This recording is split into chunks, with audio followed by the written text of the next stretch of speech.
So do you want to, a little behind, do you want to try and open up the general business? Yeah, why don't we?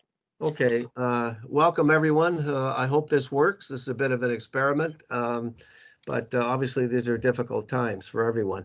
I just want to say a couple of things at the beginning, just so you're aware that obviously there is no one in the boardroom other than Leon, and no members of the public are there, but this session is being recorded and will be posted on the Waterfront Toronto website after the meeting. So it will be public in the normal fashion. Yeah, and I just want to jump in there, Paul, and say, Yep. Leon, we shouldn't post the audio from the in-camera session we just had. That's got to get cut before we post this file. Right. Okay. Just sorry, another Paul, go ahead.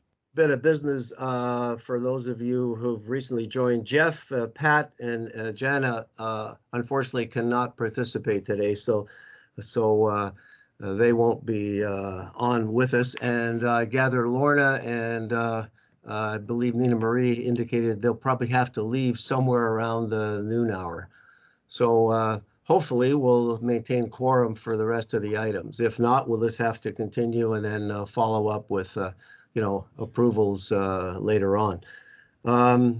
The first three items, obviously all schematic design. The last one, as Chris has said, is just for information. So I'll try my best to keep everybody on time, and Leon is in master control there, so he'll orchestrate this as we go forward. At the start of every review session, I think whether Leon, you might want to do this, I'm not sure, but all the team members and the people listening need to identify themselves at the start of the session so we can follow the conversation. I got to remind everybody, really important to try and stay on schedule. So questions and comments always sometimes a problem, but I'll do my best. And Leon's going to keep track of time. I gather you have the clock ticking there in the normal fashion, so you'll interject when necessary. Yes. Okay. Okay, so let's just move forward. First item is approval of minutes, and there are some minor comments that Eric has prepared, and I think Leon sent them around to everyone. Is that correct? I sent them a couple of minutes ago. I don't know if they've arrived yet. Okay. Eric, are you on? Yes, I am. Can you hear me? You want to speak to your suggested modifications? Yes, so it has to do with, I'm just going to open the PDF. It had to do with the Outer Harbor facilities. The comments were both silent on the consensus and the common part about the need to strengthen the public connectivity to the point. So what I've added was some language, and I'll read it here in 1 second when I can find the what I've sent to Leon. Okay, so in the section 3.4 of the Outer Harbor, what I'm suggesting is one panel member noted that the siting of the building and the landscaping treatment does not sufficiently encourage public access to the point. The project needs to integrate and clearly demarcate a accessible public path, even if using gravel materials. The landscape strategies and treatment also need to reinforce and support this public access. And I would suggest that in 3.5, under the landscape header, further improve the public access and delineation of the path, of the public path to the point. Ensure that the landscape strategy support this public access. That would be my suggestion. Okay, any comments from anyone on those modifications? They seem pretty straightforward. I agree. I appreciate I had the same comments. Okay, that's great. Thank you, Eric. Anybody else have any other changes or modifications? Unknown participant is now joining. This is Betsy. I wanted to make a comment on the T3, or the building that we looked at first. It's section number 2. In the consensus comments, there wasn't anything about the connection between the first building and the second building, and I think that should be noted in the bullet points as opposed to just noted in the text, because that I think was actually a more important point, but didn't make it into the bullet points. What section is that under, Betsy? It's would be sorry, just trying to get to it. Yep. 1.5 consensus comments. Okay. Do you have that, Leon? Yes, I have it. Okay. All right. Any comments on those Unknown changes? participant is now exiting. Oh, all good. Are we okay? Okay. Nina Marie, did you have a comment? No, I just put into the chat because I couldn't tell if my comments were received. I just agreed with Eric. That's all. I had similar comments. Oh, okay, fine. Okay. All right. Anybody else have any other changes? Okay. Can I have someone move a motion and a seconder then to adopt the minutes as amended? Eric will move the motion. Eric, Nina Marie, okay. And seconder? Nina Marie. Okay, great. Okay, Eric, Nina Marie, thank you. Okay, review of the day's agenda. Chris has walked us through that. I don't think there's any additional comments you want to make at this time. Do we have any declarations of conflict of interest? No? Okay. We'll expect everyone to hang in then. Chris, over to you. Report on last month's projects. I believe you have some slides you want to share. I believe I do, if I can figure out how to share them. Go. Oh, wait a second. That. And then let me do this. There we go. Can everyone see my screen now? Yes. Okay. Do you want to go full screen, Chris? Yeah, but I'm not sure how to do that in this app. Upper right, big box. Yeah. That one? Yeah. Well, it's a Try little better for this. Control L. Try Control L, Chris. Hey, nice. All right. Okay, well, we've already seen the agenda. Just a recap of the last projects. We saw the 43 Parliament Data Center. They did have their pre-application meeting with the city and are anticipating submitting their SPA in May, and they are tentatively planning to come back to DRP in June. And of course, given COVID and everything else, who knows what may happen to some of these schedules, but that's what they're planning right now. A Promontory Park, this is going to be coming back in April along with the other two parks, River Park North and River Park South, which we're really trying to think of as one park, but historically we've been describing it as the three parks. So there'll be one review just dedicated to the Promontory Park piece and another review dedicated to the other two, basically two review sessions to deal with the whole park system. Outer Harbor Rowing Facility, we gave them conditional support. I don't think we've heard back on what they're planning, but I didn't get a sense that they were averse to coming back. So I guess we'll find out. And West Donlands Block 10, you know, that was a little bit sticky. I thought we were going to have a debrief meeting with them because they weren't entirely happy, but they said they wanted to wait until they got the consensus comments and then they would schedule a meeting. And they've had the consensus comments for a while now and we haven't heard back from them. So we're going to try and reach out and see what's going on, but I'm hoping maybe that has at least is an indication that they've calmed down. Either that or they hope to never see us again, but they know they need to come back. So so we'll follow up with you on this one.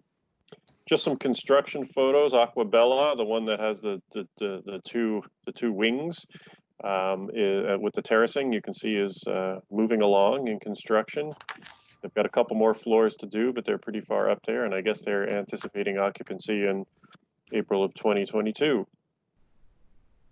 And then the Waterfront Innovation Center is also moving along. There is a video, a sort of or time-lapse photography video that Leon can send around. We couldn't figure out how to get it to run smoothly unless you have figured that out since we last spoke, Leon.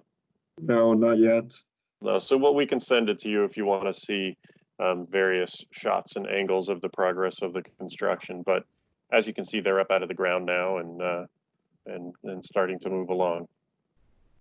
And then the April agenda is quite packed and quite likely to remain packed. You see, we've got the Portlands, the 2 river parks, north and south, as well as Promontory Park. Then the commercial building at the 3C property is coming back for, we're calling it detailed design, though it's private property and they've been a little reluctant to come for full DD, but they have at least said they would come back and show how they've responded to every one of the panel comments. So I think that will be useful. West Donlands Block 20 is meant to come back, as is 55 Lakeshore Boulevard East, which is part of that LCBO site. And then we have a waiting list of 5, as you can see. So even if some of those drop off, we're likely to have a very full agenda. So the urban design guidelines for the Portlands media area is tentatively wanting to come back. Lakeshore Boulevard Public Realm wanting to come back. 11 Bay, which is the conference center building right across Bay Street from our office. West Donlands, blocks 3, 4, and 7, which you've seen twice now, and possibly Reese Street Park. So busy time. So it's good that we're trying this online conferencing, because we may need to do it for another couple of months, and we've got plenty of items that we'd love to be able to do. So hopefully by the end of today, you haven't all decided this is too horrible to ever try again. But if you have, you should let us know why, and we'll try to make it better for the next time, because we would love it if you guys feel like you can continue to do this with us in this remote format. Chris, just one question. That's a full agenda. Have you looked ahead as far as May yet? Is that also packed? I don't know, Leon, where's May right now? I think May also has a full agenda. Okay. Yeah. The only reason I raise it is I'm wondering whether it might be necessary, if this format works, to actually squeeze in an extra meeting so we don't get so far behind, you know, with items on a waiting list. Anyway, just give it some thought. Yeah, well, if people are willing, that might make sense. I mean, I know that's tough to organize, but Yeah. If this format is a solution, it's yeah. possible. Yeah. Well, let Okay. us take that back and we'll see how it looks. Okay. All right. I think that's it for my presentation. Now I have to get out of here and Okay. give you control of the real screen back. Mm-hmm. And I think Lynette and Pina are ready. Yes, so what I wanted to let you guys know is we have a general business item here, which is another one of these reviews of whether or not a previously approved project that has changed needs to come back. So the bridge that's part of the Bentway has had to be reconceived. You may recall it was going to be suspended from the Gardner structure. The city has decided with finality that they're not going to permit that to happen. So they're now proposing a founded bridge that sits on piles. So you know, that's not a decision we can impact. That is a city structural decision. It's well beyond us. So the question is, does the panel need a full review of this revised bridge design, or are we content to let them go ahead? I think they're trying to preserve some of the interesting design aspects of the previous version. So, I mean, my preference would probably be to let them go, but you guys will see this presentation and decide for yourselves if you want it to come in for a full review or not. And Lynette Postuma is our project manager on this, and she is going to walk you through just a few slides. So over to you, Sure. Lynette. There. Thanks so much, Chris. I'll share my screen. And here you can see, excuse me, the Bentway Bridge, as you may have last seen it. I'll give you a brief overview of what has happened. The Bentway first came to the DRP in 2016. Sorry, and I don't. I'm not seeing your screen. No, You can just see. Oh, Leon, can you get that up there?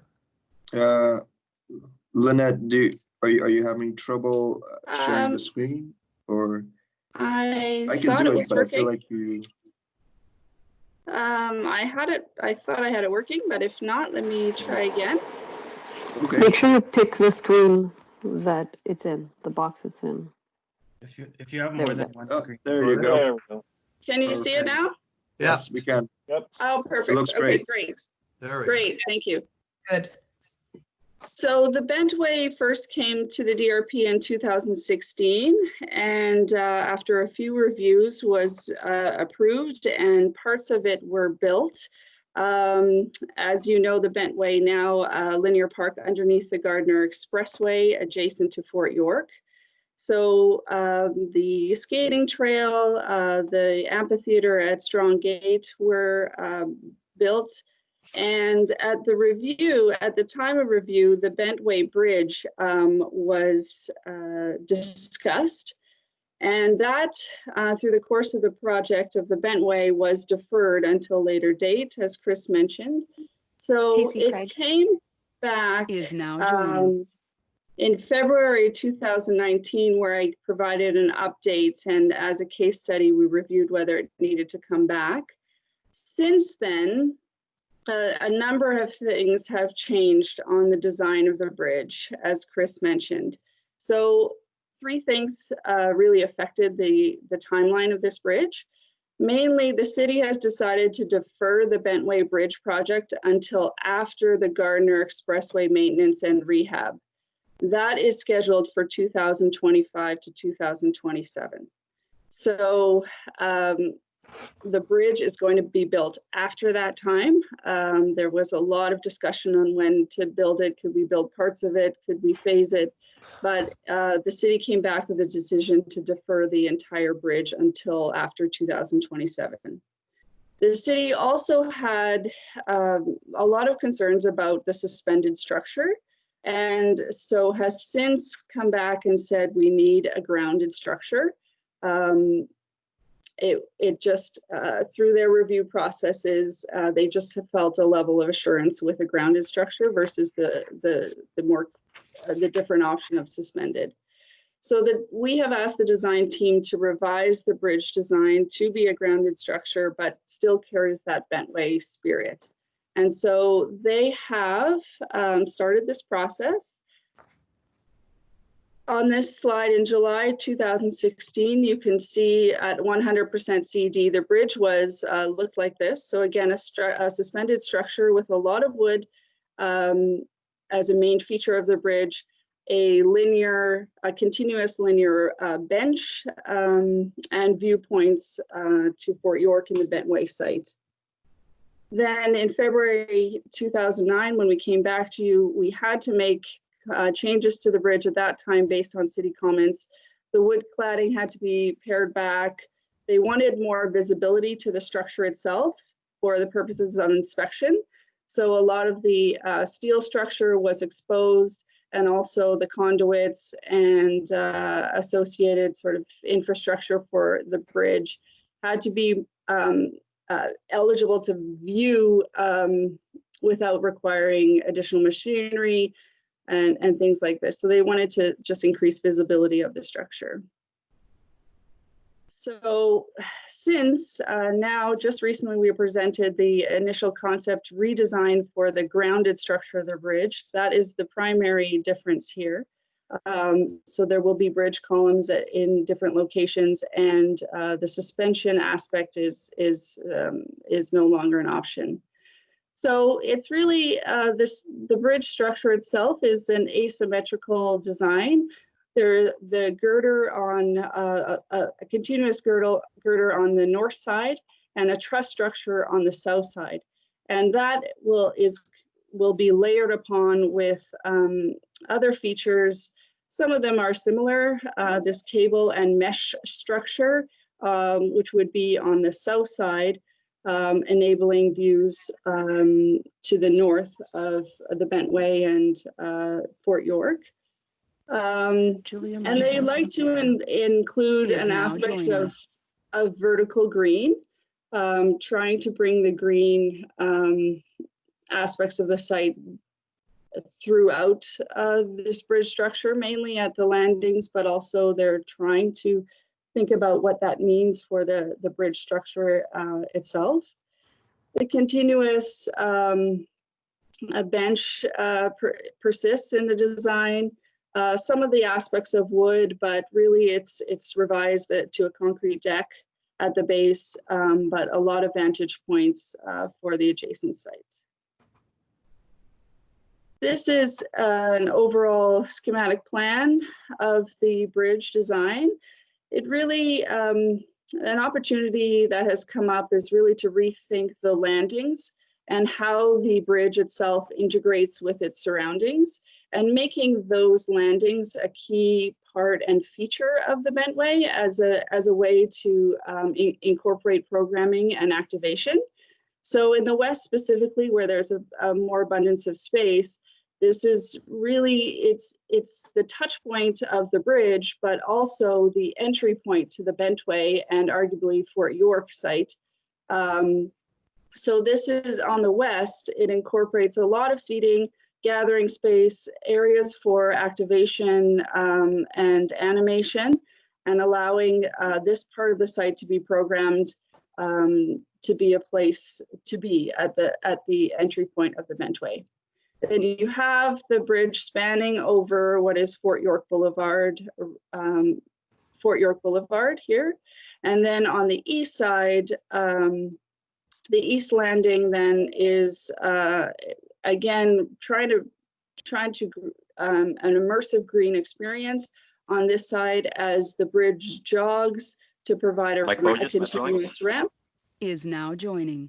And they're also really looking critically at stormwater and how to incorporate stormwater into this immersive green on the east side. Just a couple more slides, just two more views. So this is a view on the bridge itself looking east. So sort of this, trying to incorporate this wall of green with seating and an opportunity to view to the north, which is the Fort York Boulevard and Fort York historic site and the Bentway. Is now joining. The bridge has narrowed slightly in certain locations just to allow for ample room from the columns. But a lot of the characteristics of the bridge are still there. And my final slide is this, the West Landing Plaza. As you can see, this is where they want to program a lot more space and have sort of characteristics of the Bentway, this wood, and like the amphitheater at Strong Gate. Some of these characteristics to make this a place to be, and as well as the West Landing area. So again, it's I think the spirit of the bridge is the same. They want to carry a real Bentway-esque mentality to this side of the site and make this connection point, this east-west connection that really is an important point to link to Bathurst and beyond. So I think overall, it's a good first step. Again, this is the concept to bringing this bridge to fruition. Is now joining. Okay, thank you very much. Yeah. Chris, do you want to make any initial comments before? No, I mean, I think we shouldn't get into a big design discussion about it now. I think the question is, do we need it to come back for a full review, or are we confident with what we're seeing? Can I ask a general question? Is Betsy? That's it, yeah. So the timeline for this project is that no one's even going to think about starting construction until 2026, 2027. Is that correct? Correct. Okay, is so now joining. In terms of the design timeline, then, if we give them the go-ahead, I mean, it's definitely lost the magic that it had when it was suspended, and it seems to have been pared down in terms of the materials and details.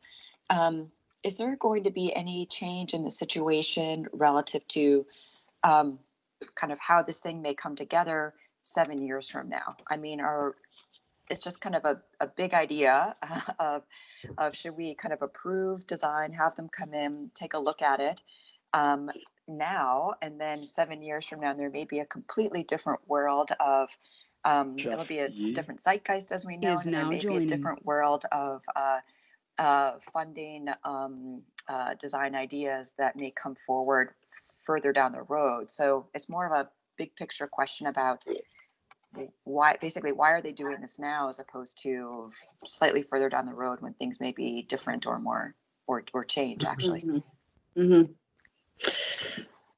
That's a great question.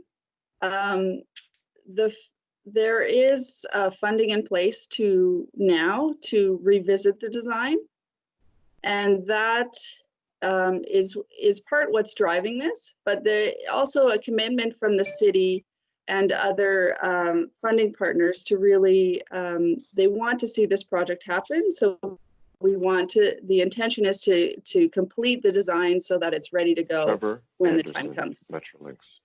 Is now joining.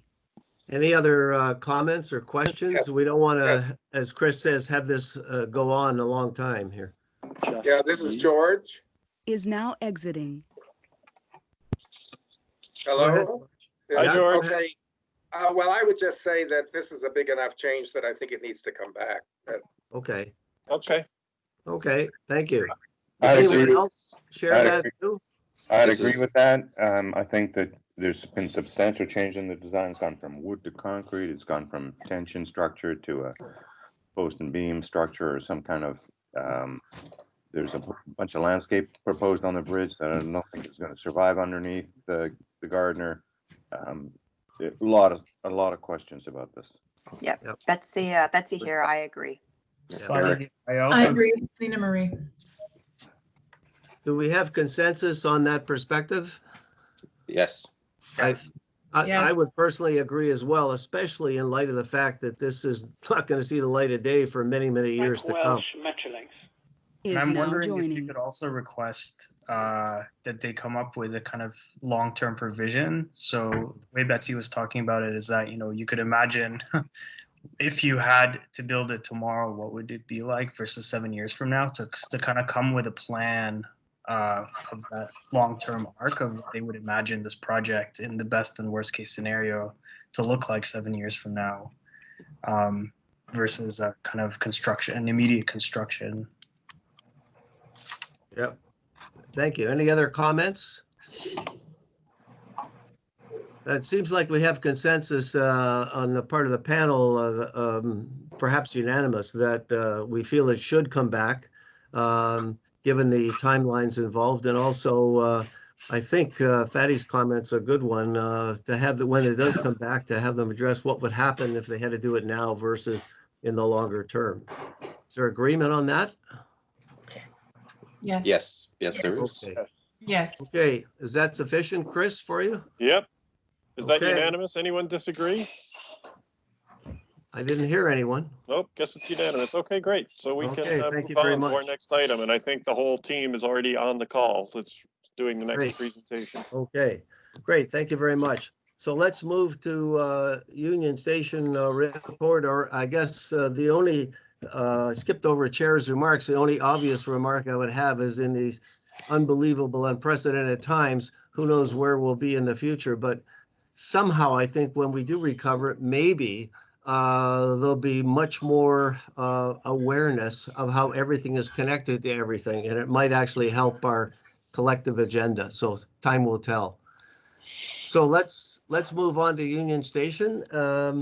It is here for schematic design, and I understand Sonia from Waterfront Toronto is going to make the introduction. Yep. Are you there, Sonia? Yes. Can you hear me? Yeah. Okay, perfect. Okay, go ahead. Well, at home. So the Metrolinx team will provide a more detailed introduction of the scope of this project, but I wanted to provide a brief intro from the perspective of integration with the context, and more specifically coordination with Lakeshore Public Health, you've previously seen at DRP in April of last year. Leon, will you be advancing the slide? Sure, I can do that, or you could take control if you want. Okay, I'll try to share my screen then. I already put the presentation on the screen, so if you want, I think you can just click and take control of the presentation. We can't see the screen. Oh, you can't see the screen? It's I up can- there, Peter. Yeah, the screen is up. I can see it. Yes, I can see it too. I can see it. Just got it. Yeah. Okay, so I'm just taking. Okay. Yes, yes, you got it. Okay, we all set? Yeah. Go ahead. So the focus of today's presentation will be the two underpasses at Jarvis and Sherborne, which will be extended to the south as part of the Union Station Rail Corridor East enhancements. Just to give you a reminder of the policy context, underpasses are quite important to the Central Waterfront Secondary Plan objectives of removing barriers and making connections. Redesigning the Gardner corridor, the rail corridor to be perceived less as barriers, and improving the north-south connectivity in this area. So the railway underpasses themselves will be transformed into more pedestrian-friendly corridors. In the east of Yonge, the barriers, the Gardner and the rail corridor, happen to be right next to each other. So that perception of barriers is further enhanced. And this is the area in which the rail corridor is also raised as a berm. So that makes these underpasses really critical as gateways connecting the city and the waterfront. As you all know, there are a lot of adjacent ongoing projects in this area, both development and infrastructure projects. So the two projects that are immediately adjacent are the USRC East Enhancement and the Lakeshore Public Realm, which you've seen previously. And so we've been doing a lot of coordination with the Metrolinx team. And when I say we, I mean the Lakeshore Public Realm design team, to try to achieve a common language and a continuous sense of space. So the West 8 Dillon team actually put together a few recommendations from the perspective of the Lakeshore Public Realm to areas for potential coordination with this project. So just for you to keep in mind. The portals and wing walls of the underpasses could be finished in a textured concrete pattern to provide a consistent backdrop and facade on the south side. The special concrete paving, the patterning on the intersection corners could be potentially extended into the underpasses to create a sense of north-south continuity. The lighting idea of providing a warmer color temperature of the lighting at the intersections could also be extended into the underpasses. Also a reminder that there is an East Bayfront Public Art Master Plan that includes 3 art projects at the underpasses at Jarvis, at Sherborne, and at Parliament. And so it's really important to future-proof and to anticipate these projects with any electrical infrastructure, etc. Taking a cue from the Gardner Public Realm project, this is also an opportunity for placemaking through signage. So celebrating the north-south corridors or the destinations that they're connecting. So between the underpasses, there are also these great expanses of bin walls and berms, which we've suggested could be enhanced with color and reflective graphics, as well as potentially with planting. So a vine screen on some of the fencing or the bin walls. And I think one of the greatest potentials for integration is the planting strategy. So thinking about the planting palette as a common palette for the whole space across the property line between the USRC project and the Lakeshore Public Realm project.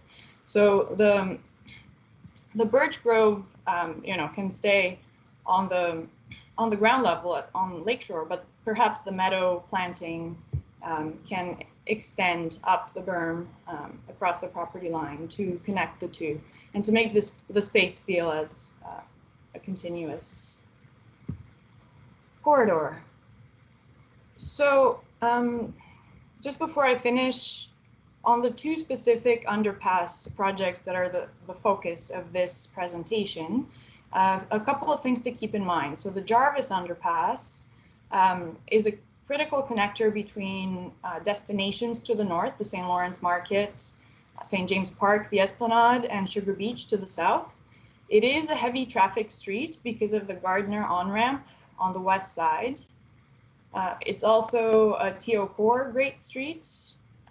And to keep in mind, as part of the pedestrian and cycling connectivity study that Metrolinx has also been leading, there is a potential future teamway being considered on the east side of this particular underpass. So just to keep that in mind. At Sherbourne, this is a cycling connector, as you all know, because of the dedicated cycle tracks. It connects between the parks, Sherbourne Common and the Esplanade, David Crombie Park. It is a quieter street with one lane in each direction. So it's not quite the same animal as Jarvis. And the thing to keep in mind here in terms of future-proofing is that there may be a utility bridge added on the south side to accommodate Hydro One relocation, the overhead Hydro One being buried in the berm. So I think the Metrolinx team will speak a little bit more about those to explain, but just wanted to give you a heads up to keep those in mind in terms of future-proofing and integration. This project has been to DRP back in 2017 for a stage 1 issues ID review. It's now returning for schematic design. And these are some of the comments back from 2017. A desire to enhance the public realm, to understand these as gateways, and to integrate with the landscape treatment, not just as... Are you advancing the slide? Yeah. Are you seeing the recap from June 2017? Nope. Yeah. Yeah, it's on there now, slide 18. Yep. Yeah. Okay. I see it. You may have a slow connection. Yeah. Have a view of the Jarvis Underpass. Yeah. Yeah. You're on the West Coast, so maybe it goes across the world. slower. Takes longer. Pacific time. 7:45 in the morning. It's we're getting there. Okay, so I don't want to take too long to give the rest of the team time, but the areas for panel consideration for today are the potential of these underpasses as gateways to the waterfronts, integration with the Lakeshore Public Realm projects and PLFP sediment management area that are adjacent, future-proofing for the potential teamway at Jarvis and the potential utility bridge at Sherbourne, future-proofing for public arts, and thinking about the experience of the underpass interior, the finishes of the new extension versus the existing, as well as the exterior, so the south facade treatment and tie-in into the context. These are going to be kind of the gateways from the waterfront to the city, so I think it's important to consider them in that regard. So with that, I'll hand it over to Warren Dandrade, the project manager from Metrolinx on the USRC East Enhancements. Okay, thanks, Sonia. Go ahead, Warren. Perfect. Thanks, Sonia. Hello, Warren. This is Leon from Waterfront Toronto. There's quite a number of people on this call right now, so I'm wondering if you can maybe ask your team, all of the proponent team members, to just quickly introduce themselves, and then also city staff, maybe the other Waterfront Toronto staff that are also on this call. Sure. I was actually going to do the introduction on behalf of our team. Then I'll ask for the City of Toronto to introduce themselves. Okay, sure. Are you able to switch over to the other presentation there? Or do you want me to share? Not yet. Oh. Well, yeah, why don't you try sharing, Warren? If it doesn't work, then I can be your backup.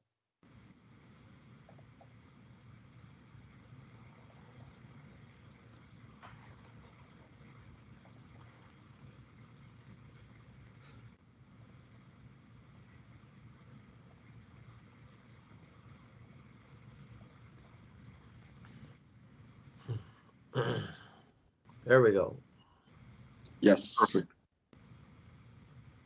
Has everyone got that slide? Yep. Yep. Okay. Perfect. So thank you all. Good morning. My name is Warren D. Andrade. I am the project manager on the USRC East Track Enhancements project for Metrolinx. We have a few speakers this morning. It'll be myself to do some of the introductions. We also have Trevor Anderson, our lead principal sponsor from our sponsors office. We also have John Potter, who is our design excellence manager, who will be speaking to a few slides. We also have our IBI architectural design team. We have Chris Calabrese and Bo Liu, who will be speaking to the architectural design that they carried out on our behalf. And then we'll get into, the presentation itself. But as Leon requested, if the City of Toronto can also introduce themselves on the line. This is Julia Murnahan from the Transit Expansion Office, and I believe we have Casey Craig also from the Transit Expansion Office. Yes, Deanne I'm here. Hello. Martin, And Deanne Mighton, Urban Design. Lorna Day, Sorry, yes, I'm on the call. Yes, hi. and is there anyone else from the city? I'm sorry if I missed. I think that may be it. Perfect. And from the Waterfront Toronto team that we've been dealing with is Sonia as well. Anyone else? Is Chloe Catan on the line? Maybe I'll not. email her to find out where she is. No worries. Sonia can, I believe, can speak on her behalf as well. So Also, Josh and Warren, Emma why have. don't you take it over then? sure. Josh and Emma, also from Waterfront Toronto. Perfect. Thank you. So welcome to the Waterfront Toronto Design Review Panel presentation. The agenda today is that Sonia actually just went over number 1 in the agenda here. So the Waterfront Toronto adjacencies and coordination. So thank you for that. Our sponsors office will be getting into the Union Station Rail Corridor overview, just giving a brief overview of what's happening in the vicinity of the rail corridor. We will then be touching on the USRC East Benefits Review. From there, there is a benefits assessment framework that we will go through and touch on briefly, just so the panelists understand what we are dealing with from a third-party request point of view. Then we'll get straight into the Metrolinx project. So our primary focus here, and the focus for the panelists is feedback should be on the underpasses, the bridges and the bridge extensions and portals, and the landscape strategies on the south embankment. We will be showing other surrounding projects just for context as background, but the main focus again is to look at the underpasses at Lower Jarvis and Lower Sherbourne Street on the south side. And our IBI representatives will be speaking to those directly.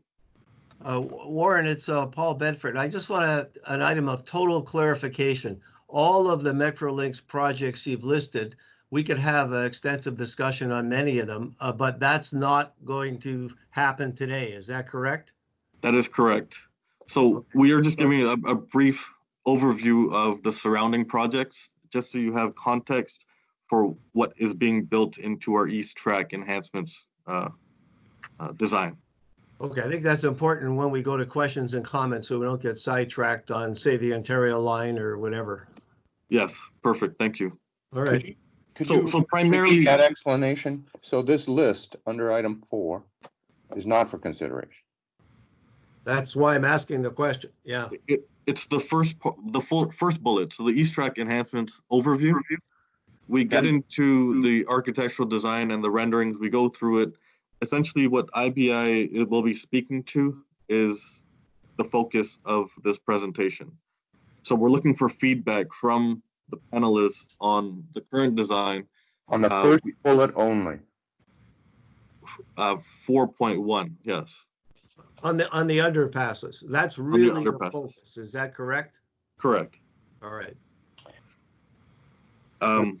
And just for your information, we've been through consultation with both the City of Toronto and Waterfront Toronto to come up to this point where we are today, and hopefully everyone will be satisfied.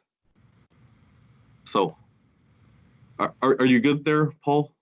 Yeah, no, I just want to make that totally clear, or otherwise we could spend a lot of time on all those other items. Perfect. Thank you. So I'll hand this over to Trevor from our sponsor's office to give a brief overview of the Union Station Rail Corridor. Thanks, Warren. Good morning, panel. Essentially, what I wanted to do is set the context of the multiple projects that we have. The Union Station Rail Corridor certainly goes beyond the area that we are talking about. Typically, when I'm explaining the area, I call it Don to Strawn, essentially, Don River to Strawn Avenue, Don River in the east and Strawn Avenue in the west in terms of limits. Within that, there are about 11 projects in total that we are working through. And the overall value of those projects could be upwards of $3.4 billion. So it's a significant amount of upgrade and growth that we are doing. One, to keep up with state of good repair of the existing system, but also to prepare for the larger GO expansion program, which is expected to be delivered over the next 10 years. So a significant amount of growth. And throughout the east of the rail corridor, we have 3 corridors that are converging to get access to Union Station, the Richmond Hill Corridor, Stouffville Corridor, and the Lakeshore East. All of those services have to pass through the project area that we are discussing under the East Track enhancements. So we are making sure that we prepare this part of the corridor for that particular growth. So we'll go to the next slide. Warren, are you driving? Yes. Okay, so in terms of the overall benefits relative to the actual projects, we are looking to increase capacity in and out of Union Station to handle all the additional services that are expected under GO expansion. We're also expected to increase the reliability of the service and upgrade the existing infrastructure. Some of the infrastructure that's there today dates from the 1920s. So it's significantly aged, and it's past its service life, and we have to upgrade it. But we also, as we upgrade, we have to make sure that we prepare for growth. And that growth includes more service, it includes faster service, it includes providing more travel choices for the region. And it also looks to enhance connectivity as well. In the latter part of the slide, part of this corridor could be shared with the Ontario line. So there's a lot of things riding on this segment of the corridor. So we do want to make sure that we prepare for increased GO service, but we're also making sure that we're doing it in the right context as we are growing within this part of the city. Okay, so from there, I will pass it on to John to speak to some of the specific benefits assessment related to the project.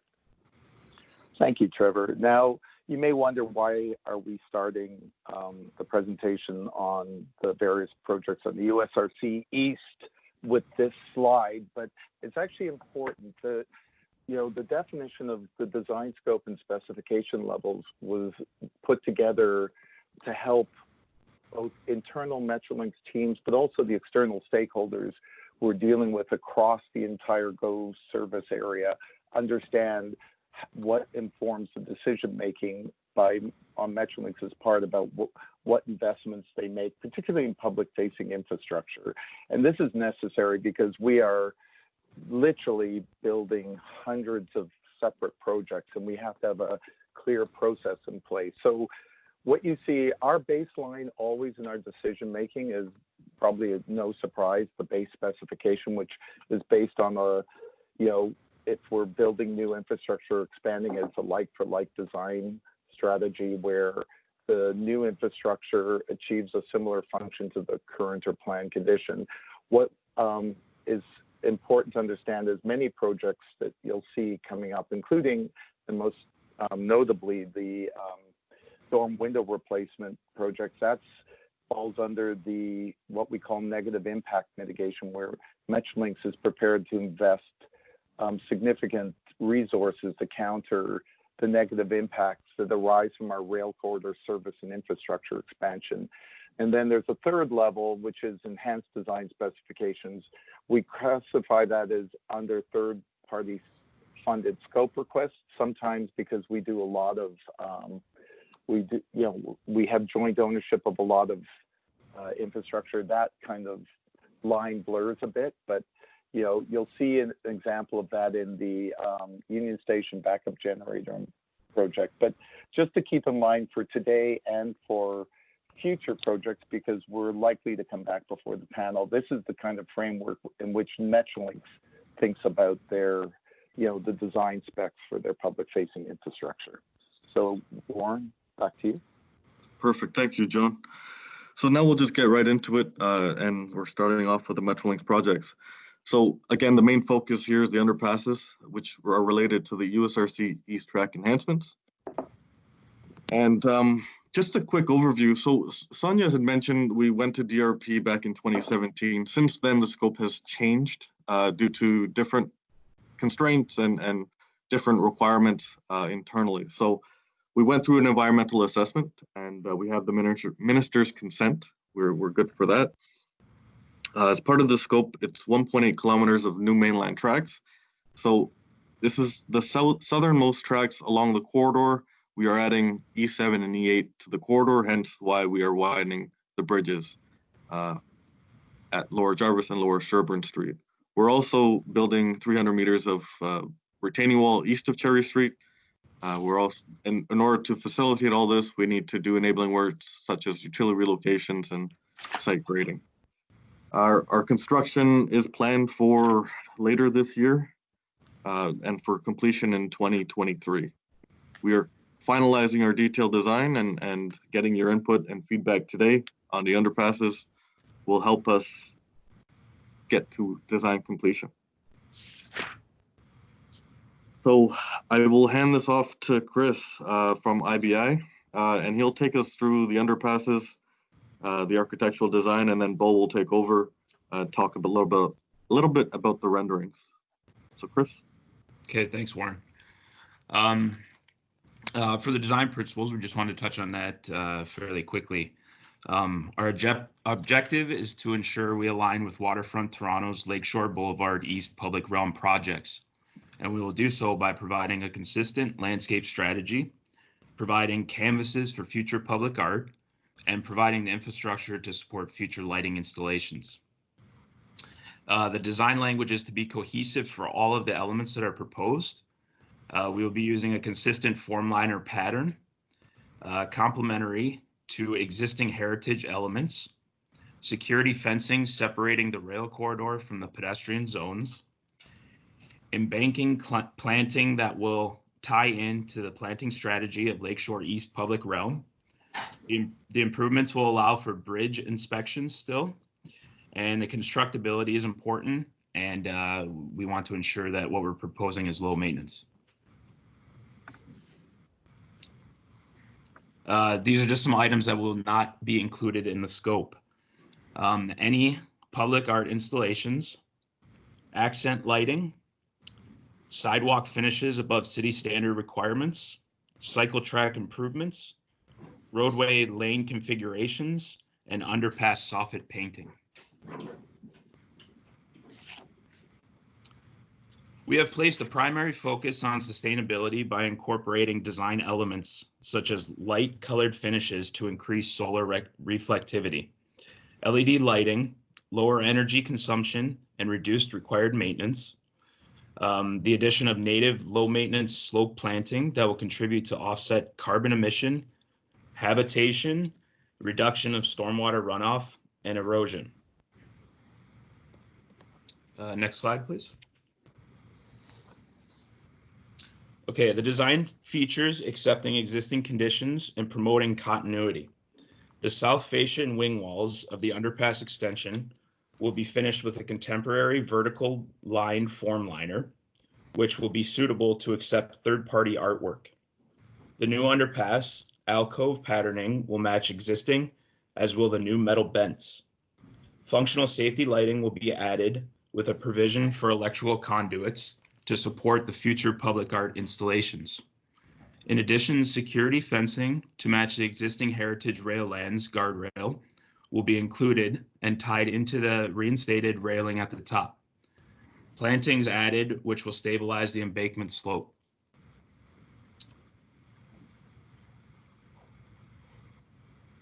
Next slide. Okay, here we show a perspective rendering where you are standing at the south and looking north of the improvements. We could just touch briefly on the improvements that we're proposing. So there's about a 10-meter or so extension of the bridge structure, which will include the 4 new bents that you actually see in the rendering. In addition to that, you can see the fascia that we have with a decorative finish, and then the wing walls for the bridge will also have the same finish. Additionally, the security fencing that we already touched on will be continued north up to the existing row of the heritage guardrail at the top of the bridge structure.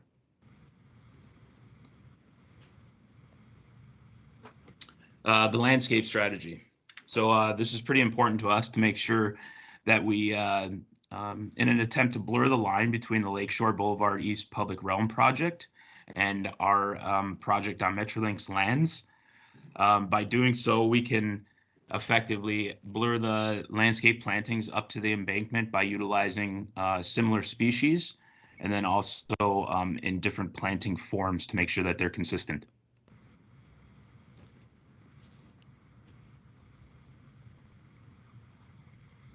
These are just a few reference images from the Lakeshore Boulevard East Public Realm landscape strategy document.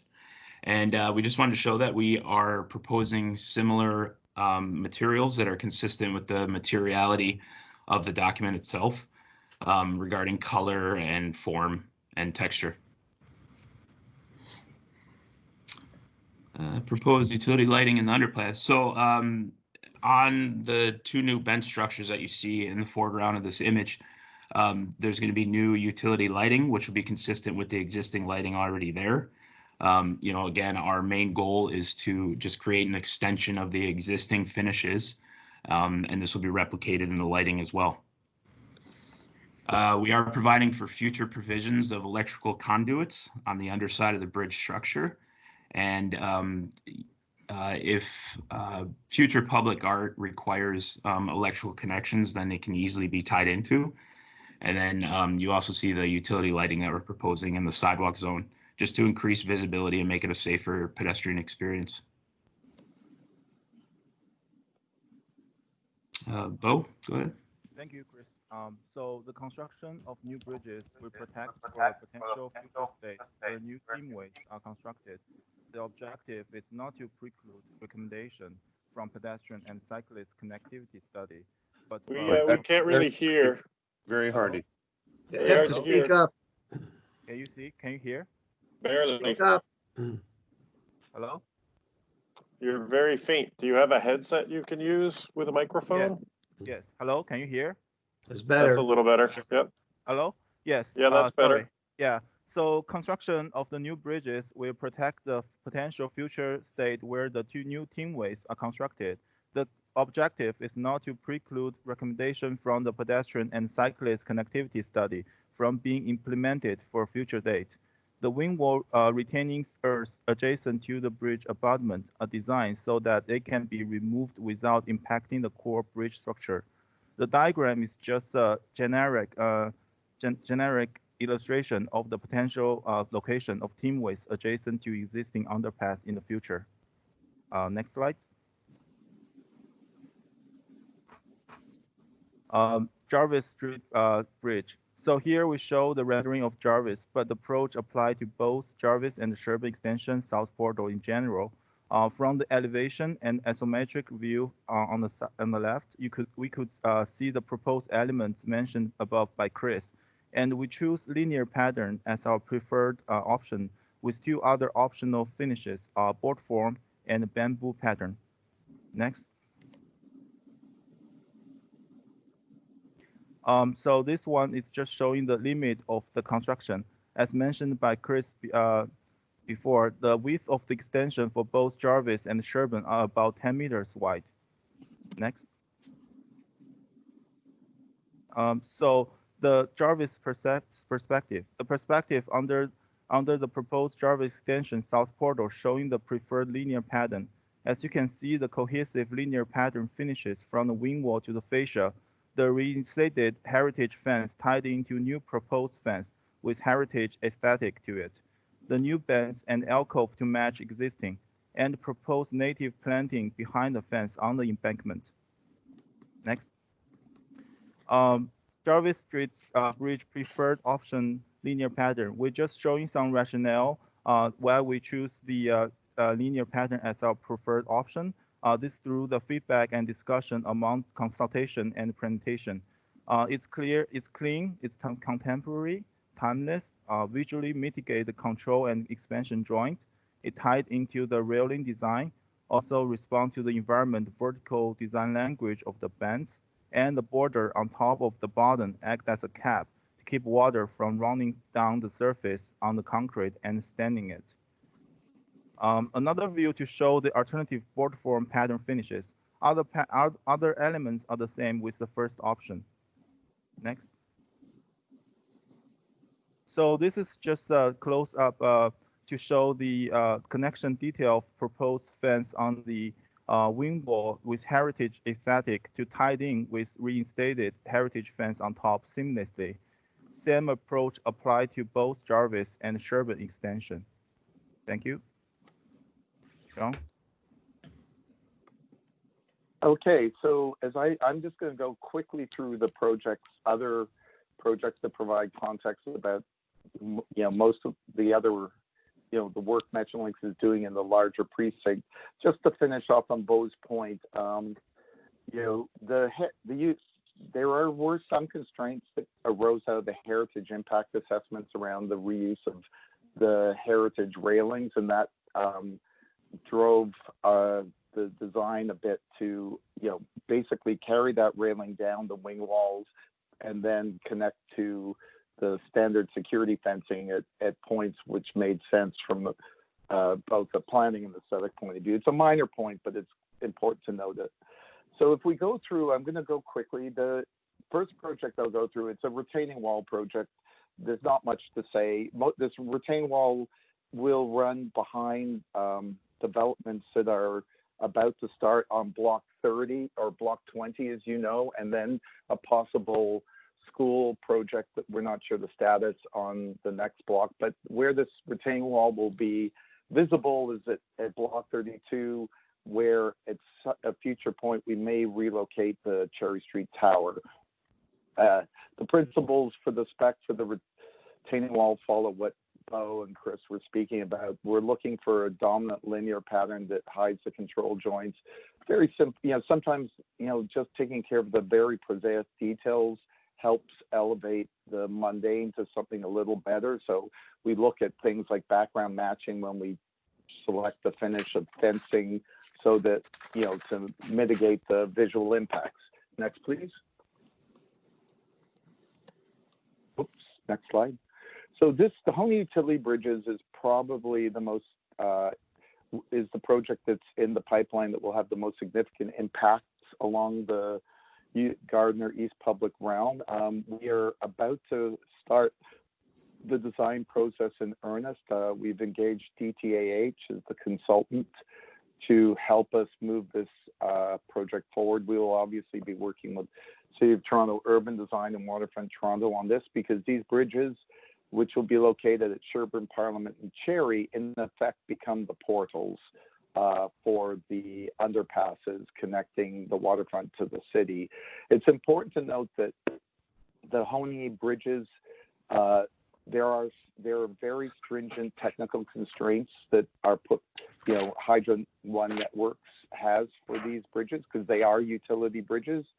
And we will be designing around those technical constraints. Let's go to the next project. Next slide. So this next slide we've already covered. The Wilson Dawn Yard. If you want to know a little, this is the schedule for both the Wilson Yard and the Hydro One relocations. The Wilson Yard project, really what we've done, and it ties back to what Sonia was talking about, we're just trying to work with the City of Toronto and Waterfront Toronto on a design for the face of any retaining structures required. We recognize that we're providing a background to the the rebuilt multi-use trail and possible park, which seems to have a new name every 6 months, so I'm not sure what to call it today. But our idea is just to provide a suitable background to the project. Now, the next project is part of our USRC East. It came out of our TPAP, or Transit Project Assessment process. And this is a pedestrian and cyclist connectivity study that Metrolinx is funding to look at future connections to enhance cycle and walking connectivity across the larger precinct. Now, it's going to be important that when this study is completed, that the recommendations aren't lost. So we're working toward, because the recommendations may have a 10 to 15 year timeline to execute. But if you have any questions about this particular project, we can also answer them at the end. Next one, please. So this project here, when I talked about specification categories, would probably fall under enhanced design, even though it wasn't explicitly a third-party scope request. It was recognized that this project, this backup generator, which is a key piece of infrastructure for Union Station, was going to be built adjacent to the Heritage Scott Street Tower. There is a more fulsome presentation if panelists are interested at a later date, but this wasn't brought to the panel because we had to turn around this design in a matter of weeks, and we worked very closely with Waterfront Toronto and the city's urban design group to pull this together. And it kind of follows a Metrolinx. We have an approach to dealing with heritage infrastructure that we try to make sure that the new infrastructure is distinct from the heritage piece, but kind of relates to it. What you don't see in these images is that, in fact, in terms of massing and datums and alignments, there's a very strong connection. And the selection of the sort of aluminum fins or stainless steel aluminum fin cladding relates to other Metrolinx projects around the region, including a really nice pedestrian bridge crossing Yonge Street at Aurora, enclosure project for a switching station near Fort York and the Garrison Bridges. So it does tie into a larger identity for public-facing infrastructure. Next one. Okay, the Ontario line. There's, this next slide is fairly self-explanatory. It's just talking about the alignments, the proposed alignment, which is not being finalized. We do know that there's a very strong likelihood that there'll be some Ontario line infrastructure in a portal within the USRC East. There will be new rail bridges over the Lower Don coming, including pedestrian and cycle connections. But all of that is in the very, very preliminary planning phases. Next one. So this is actually probably outside of the actual rail work. This is the most significant investment Metrolinx has made in the precinct. And even though it's not very glamorous, it's actually a critical project for, ensuring that the residents can, continue to live in, adjacent to the busiest rail corridor in the country. We understood that there was significant negative impacts from noise and vibration due to ongoing construction in the USRC East. And then the obvious increase in rail service. And the decision was made at the end of the transit project assessment process that Metrolinx would invest in replacing all the windows and key doors in the co-ops running from Parliament or from Jarvis all the way to Parliament. And this is probably the most significant negative impact mitigation project Metrolinx has ever undertaken. Next, please. So, thanks everybody. So that concludes our presentation, and it opens the floor to any questions. Okay, thank you very much. Just remind everybody it's about Is quarter now after exiting. 11, and we're supposed to conclude this by 11:45. So let's start with questions. Who wants to start? I could start, Paul. Just identify yourself for everybody. George, okay. It's George. Yeah. I have a sort of set of interlocking questions. The first one has to do with what's the anticipated time frame for the construction of the Pony Utility Bridge, or bridges, I guess I should say. So we are, again, so we're trying to focus on more so the underpasses, but understanding the relation to the Pony Utility Bridges. That work is slated for end of this year to commence, right, and for project completion in fall of 2023. Okay. And second question is that the rendering showing this conceptual Pony Bridge, this is my last question on the Pony bridges, so don't think I'm focusing on this. They're kind of, they're small and not that clear, but it looked as though they are at least as tall as the railing on top of the underpass structure. Am I reading those drawings correctly? Yes, so the Pony Utility Bridges are actually going to meet new clearance requirements for bridge structures. The extensions itself are grandfathered, and we are meeting the current clearances. So yes, the railing itself may be partially blocked.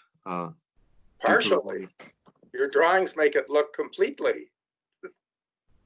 So George, it's John Potter here. Yes, the Pony bridges will essentially visually block the existing, or the Sherburne and Jarvis bridges. Okay.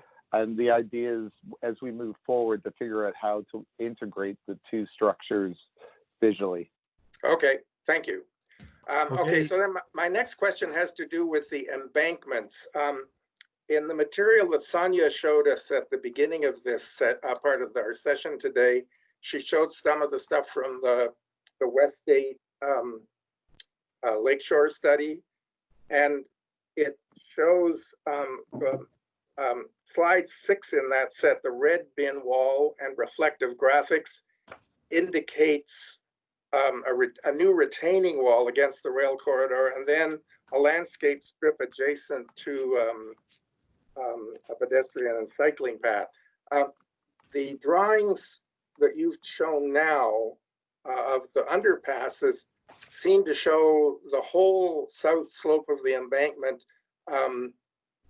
fenced off from the Lakeshore Boulevard, the space, the pedestrian space on the edges of Lakeshore Boulevard. Do I understand it so do those drawings supersede what Westgate was showing on that red bin wall drawing? So that should we understand that won't be happening, and that while the landscape, you may take some cues from the landscaping suggestions, the embankment itself will remain more or less as is? It's John Potter here. In fact, the condition changes all the way along the south We're aware side of that. USRC. So there are existing bin walls closer to Yonge Street, heading east. There are areas of embankments, and there is an area where a new retaining wall is currently under construction. And again, that retaining wall, the surface treatment specifications were developed with the city and Waterfront Toronto input we located the new retaining wall back from the property line to allow Waterfront Toronto some space for the new multi-use trail to breathe, so to speak, in the area between Cherry and Parliament, where we have full embankments. The idea behind extending the Waterfront Toronto landscape treatments, and yes, we would take our cue from West 8 or whoever's actually doing the detailed design. The idea is that is for whether it's adjacent to the retaining wall or adjacent to an embankment, that there has to be a security fence. We can't get around that. But by extending the landscape treatment, we're trying to blur that hard line and allow the eye to visually appropriate either the embankments or the land between the Metrolinx property line and any retaining structures. Okay, and then my last question is, this is more procedural. The retention of the reused, what you're calling historic or heritage railing across the top of the underpass and the new extensions down the wing walls, you're proposing that, you described it as though it wasn't your idea. Do I take it, is this a heritage agency requirement of your project? So replace, basically the heritage railing on the bridge is, and at this point it was determined that because of the wing walls are integrated visually, that we would extend that down, because any kind of security fencing does not handle curves well. And this is the detail on the wing walls is something that we are glad to get feedback on. But yes, the heritage railing on the bridge itself is dictated by the heritage impact assessments. Okay, those are my questions. Thank you. Thanks, George. Who wants to go next with questions? It's Peter here. I've got a couple questions. Peter? Yeah. Yeah, first of all, there was description a couple of times of utility lighting. That always makes me nervous. It'd be nice to hear what that lighting is and how it will work. Secondly, related to George's question, I don't get the heritage fence thing at all. Where does it come from? It doesn't look safe. I think this is fencing that has traditionally rusted and required maintenance. I don't think it adds anything to the project. I'm questioning where it came from and who's mandating it. And thirdly, the backup generator design enclosure for Union Station, it's next to a little structure, and they appear to be completely different. I'd like to know what it is next to, and how those two structures relate to each other. So 3 questions: utility lighting, the heritage fence, and the backup generator enclosure design. Thank you. Okay, thank you. Go ahead. Warren, are you going to answer that? Yes, the heritage fence, I mean, Peter, that's a very valid point, and one that we've spoken about internally. And, we're looking forward to your comments, because, yes, the reason it's there is it comes out of the heritage impact assessments, and, we'll take note of what the panelists' comments are on this issue. In terms of the Scott Street Bridge, yes, there is, it is a very different, it's a very different material palette. Understand that this project is almost always seen from an extreme oblique point of view. And in fact, most people will see it as they're driving down a ramp from the Gardner. So the details of the location, it's a very tight point, and what you will notice more than anything as a pedestrian will be the kind of the continuation of the horizontal datums from one structure to the next. And then the idea of having a reflective surface or partially reflective surface is to kind of basically mitigate the visual impacts by having it kind of pick up the colors, and the light of its context, usually the sky. So that was what was driving the thoughts behind that project. Hey, can you comment on to that, utility lighting issue?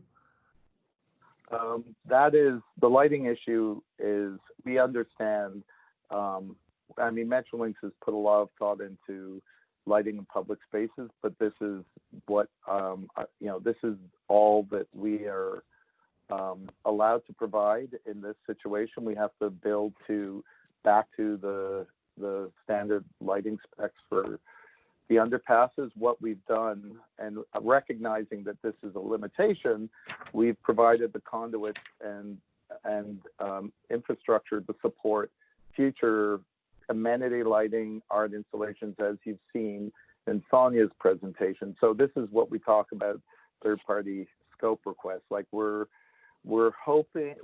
providing a canvas for future lighting installation in these underpasses, recognizing that at this stage, Metrolinx is only mandated to provide, basically an improved version of what's there today. I saw that it's out of scope for this architectural lighting. So the worst thing about these underpasses is the lighting, period. It's evil. And you haven't asked my question. What is the utility lighting? Is it, how many watts is it? How frequent is it? What's the source of light? It potentially, even in the renderings, it's horrendous.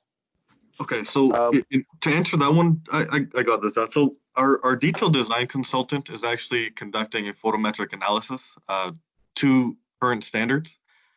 There was also discussions with the City of Toronto on this a few weeks back in regard to pedestrian lighting. So what we're going to do is, because there is no standard for pedestrians in underpasses that we are aware of, we are going to adopt a subway lighting standard, and that's currently ongoing. So again, this is going through approvals with Toronto Hydro for street lighting, but again, Metrolinx is going to above and beyond to improve the pedestrian lighting experience through the underpass.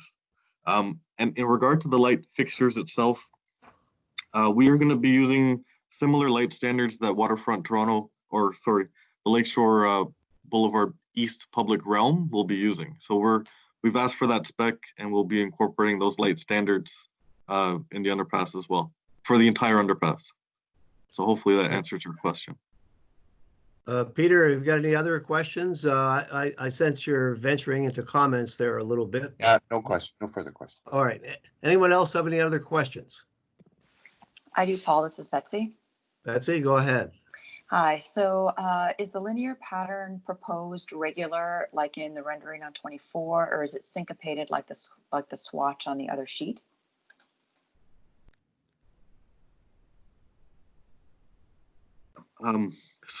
Sorry, can you ask that question again in regard to the vertical patterning? Yes, the vertical patterning in the rendering on page 24 is relatively regular, and then there's a swatch on another page that has it shown more syncopated or irregular. So, go ahead. Yes. So so as you can see, the linear patterns showing on the images, it's just the concept we're developing.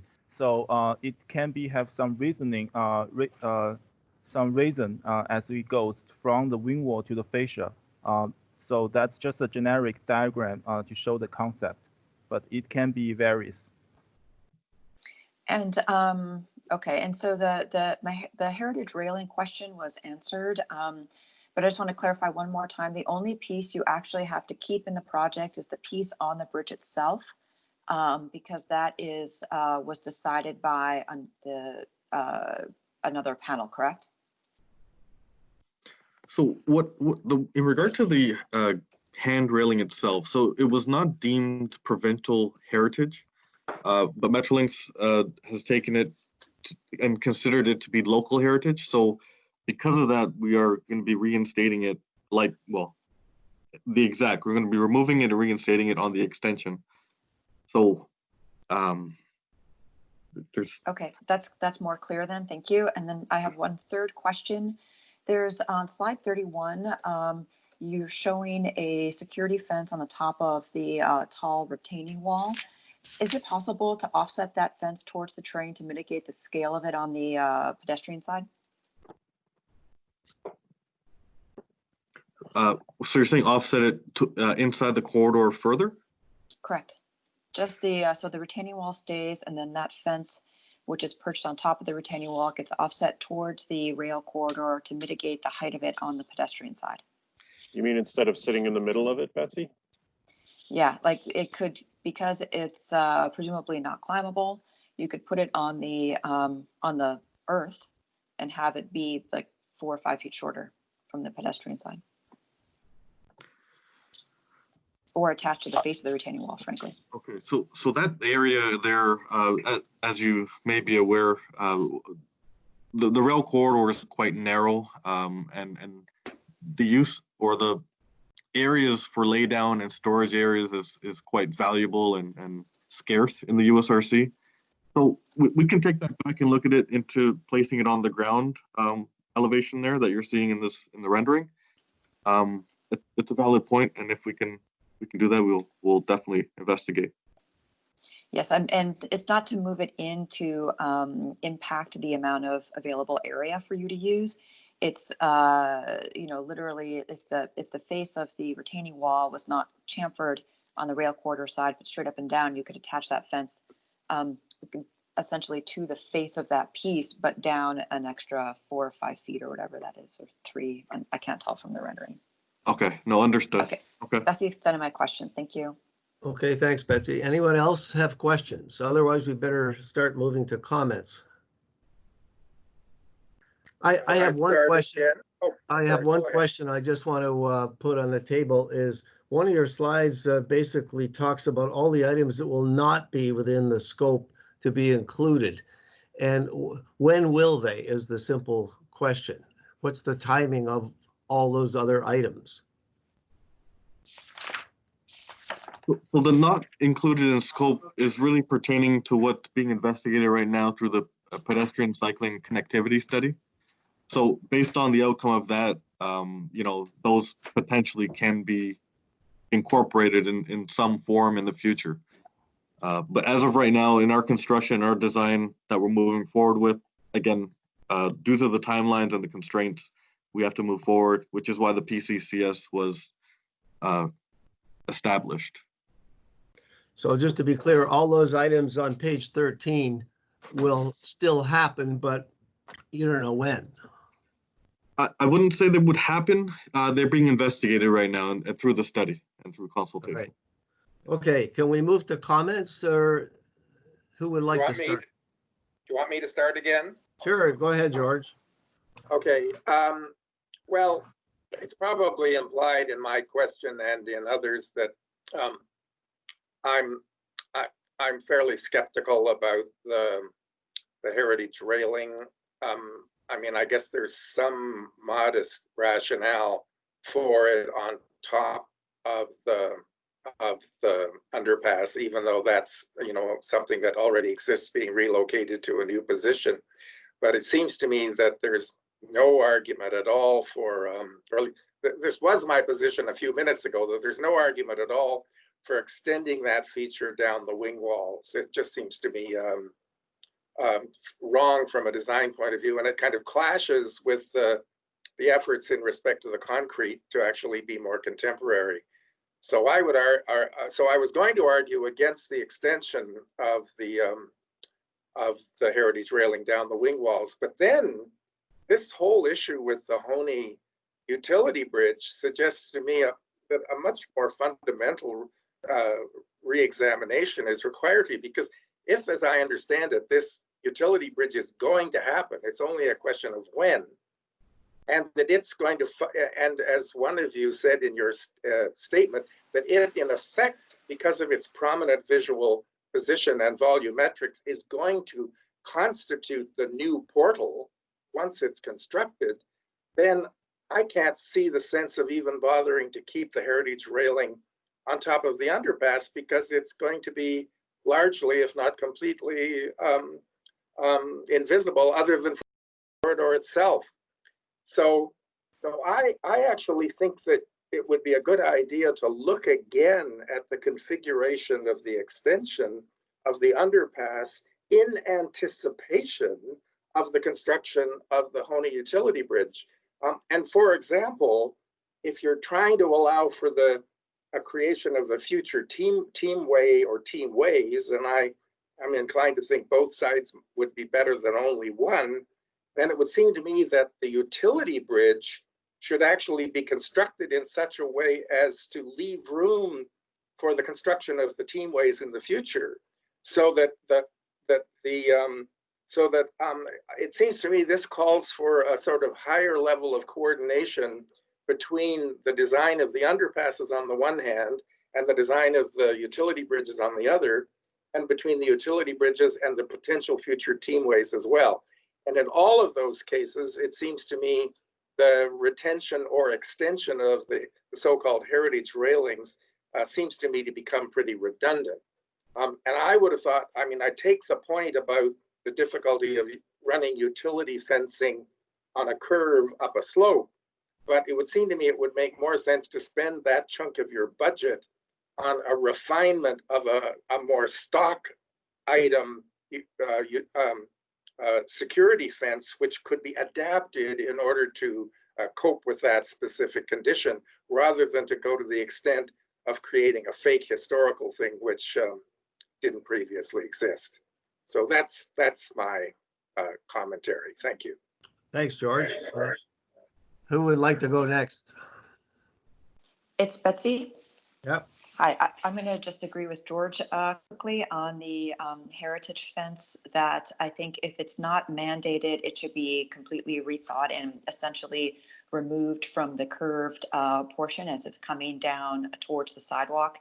It doesn't quite work there. The Honey concrete piece at the overpass is infinitely more interesting than the small heritage railing anyway. And that actually may provide some insight into something that could happen at that top piece, since it was a Metrolinx initiative. I really thought about John's comments that when you're going to do something new, make it different. And so instead of reusing something that is essentially out of place at this point, just make it different, make it new, and make it something that's really good. I would caution against doing a linear concrete panel that's too regular. I think it will look utilitarian very, very quickly. I would at least do a design exercise looking at the board form as well, but also look at what the concrete patterning is going to be in the public realm component by West 8. See if there's some insight there as you're doing your studies. That's the extent of my comments. Thank you. Thanks, Betsy. Who's next? Bridget's here. One of the hallmarks of Waterfront Toronto is the continuity of the public realm. And this is an area where there's an interface between Metrolinx and other proponents who are working for the city and for Waterfront Toronto. So I feel the coordination is really critical between all of these different groups. So the issue of underpass lighting, I mean, in a way, you know, I think it wouldn't be hard to get the specification or the kind of approach that West 8 is already using for that lighting in just on the other side. So we're making, in effect, in the big picture, links between the city and the waterfront. So I would say everything that Metrolinx is doing and every choice is actually, you know, we understand there are definitely constraints that you have that you're working with, and we totally understand that.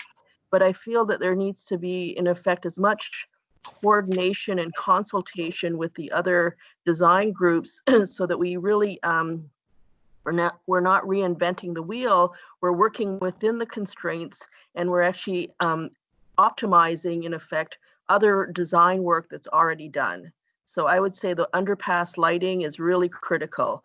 I would say it would be great to kind of consult with West 8 in terms of the treatment of the concrete in the underpass itself and the viability for it to be a open palette for future work, but also that there might be a long time where it stands on its own without any artwork on it, just given timing. So I guess I'm just pleading for as much coordination as possible. I agree with the comments about the heritage railing. It just looks kind of odd. So you end up with the kind of concrete, which is sort of odd, and then the heritage railing, which is kind of odd, and they're right next to each other.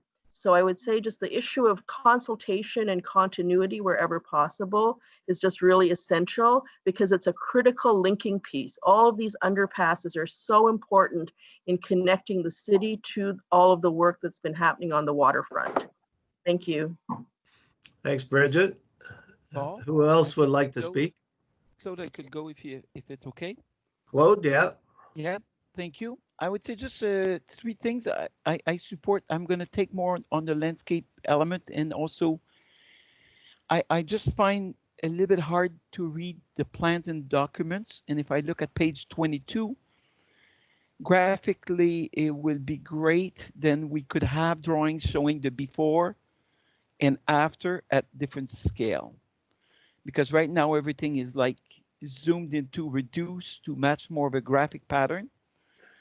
So it would be nice to compare the before and after, juxtapose, and not using the same color scheme, so we could really read what is added and what is transformed. Number 2, the color black under it, is that the right color? I think it would be quite interesting to do a color study like they did on the bridge on the commercial island and at Villiers Island. I think black seems to be maybe not the right color because it reinforces darkness. So what could be something else in terms of the black that could bring brighter and a kind of a maybe a notion of identity by the fact that we're seeing low maintenance. Number 3, the planting list. I have never seen a birch tree in Canada next to a highway, next to a road, or used as a street tree. I am quite worried about going with this kind of a monoculture with this. Could it be possible of thinking, like as we do in architecture, we ask for mock-up? Could we do planting mock-up instead of doing the entire ordering like thousands of those birch that's going to do the Lakeshore Boulevard and those elements? Could we maybe this summer try a patch of them next to it for a year to make sure that the investment will make sense and they will survive and they would carry of what you said it's going to do in terms of salt tolerant. Birch has a disease, the borer, that needs to be taken into account. And I'm actually quite concerned about that. I think that's it's a lovely idea, but once again, I haven't seen one birch in Canada next to salt situation. So when we say sustainable, I get it, but I think we should maybe test it before, and then it would probably help. Thank you. Thanks, Claude. Anyone else with comments? Yes, it's Nina Marie. Hi. Okay. Sorry, my mic was muted just before Claude. I actually wanted to echo what Claude has just said. I'd also like to appreciate that there has been an effort to deal with landscape on this site and to extend it at least in some way out from the wings. And I think there's an opportunity, as Claude has already said, to do some testing, but also to try a low landscape first and to allow a kind of succession opportunity there. Particularly if this could be done in a small way, might actually allow Metrolinx and Waterfront to make a kind of lesson that is learned from this. It's a useful opportunity for kind of safe experimentation and ideally actually low cost experimentation. So we'll just echo that and maybe look for an opportunity there. I know that there are more constraints than there are opportunities, but within the space for opportunity, I'd really encourage us to try to do something that would set, if not a bar, then at least a way forward for other projects in these very tough conditions. That's all I have for the moment. Okay, anyone else? This is Eric. Eric, yeah. Yes, a couple of points. One is the, maybe it's in the, my first point would be on the treatment of the concrete, the use of the vertical treatment. I understand some of the reasoning. What I found though is that there is no, I would like to see more continuity between kind of the treatment inside the tunnel and the outside. In my view, the underpath is, could it be read more in terms of a better integration and transition between some of the materials that are inside that are on the covered section versus the part that are outside? The transition are very abrupt. There is no, it feels like, it's two different parts. So a better integration is something in transition between materials. And, does the, I'm not sure if there was some exploration, but could the material on the outside, the treatment, the vertical treatment, could it be simpler? Could it be a smoother surface? That's something that I think would be something that would encourage to be explored further.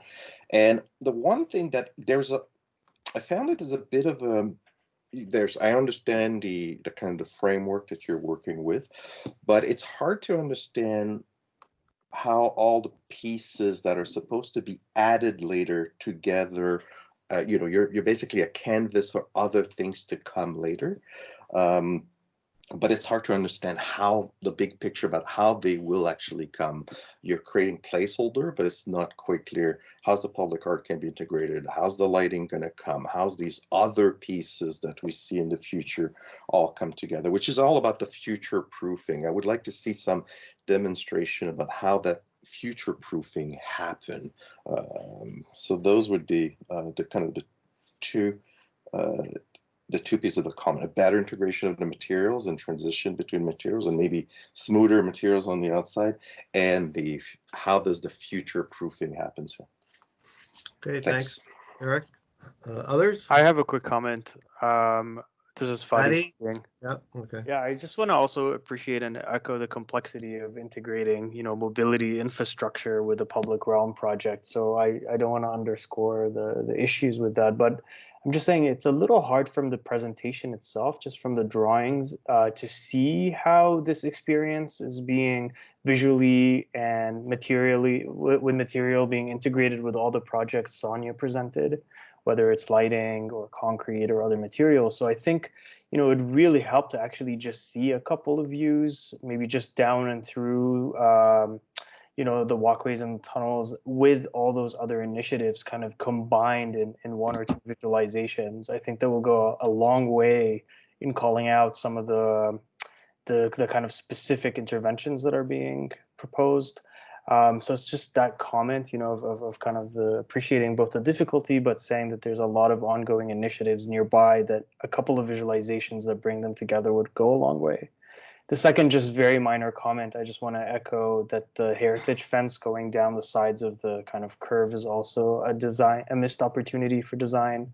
And I would just kind of echo trying a different option, especially along the edges of the embankment. Thank you. Thanks, Fadi. Anyone else? Yeah, just my 10 cents here. Peter, yeah. Yeah, just picking up on first of all the heritage fence. I think it should be ditched. I think there's other alternative designs, including extending the wing walls themselves and the bridge pediment wall, and just eliminate that whole idea. It's not necessary, and it won't look good in time. And secondly, I still would like a better definition of what utility lighting means. I want to know the lumens on the pedestrians. I want to know where the lighting is coming from. If there was a suggestion that that West 8 had a better lighting design for some things they're working on. If that's available, then use it. I think utility lighting for pedestrian spaces under underpasses like this is just a worst case nightmare, and I think we should reject it and ask for better quality lighting. Thanks. Okay, thank you.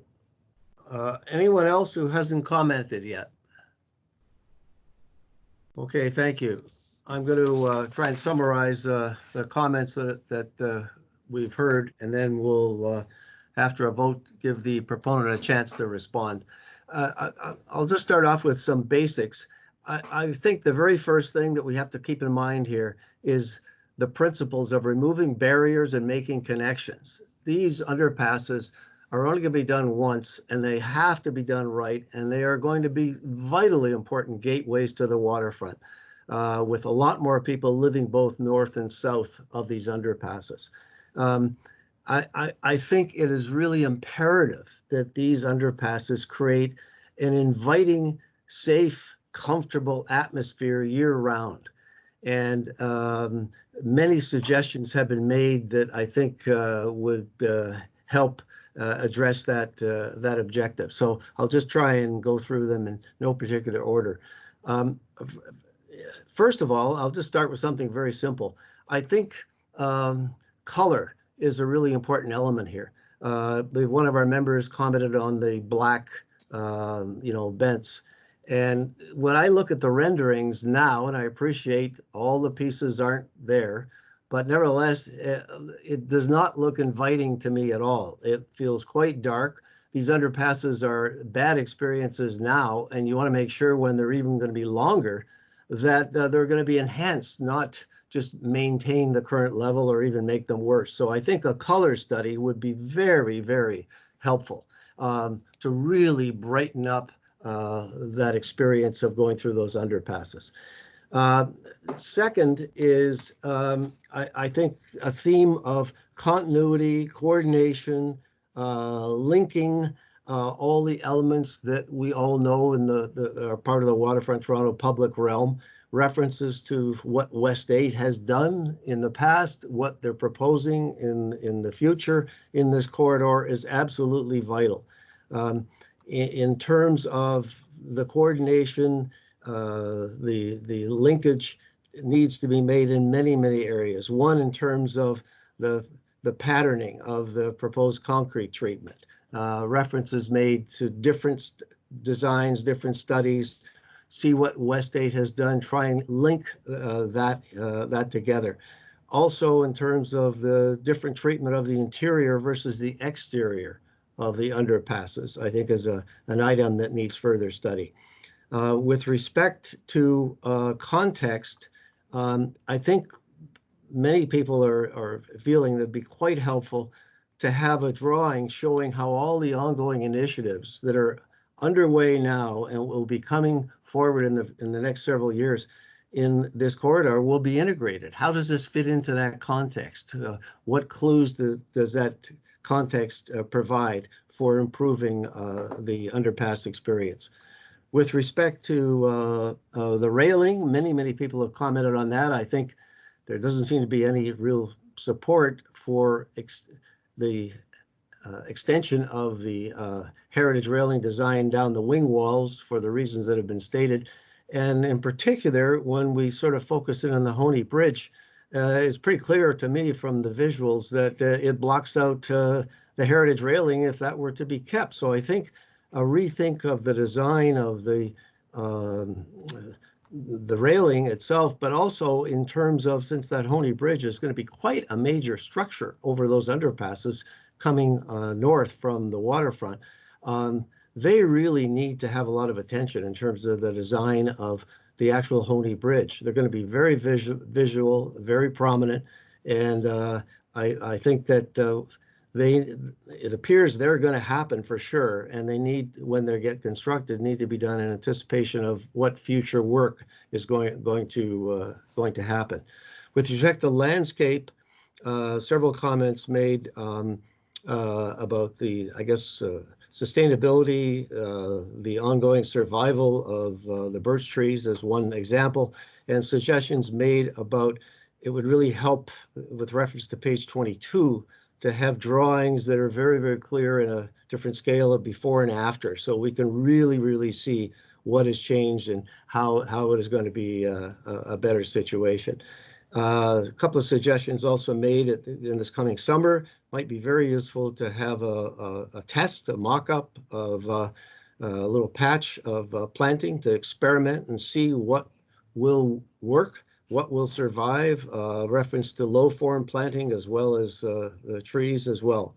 And I guess a final overall comment about, you know, and it worries me, relates to the question I asked. So when will all the items that are now not in the scope be included, and how will all those items come together? It's the future proofing argument that has been made by some of our members. So I know this is very complex. This is very difficult to integrate all these pieces, but I re-emphasize, I think the consensus of the panel is this really requires as much detail as possible. We are only going to do this once, and those underpasses will be there for a long, long time. So I think that captures most of the comments that the members have made. I would look to the members in terms of a suggested vote at this point for this item. To be frank, what I'm hearing is a vote of either non-support or perhaps some conditional support. So I put that out there for consideration. Who would like to comment?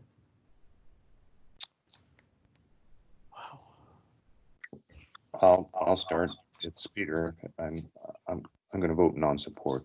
I don't think there's enough information, and we have a series of substantial concerns. This is Eric. I agree with Peter. Okay. This is Buddy. I also agree. Okay. So I will also go with that. I understand the complexity, but I think I think the comment that was given today may be very helpful for you guys just to enrich somehow of that experience. So I will not support. Okay. Agreed. It's Nina Marie. Nina Marie? Agreed. It's Betsy. Betsy?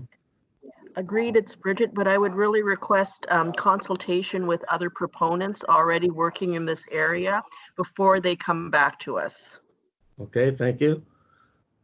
And this is George. I'm not going to buck the consensus. George, okay.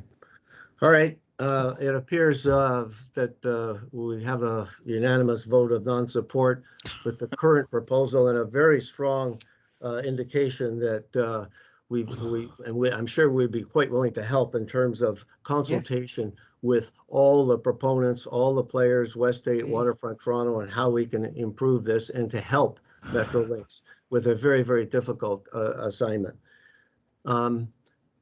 Since it appears unanimous, I assume we have no one dissenting. I'll turn it over to the proponent for their opportunity to respond. I guess, Warren, that probably is you. Yeah, so we'll take that back. We'll have to review the comments in greater detail. And again, there's multiple players within Metrolinx, including our sponsors office, Design Excellence, you name it. Yes. Neighboring projects, you know, there's a lot of complexities, as you mentioned. Mm-hmm. And we'll have to take that back and reconvene as a team internally, and then we'll have to continue our consultation. Okay, well, thank you very much. I hope our comments are meant to be very constructive, and we want to help. So please take it in that spirit, and I'm sure Chris at Waterfront Toronto will do everything possible to facilitate that consultation. Perfect. Thank you. Okay, thank you very much. It's 12 o'clock, so we're a little bit over. So I gather we're going to have a lunch break until 12:30. Who's coming back at 12:30? This is Betsy. I'll be here. Or I'll just say who's not coming back. Multiple That's easy. people are now exiting. I will be back, Paul. I just want to make Is sure now we probably exiting. still have a quorum, Chris. What's It's that? Games virtual. Sorry, we're not going to have people back after, Is enough now people back after exiting. lunch? I will be. I'm I just am. trying to get a tally Is of how now many people exiting. we're going to have. Mike Bogus, Metrolinx. Is now exiting. Hey, Paul, why don't you go through the list of panel members and just All right. have them say yes or no? Is now All right. exiting. Let's do it. Okay, Betsy, are you coming back? Casey Craig. Yes. Yes. Is George? now exiting. Yes. Yes. Claude? Yes. Good. Peter? Yes. Bridget? Yes. Okay, Fatty? Yes. Oh, we're good. Nina Marie? Sorry, no teaching. Okay, Eric? Yes. Oh, we're in good shape. Okay, have a nice lunch. We start because you're online, Dan, and everybody can see you. And if Jonathan joins us, he can chime in later. Okay.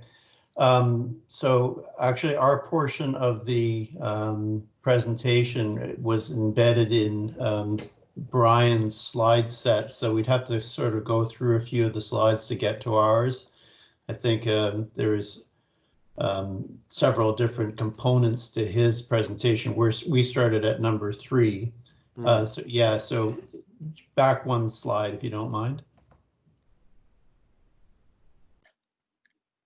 Yeah, so this is just the Brian's introduction to us. It's actually just extracts from our slide. It's regards to the number 3 Eireann Quay building, which is the building that the Ireland Park Foundation is now in a lease with the city. Next slide, please.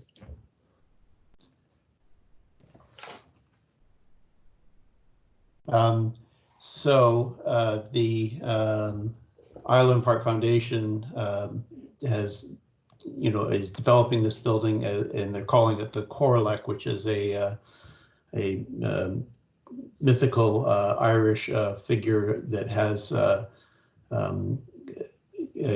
guess, a visionary sort of viewpoint of life. The park is associated with the Ireland Park Memorial. Could I get next slide, please?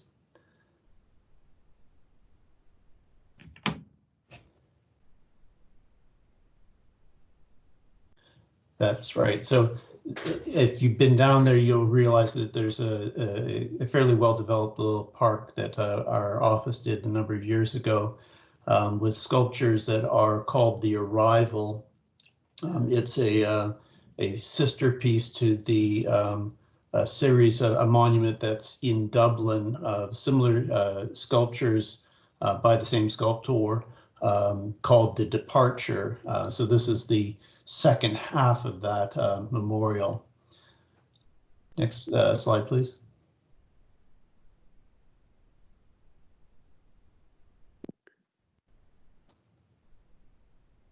So just as an overview, where the current building and the area, the yellow shows what used to be the former forestry building, which is now leased to the Ireland Park Foundation. And this area is historic for being the landing point for many of the Irish immigrants that came to Toronto, and many of who died in fever sheds nearby. Hence the potency of the site for historic purposes for the Ireland Park Foundation. Next slide, please.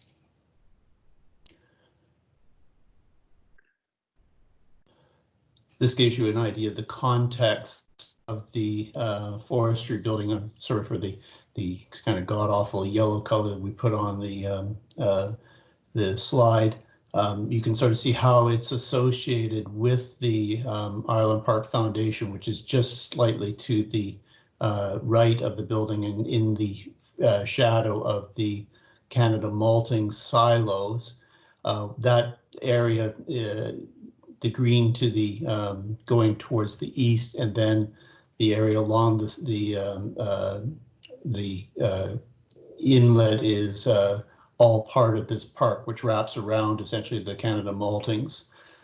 The first phase of our project is just essentially leasehold improvements to the Eireann building itself.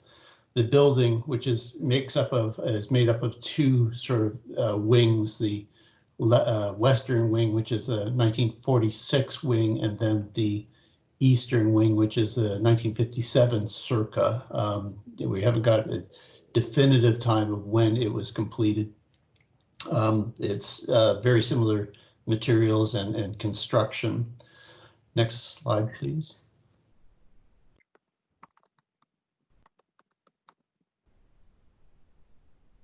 This gives you a better idea of the proposed context that is happening in the whole area. You'll get a better idea with Brian's presentation of all the different projects that are going on within this.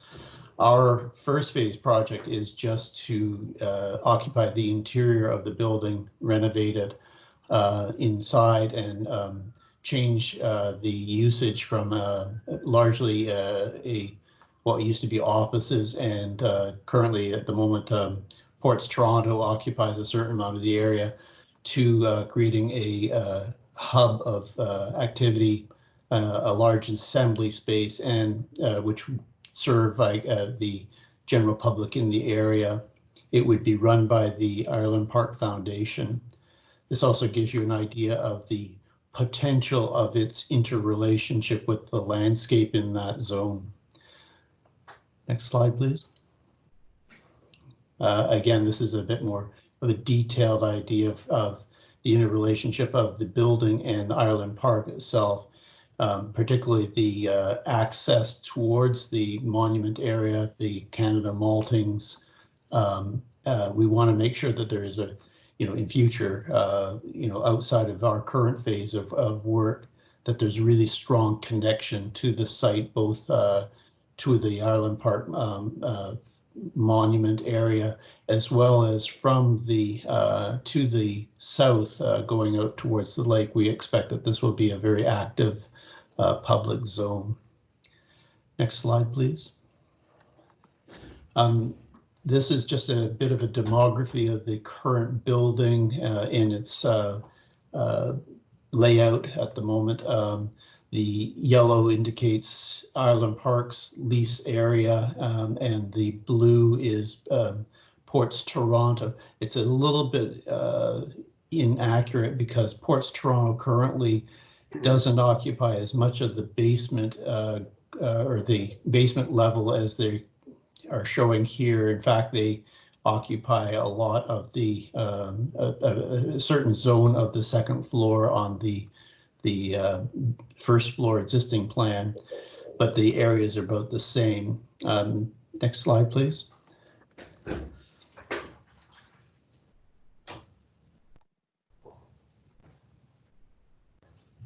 There is a third floor area as part of the 1946 wing, the west wing, and it is just offices, unoccupied at the moment, but Eireann Park Foundation intends to occupy this zone.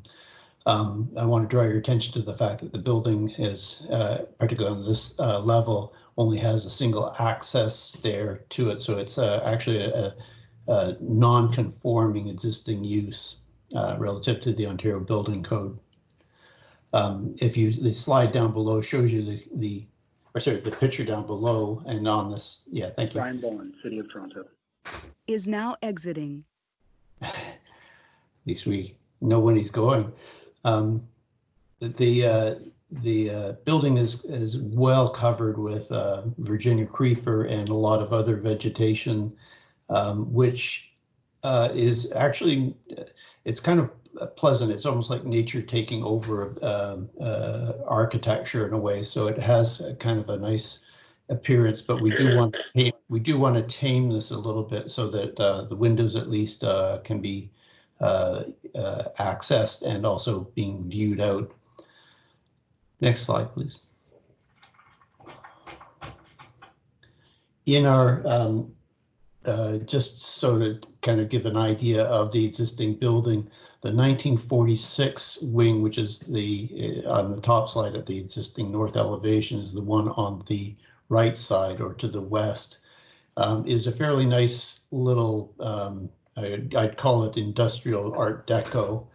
I mean, it is fairly robust in its detailing. The 1957 wing is a bit more utilitarian. It was also the area where they were bringing vehicles into the lower level, so it ended up being a bit of a garage as well.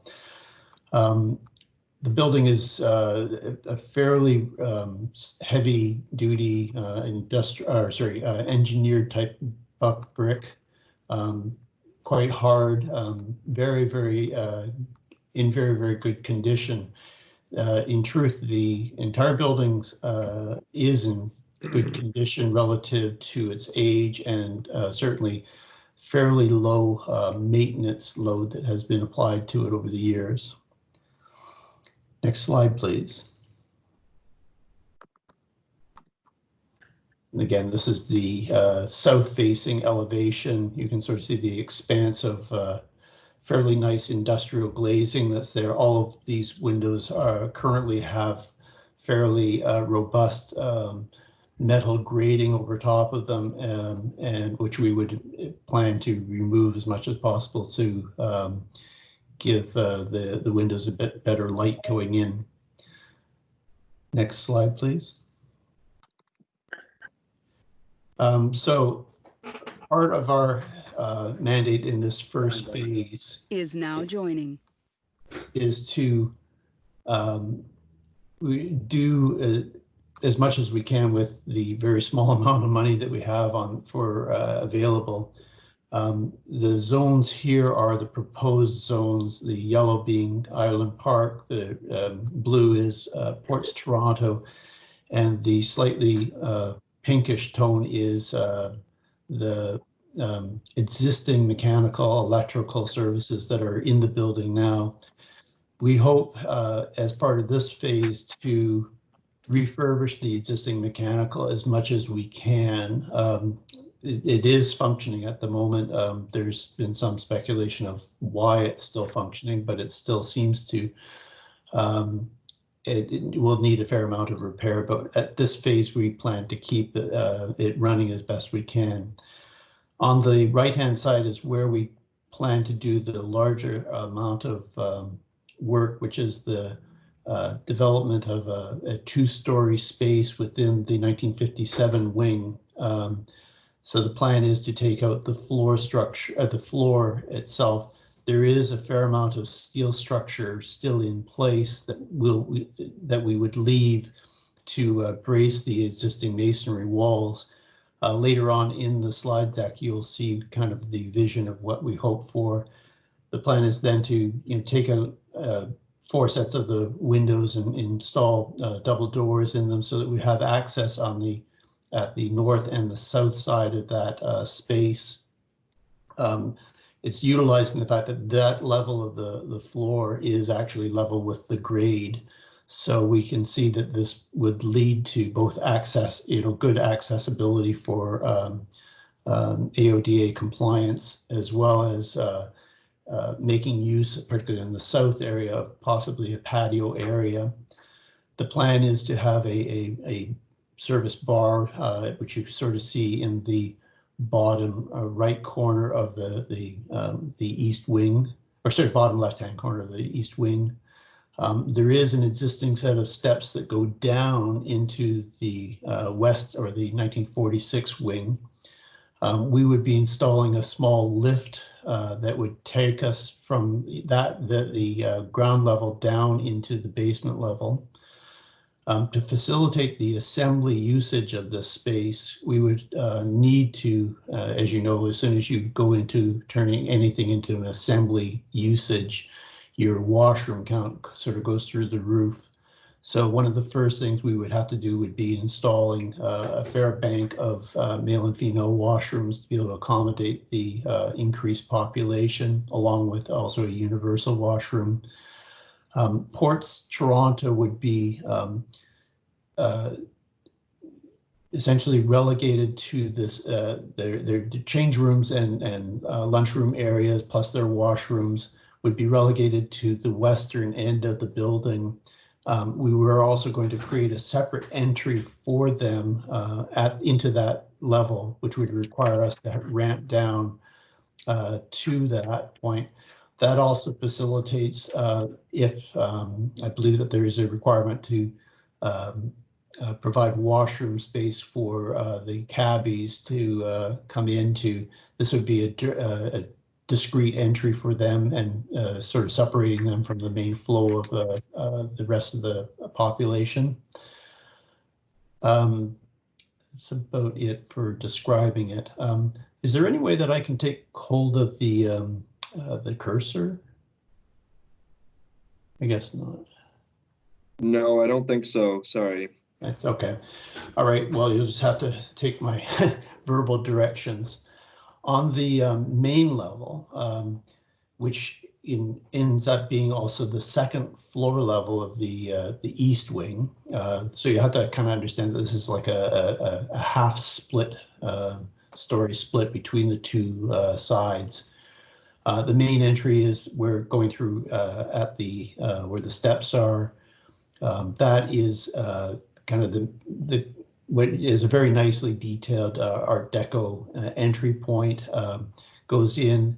The plan is to open up that space a bit and have both reception for the Ireland Park Foundation, but also a bit of a museum area so that visitors coming in could get a bit of orientation of the history of the site and also connect with anyone who is going to direct them to other sites for the Ireland Park Foundation. If you go towards the right-hand side, there is a set of steps that go up and into what we're creating is a bit of a mezzanine area that looks out over the two-story space. This would end up being the Ireland Park main office and boardroom area. We're putting in a new universal washroom just to the adjacent to the existing stairs. The stairs themselves are a fairly nicely detailed Art Deco with terrazzo and very nice railing area, which we would hope to restore. In the blue area indicates where we would decant the rest of the Ports Toronto office and requirements. There would be a small amount of renovation to get those offices set up. Going to the next slide. We're leaving this as pretty much as is. Again, problem being it is a existing non-conforming code issue in terms of exiting. We would be restricting the number of people to probably no more than about 15 in this zone, given the exit width, and then maintaining the existing office usage. What you see to the right is the rooftop of the 1957 wing, and dotted in is where we would plan to, should in future phases, install an elevator or extend the elevator system up so that it would serve all the levels in this structure and provide a better AODA accessibility. Next slide, please. This is a section that just gives you an idea. It's a centerline section that looks north. So the 1957 wing is on the right-hand side. The 46 wing is on the left-hand side. And this gives you an idea of the two-story space that we plan to make as part of this assembly. It also shows you where the mezzanine area that looks out over top of that. And then essentially the zones of where Ports Toronto is and where Ireland Park is, and then areas of circulation. Next slide. These are just sections. One cut through the left is cut through the 1946 building, and the right-hand section is cut through the 1957, and it gives you you know, a graphic of the existing steel that's there in place that we plan to leave, primarily because it is functioning as braces to the existing masonry wall. The removal of the lightweight flooring in that area, we have come to the conclusion it really doesn't do any sort of lateral bracing on the masonry, but the steel members that are also there do. Next slide, please. This is just you know, some elevations. The very modest amount of work that we're doing is simply adding doors on the left hand or the eastern wing, leaving the two existing overhead doors in place. And then on the next slide, please. Facing south, the two doors that are in the 1957 wing would be leading out towards the south, and where we would expect a fair amount of potential outdoor related activity to the new two-story space. I want to note that the soil, the grade does come up to the window levels of the 1946 wing, so there's been a lot of diagrams showing that area being sort of leveled out. We might have a problem with bringing the foundations or uncovering the foundation level in that area, but we'll cross that bridge, I guess, when there further landscape discussions happen. Next slide, please. This is just a rendering of what we would, you know, at the first phase of things that we would do to removing the gratings off of the windows. We want to reduce some of the ivy. I think we might judiciously leave a bit more than what we've shown in this rendering because of the greening of the building seems somewhat appropriate. And then the landscaping here is somewhat notional because we're showing a ramp that goes up to the steps. I think that there's also thoughts that in fact this might be an area that the ramping would be, the level would be dropped down and continuous, and then we would have to do some sort of other type of either additional steps to get up to the main entry or some other ramping system. You can sort of see the relationship, though, of this building and in the left-hand side, the portal leading into the Island Park Monument. Next slide, please. This is a sense of what the interior could look like in that space. This, as I said, is our first phase. Sort of the intent is to have this up and running by the end of this year. The longer term goal with funding would be to restructure the walls so that they could be braced without having these residual steel columns, as well as creating possibly a different type of roof structure that would support the roof without the columns. And therefore we would be able to hopefully clean out all of the steel here. But for the moment, we feel that this still creates an interesting and very usable space. Aesthetically, we were hoping to keep it fairly industrial and somewhat grunged, as a term that's been used.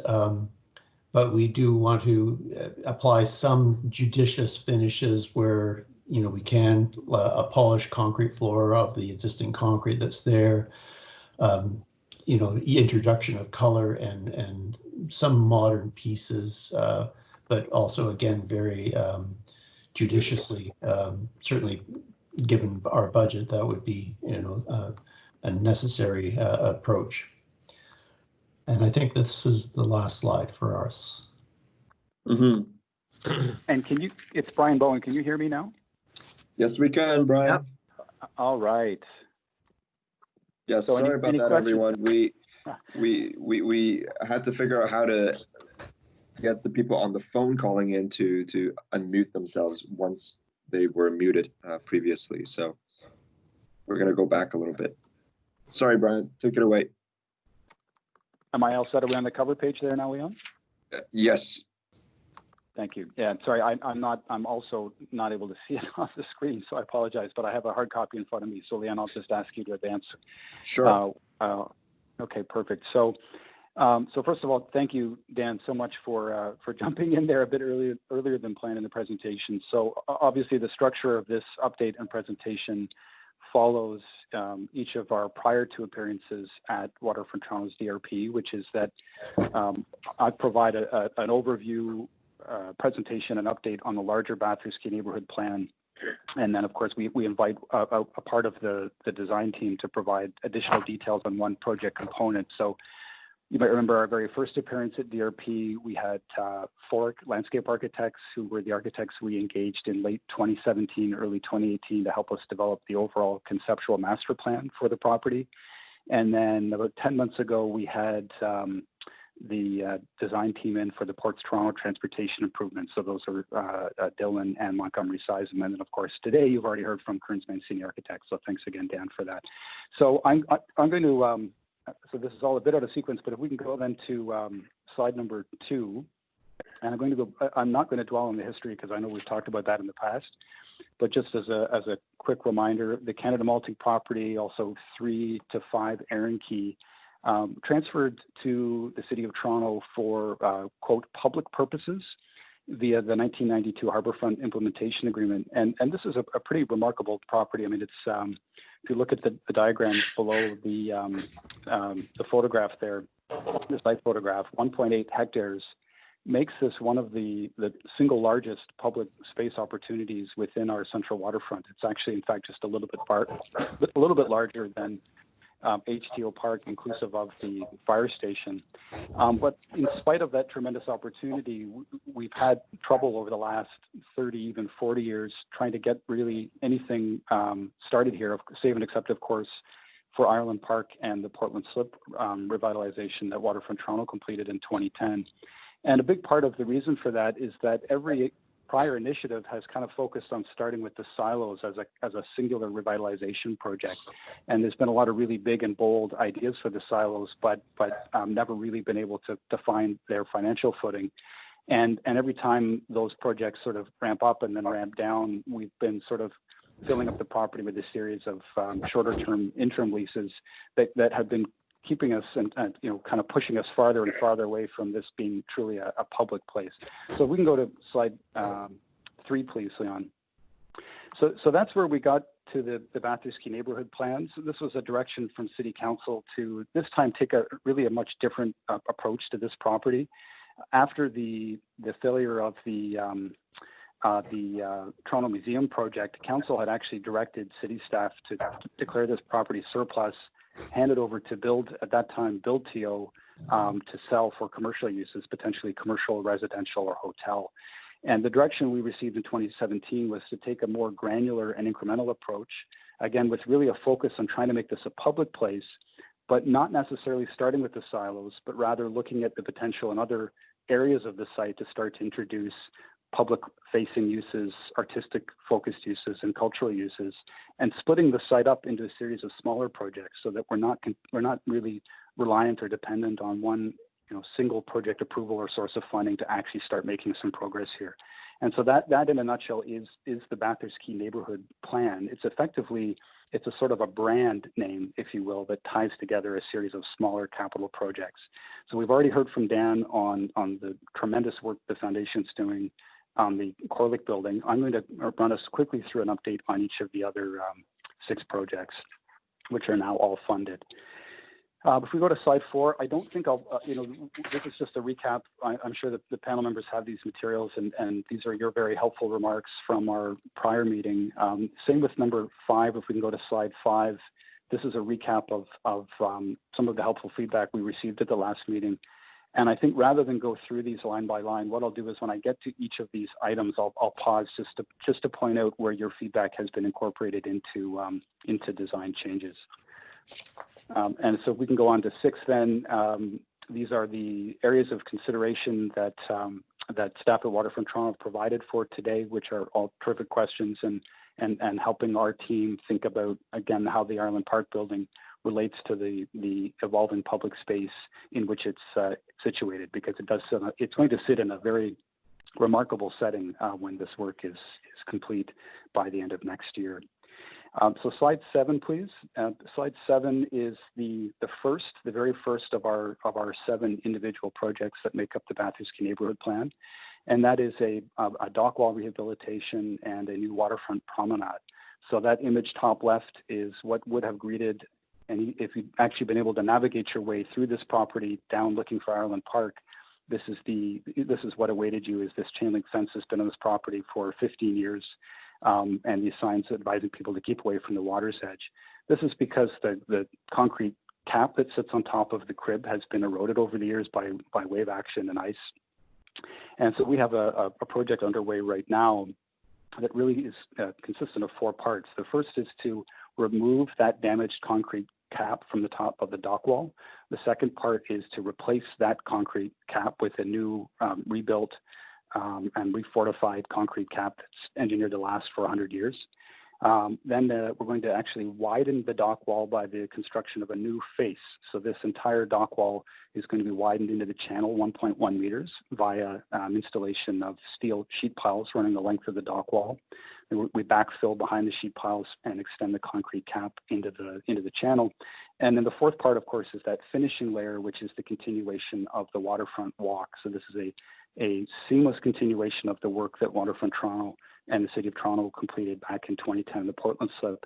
It wraps around the corner and runs 140 meters west along the dock wall, past the new Ireland Park building, and just stopping short of the airport facility. So if we go to slide number 8, please. So we had a groundbreaking ceremony for this project, but it was really a kind of a groundbreaking for the start of all of the capital work down on this property back in October 2019. This was a really fun event. We came up with this idea that we would have our key project partners help us symbolically remove this barrier to the waterfront by pulling down a segment of that chain link fence. So of course we've got Mayor Tory, Councillor Cressy, Robert Kearns from Ireland Park Foundation, our local trustee from TDSB, who's a partner in the project, Jeff Wilson from Ports Toronto, and Joan Prowse, who is the chair of the Local Ratepayers Association, the Bathurst Quay Neighbourhood Association. The week following the groundbreaking, got right to work. So this is from November 2019 as a picture of the removal of that damaged concrete cap underway. So you're starting to see in this image the exposed dock wall crib, which the original crib actually does stay in place. It's really the kind of upper meter of the dock wall that we're replacing. If we can go on to the next slide, please, number 9. One of the I think the successes and the innovations of this project has been that at every individual stage, within every individual capital project, we're pushing our project partners to find ways to support phases that proceed that particular phase. And so the dock wall is a good example of that. This is pictures here of a series of derelict storage sheds and buildings that have been demolished to start to make way for considerable new public space and opening up new vistas to the water's edge. And in tandem with this, we're also removing all of the subsurface utilities left behind by the malting operations. So we have catch basins, asbestos-covered pipes. I mean, you can imagine all the stuff that linked up the pump houses to the silos, and all of the contaminated soil that's left behind. So all of that is coming out in tandem with the dock wall project. So we put ourselves on a better footing by the time we get to building the actual public space next year. If we can go to slide 10, please. March 2020 was a big milestone for the project. This is when we actually started the first pour on the dock wall. The dock wall, the replacement deck, being poured in 3 segments. So March 2020 was the first piece to be poured. And actually the second one is being poured at this very minute. Just 10 minutes ago, I received an email with a picture of the pour underway. So by the end of day today, that replacement deck is going to be about 70 to 75% complete. And then the next and final pour for the replacement deck happens on April 21st. If we can go to slide 11, please. So that was the quick overview of the dock wall, and that project is on track to be completed by October of this year. So we'll make sure to provide that date, and we'd love for anybody interested to come out. We're going to arrange a ribbon cutting of some fashion. So slide 11, project number 2 are the transportation improvements. So again, this is the project that we were last in front of DRP with. This is a project that is being funded and built by Ports Toronto, but has been through a rather rigorous site plan approval process that is we're trying to get it wrapped up in spite of everybody kind of being working from home, but should be actually wrapped up in the next week or two.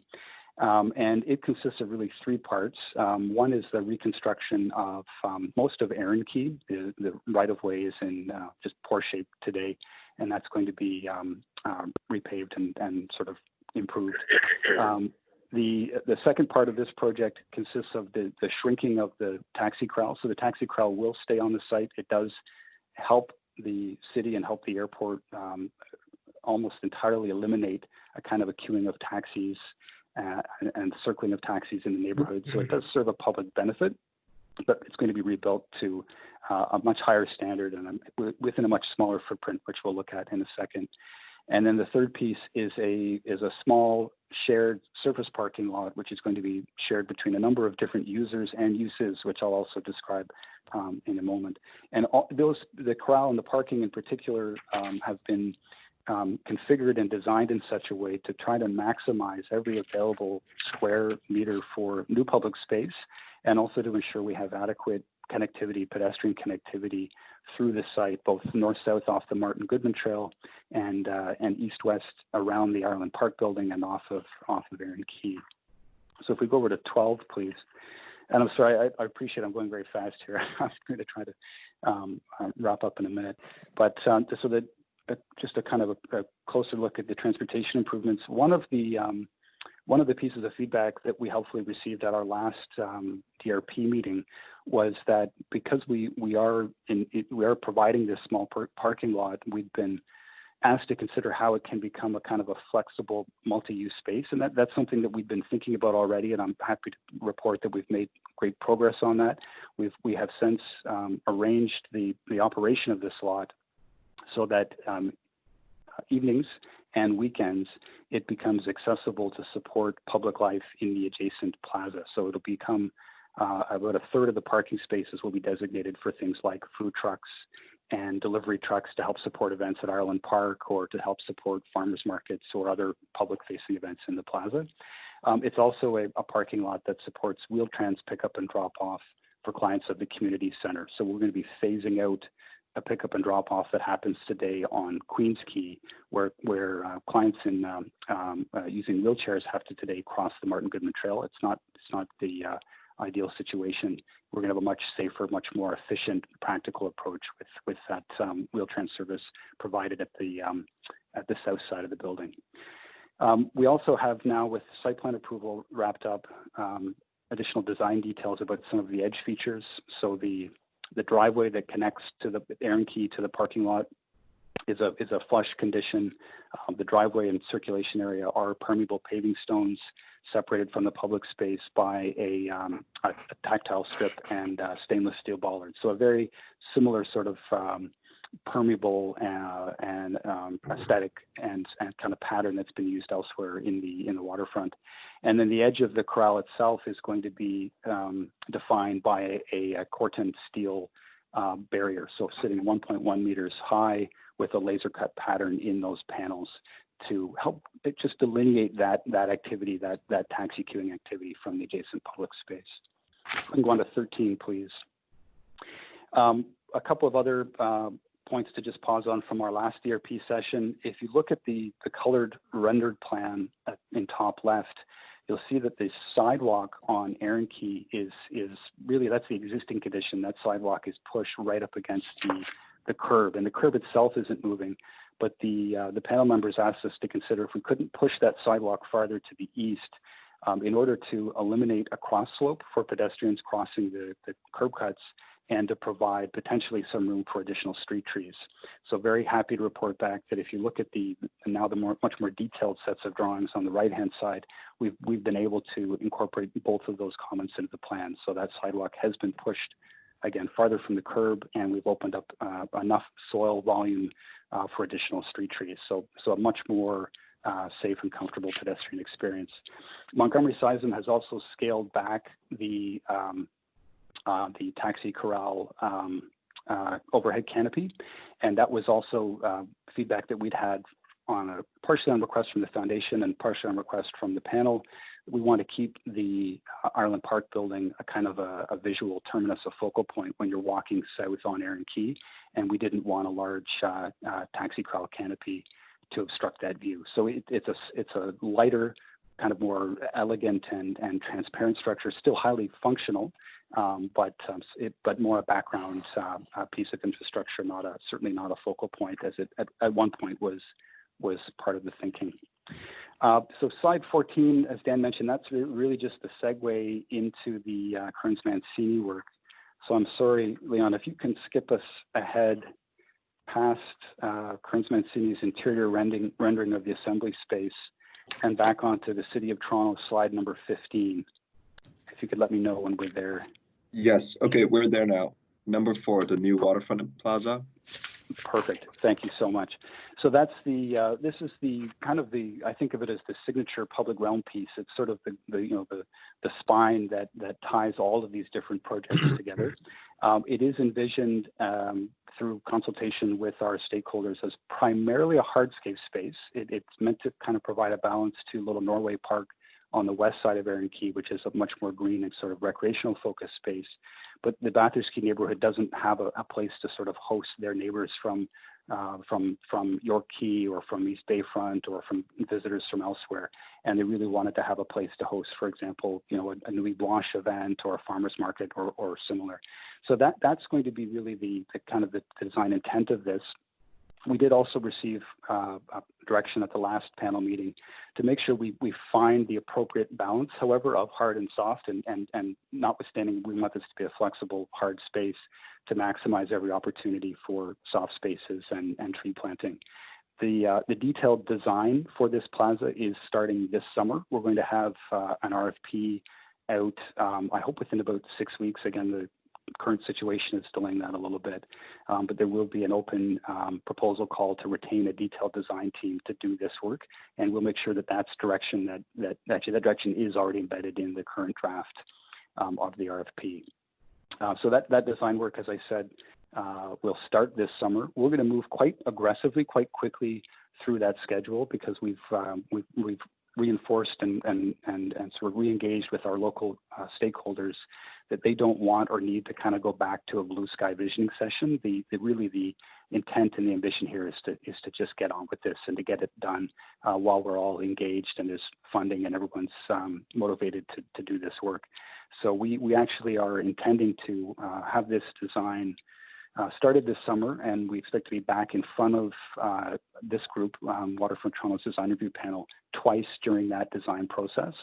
And Leanne, I might need to schedule those with you today because I know that you guys fill up, and because we actually are looking to tender this work by early next year so that we can start this construction in spring of 2021.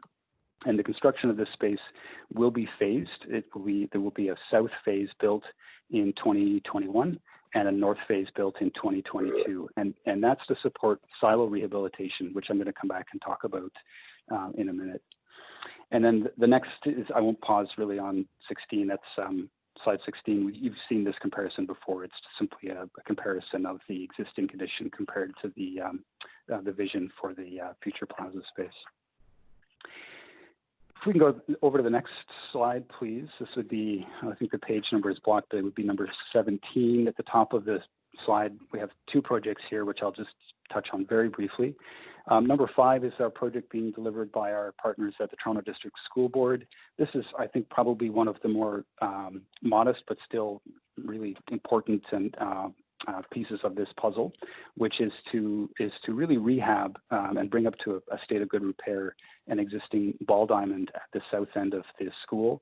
That it's not well used as a ball diamond, and so there is a vision to split that space into a partial hard space, like a court of some sort, and then a partial grass surface with better lighting, better drainage. and so forth. So that's also a funded capital project, also being going through detailed design this year by TDSB, and then that drawing package is going to be appended to our works package when we tender this work, and so the city will be building that through PF&R. We'll be building that on behalf of TDSB when we build the plaza next year.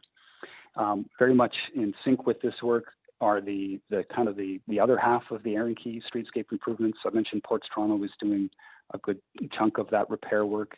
The city is also in our detailed design RFP, redesigning and rebuilding the north half of Eireann Quay to become a much more pedestrian exclusive and focused space. So we won't have any more of the image you see top right where we have cars legally parked and spilling across sidewalks. It's going to become much clearer what is and isn't intended for vehicles and for pedestrians. So that work also part of our detailed design RFP, tendered early next year and built in 2021. So the last piece then is the slide 18, which is the Canada malting silos. These terrific black and white images of the buildings, and there's certainly mixed opinions amongst the public and amongst our stakeholders around the future of these buildings. But I suspect most of the people on this call see the value and the beauty of these buildings, and think there's certainly a need to restore these designated structures. If we can go to slide 19. So what we are embarking on is, again, much different than the way that the silos have been considered in the past. We have developed what is, I'm very happy to report, because we didn't actually have this secured at the last DRP meeting, what is now a funded two-part strategy to bring the silos up to a state of good repair. And so that strategy is being rolled out in phase 1, which is repair, and phase 2, repurpose. So I'll talk a bit more about that. Slide 20, why 2 parts? First, again, we just want to learn from past efforts. We don't see on the horizon a kind of a single funding partner to take on this entire project all in one go. We think that the secret to the success here really is incremental. We also need to undertake urgently needed repairs. We simply can't and don't want to open the adjacent plaza space while this building is still cut off from the public by a chain link fence. We need to get this building stabilized so that the fence can come down when we open the plaza, and it could start to feel a part of that space, even if we haven't got an interior tenant yet in the building. We also need to utilize available site access, because of course our access to this building to undertake those repairs as each of these projects comes on stream is only going to get harder and more expensive. And then we also want to position ourselves to wait for the right partner. We don't want to jump at the first proposal that comes along, and we hear a lot of them, and a lot of them frankly are lousy. They're not in keeping with the vision for the property as primarily a public space. So we want to position ourselves to make sure that if it takes us 1 or 2 or 5 or even 10 years to find a right fit for the building, or we phase somebody in or try something on a trial basis, we can do that. So slide 21, part 1, repair. This phase of this strategy is already underway. Last year, we completed an updated condition assessment with RJC engineers. Next week, we're going to be releasing an RFP to undertake the detailed engineering work for all of the engineering and architectural work spelled out in the condition assessment we completed last year. And then again, happy to announce we do actually have the capital funding to undertake that work next year. So we're going to be doing that engineering work in 2020. We're going to be tendering that probably by the end of this year or early next, and then undertaking that work in 2021. And that again is why the plaza construction is being phased. We need to make sure that we retain access and staging and laydown areas for those silo repairs. So at one point we'd thought about trying to do the plaza in one year. It simply makes sense to support the silo work that we split it over 2. If we can go to slide 22, I'm not going to read this.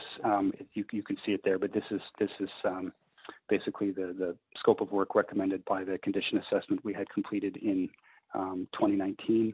An important part of this is that the detailed scope of work we're undertaking this year also involves water and sanitary service investigation. I wanted to make sure that we don't build this plaza and then come in and tear it up to bring in force mains and sewers and hydro. So all of that work is being front-ended into this investigation so we can coordinate those subsurface utilities. And then slide 23 is something we're excited about with the silos rehab, is that we're also, as part of this work starting this year, looking at how to remove that concrete block wall at grade that separates the north and the south silos. So even again, independent of finding a tenant or a use for the interior, we actually open up both this access point and this amazing kind of compression and release point on the site where you can walk along that east-west connection into the plaza, walk through and underneath the silos, and then you have this amazing skyline vista that opens up with Portland Slip in the foreground. So that's a part of the scope. We're investigating that as well starting this year.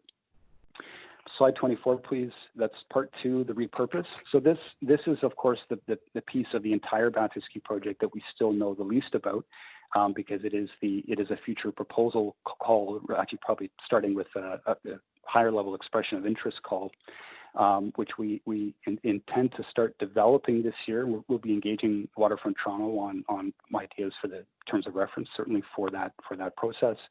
Quay is also going to be a part of that process. Developing that EOI this year, but we want to be really smart about this. We don't want to jump the gun on starting this process because it does, I think, have the potential to become a bit of a distraction from the capital work, the state of good repair work that we now have funded and we so urgently need to do. So we expect that we'll launch this once that work is really kind of past the point of no return, once we've probably got that project out to tender, and then we launch the EOI and followed by an RFP. And then at some point in the future, we look forward to selecting a reuse partner for the silos. 25, I'm going over time, so I won't really pause on these, but these are just a sampling of some of the ideas that various parties and stakeholders have shared with us. So, the idea, sorry, I thought I wouldn't pause, so I go really quickly. Could the interior of the silos become a permanent leading edge multimedia installation? There's a Montreal company named Moment Factory that has reached out. They have some really interesting, exciting ideas about how the interior of the silos might lend themselves to something like what they've done at the Notre Dame Cathedral in Montreal or other projects they've done really around the world. Of course, the Contemporary Art Museum in South Africa is a compelling idea, certainly a big ticket item. We'd have to explore whether or not that's a feasible idea for the property, but it certainly would be an exciting use for the silos. And then some kind of less invasive ideas.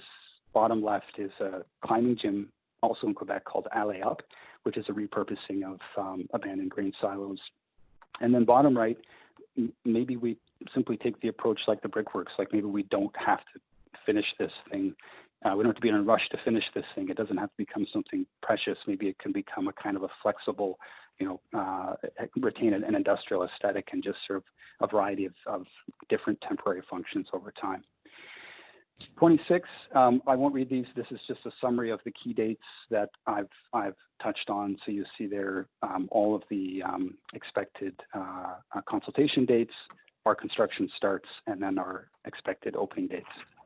And that brings me to the end. Wow. Thank you very much, Brian, for a comprehensive presentation. Before we start with questions, I just want to remind everybody, it is now 1:34, and this item was supposed to be totally concluded by 1:45. So if you can maybe keep your questions and comments brief, that would be appreciated. I'm going to just go through a list to simplify it. I want to start with Betsy, if you have any questions. No questions, Paul. Okay, George? No questions. Claude? Is Claude there? No question. Okay, Peter? No questions. Very, Bridget. very thorough presentation. Bridget? No questions. And Fatty? No questions. Okay, and Eric? No question. And I think that's everyone. I only have one, which is real simple. In the various renderings, I just was curious, the color of the exterior of the building now versus proposed, is it going to be the same? Is it changing? Because there's different colors that are shown in your various renderings. Paul, are you talking about the building or the grain elevator? the actual building, the slide that's before us now. I just want to know I'm a little confused. In some slides, it's shown as this gray texture, and other it's brown. It's in fact a fairly dull buff color, and it has a fair amount of soiling on it, which may or may not be cleaned. So it is a bit mottled. The rendering, the Enscape program we used for the rendering, even though we can feed in a almost a photographic color match to the existing brick, which is what we did, its process tends to decide on its own what the shading is going to be. So there is a slight yellow tone to it, but it really reads as kind of a dull beige color. Okay, thanks. And I just have one last question, which is the actual use of the building. I understand, of course, it's the Ireland Park Foundation, but is this building going to be available to a variety of groups for that fabulous space overlooking the water? Is this year round? What's the sense there? So Paul, it's Brian, I can weigh in on that. It is in fact a condition of the lease with the foundation that they make the building accessible and available for other groups. So the short answer is yes. Okay, great, thanks. Okay, then let's move to comments, and I'll read off names again. I'll start in a different order. Let's start with Eric. Comments. Yes. So thank you very much for a very thorough presentation. I think it's quite exciting to see this building being reused and being brought back to life with such a great use. Some of my comments would be one on the topography and the grade. Looking at the buildings and looking at, for example, you have a slide here on slide 17. And if we also look at some of the other slides, that there's a lot of topography, a lot of level changes to the buildings, and so that whole relationship of the inside of the building and the outside of the building. When we look at the overall city vision that Brian presented earlier, I think that in the next round of exploration, of commenting, I think that the topography, the relation of the inside and the outside, the way the ramps are coming in and out of the building, because for example, like, the vision shows the site fairly flat, but in fact, because of the changes around your building of the level, this is not really the case. The frontage along the west side, for example, will have a building that is lower. How does this all get integrated into the overall landscape strategy? So I think that's something that's quite crucial. That is, there's not enough detail at this point to comment in. So I would invite you to, in the next round, to bring this back forward. Another point is I understand that that's kind of a phase, in my understanding, this is a phasing approach to how the building is being rehabilitated. The way I see it is maybe the building is not going to be fully accessible in the front end, but is there a way to, as money gets identified for some future investment, to future-proof, so that it's very easy for you in the future to continue to make these improvements, so that you can actually, the building can be OADA, it can actually be more accessible to, since it's going to become such a public building over time. So I think that future-proofing is quite critical. Another point is, and again, and I don't know, you haven't touched that, but it seems to me that, the integration in the fullness of time of a green roof is something that should probably be integrated, as this is a building sitting in a park. It's quite wonderful. So that's something that also future-proof, if you don't do it in this first instance over a phasing period, that ensuring that it could be actually added later is something that I would, again, future-proof the building for such a strategy. Those would be the, but I think overall, I think it's like I commend the project. I think it has some very, very positive attributes, and look forward to the next phase of development. Okay, thanks, Eric. I'm going to go to Fatty. Hello, yes. I just want to also echo the comments about the thoroughness of the presentations. It's also a very kind of clear and clean and concise renovation and retrofit of a building in such a kind of important site within the city. My question or my comment is more about the kind of just overall not understating or underselling the importance of this area as a gateway to Toronto. I appreciate the kind of new programming potentials around the site, around the malting salus itself, and the kind of need to think about the circulation and drop off and taxis and the coming and in and out, and the kind of overlapping themes of kind of the Irish heritage and the memorials. As well as finally, you know, the kind of waterfront Toronto maple leaf motif that's making its way in. So there's a lot of overlapping components and a lot of complexity here, and a lot of elements that are kind of interweaving themselves amongst each other. So the kind of importance and prominence of the site as a gateway to Toronto, in all, with the totality of all of these programs and all of these specific elements, I think need to have a very clear reading as an overall site that works cohesively together.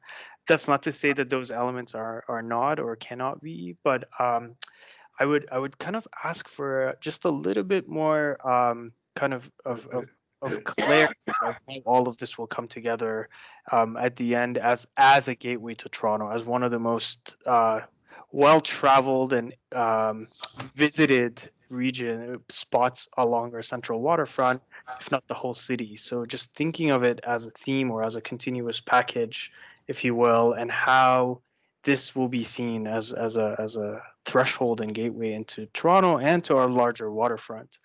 So that's my only comment. Is how does this all come together in a very clear, solid way. Okay, I'm going to jump to Bridget.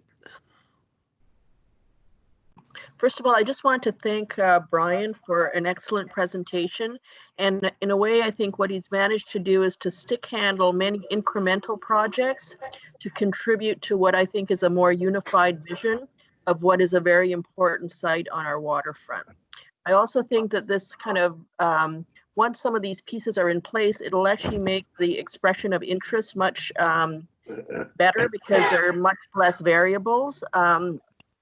I guess the Billy Bishop Airport has 2.8 million visitors a year.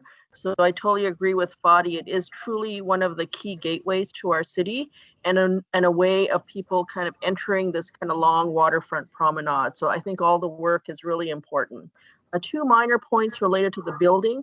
One, I think Eric's point about a green roof or possibly a usable roof for the upper portion of the slightly lower building would be really important, maybe as a future phase. And then I would say in your page, I think it's 18, where you're showing a view of the interior space with the existing columns. I kind of like the existing columns. I think that I like the kind of, they're part of the character of the original building. And I feel that maybe by keeping them and using the kind of structural bracing as potential locations for uplighting, it could really create a pretty distinctive space that is a little quirky, but I think that's kind of the way it was found. And maybe your money could be spent on slightly other things, maybe the exterior terraces or extension out into the landscape. But I actually feel like the rendering actually portrays it as, I think, a pretty interesting characteristic of the space to be able to retain and utilize the existing structure. Thank you. Thank you, Bridget. Peter.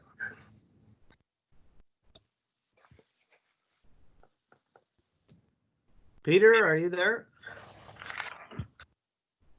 Yes, I have no comments. No Sorry. comment. No comment. Oh, okay. Claude. Yes, I do have comments. I think I'm right. I agree with Brian. This is a remarkable property. I also agree with this objective to create a bold, strong, and powerful vision. I would say I am on my appetite still on that.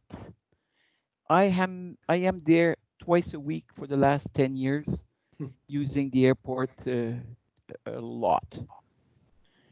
I think it's a very important site. It's entering Toronto downtown, major, 2.8 million visitor and more and more and more. I understand the small project incremental attitudes to go one after the other, but I think we need to be guided with a stronger and clearer vision for the overall site. I understand by opening it up, taking the fence down, and could you put on the page 11 of Brian's presentation on the diagram?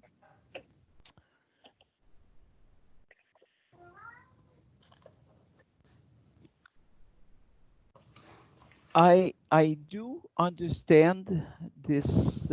Keep going. Keep going. No, not that one. The one from Brian. Yeah, before that. Keep going. One before. 11. Down. Yeah, more down.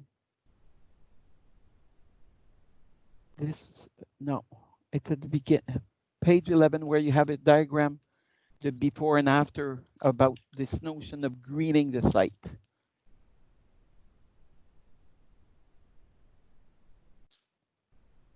This one. That's right. Existing and proposed, I understand the the idea that you have there. And then when I look at the master plan, or any image, I think page 15 is a good one. This is not what I see in the kind of a vision that has been presented. I see a lot of paving. The organization is split by the placement of the building into, right? Yeah, that's good. I see a lot of paving, and the band, for me, it's not a way to, it's just a kind of an organizing device. I understand we don't have design in place, but I also think this diagram is incomplete. We have the right waterfront has completed the water edge with double rows of trees on the water edge. It's not shown on that. When I look at the color of the brick building here being natural, the one is proposed is terracotta. It seems that the document is not evolving and the incremental project as well at the same pace, and there seems to be disconnected. It somehow that worries me. When I look at the image, for example, of a perspective of page 16 at the end of the presentation, this one, well, okay, I could maybe talk about this building. I would not talk about building, but the insertion of it within the landscape, right? Is that bold, strong, and innovative? I don't think so. I'm still on my appetite. This drawing, proposed versus existing, we said that we would get more green. I take the people out in this representation. I take the tents out. What am I left with? Nothing, right? More paving. Plaza with a kind of a band nine, a kind of a bit of express with less expression, and I think it doesn't make the silo in the site. It seems that yes, the fence are gone, which is a great improvement, but I find it's very right. It's not strong, it's not powerful, it's not bold. It's more like getting a site up to a better standard. But is that exciting? I don't think so. And I think by the fact it's a gateway, it should be treated with a lot more intention and guts and more embracing of something more powerful. Okay, thank you, Thank Claude. you. George next. Okay. Well, coming after Claude, this is a little complicated because I also was impressed by Brian's account of the what some other panelists are referred to as the tenacious incrementalism, I guess I would call it. But since as Claude has pointed out, that the main public open space is yet to be finally designed, perhaps his commentary can be incorporated into that upcoming component of the process. I just had two small points to make about the building proposal. And the first one sort of relates a little bit to what Eric was saying. Could we go back to, I think it's slide 5, and I'm not sure actually whether it's 5 of Kearns Mancini. Oh yes, this one, right. This shows this major path, running east-west path, running directly in front of the Island Park Foundation building, which means, as Eric was already pointing out, it necessarily incorporates the ramping associated with getting up to the steps to the main entrance to the building. Looking at the rendering, I found myself thinking that if you mess around with that mounding up of the ground,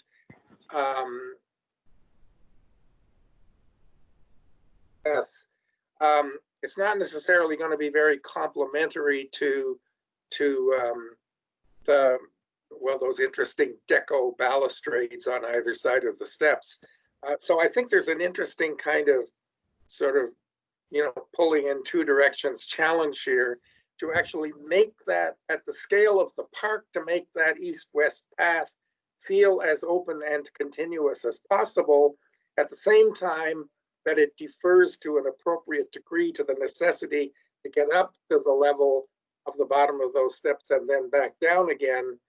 So it's deferential enough to the building in detail at the same time that it's grand enough in overall scale to work with the park as a whole. The second comment is an even less a major one, but assuming that the existing fenestration in the building is going to stay, which I understood to be the intention, I found myself thinking, wouldn't it make sense for the new doors being inserted into the 1957 wing not to be quite such continuous glazing, but to actually have a mullion pattern, which is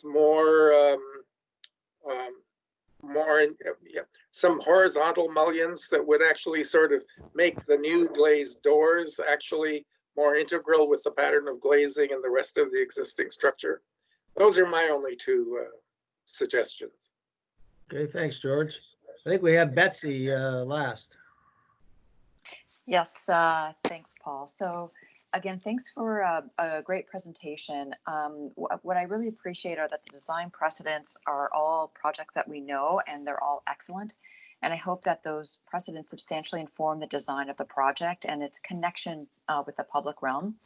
My comments kind of follow along on George's and Claude's in the sense that I think it's important to set the stage for how you want to have the building engage with the public realm now.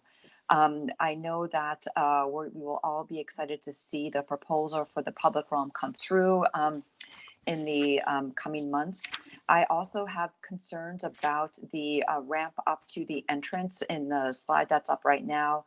And then in particular, on the older addition, or sorry, the newer addition to the building, the former garage doors, which are now kind of windows or potentially operable. I think that the public realm should kind of engage those in a way where one could flow through that piece of the building, maybe use that piece of the building to connect through to the water. And I see the public realm being so much more engaged and fluid with the building in this view, and from the inside, and then from the water side looking through on these areas where you can really puncture through the building and get some connection. If there's a way that as you go into the RFP process, you can start to describe some of this without doing the design, so that it doesn't seem like it's in Is now this joining. image kind of paving and then a small piece of landscape, but really the meshing of all of this together. Thank you. That's my comment. Can I just say something really quick, Paul? I just want to Yep. emphasize again that it's really, now that you look at the plan again, so on page 15, for example, and in this drawing, I think it's really critical to not this page 15, sorry, the overall plan where you see where there are permeable areas and impermeable areas, where there's grass and where's, for example, right here, or lawn or no lawn. I think this is where it's starting to get a little tricky because, for example, all around the silos, you see kind of sod and lawn, and then right by the entrance of the building, you've got this sort of ramped up, very suburban looking grass knoll on the edges.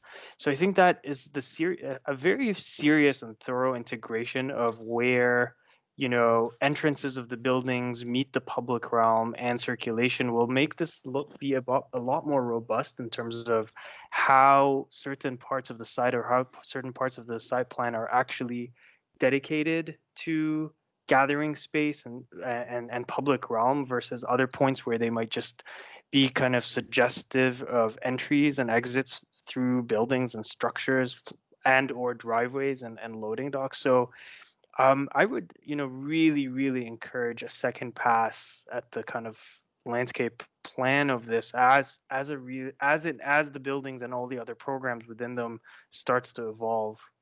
And especially now, if we have a major attraction inside the silos, that sod all the way around it is just going to be kind of really sad and brown all the time. So I'm not sure if that's going to be happening or if there's going to be another evolved site plan as it relates to these buildings and attractions, but I would like to see an evolution of that. Okay. All right. I think everyone's had a chance to comment. I'll try and summarize.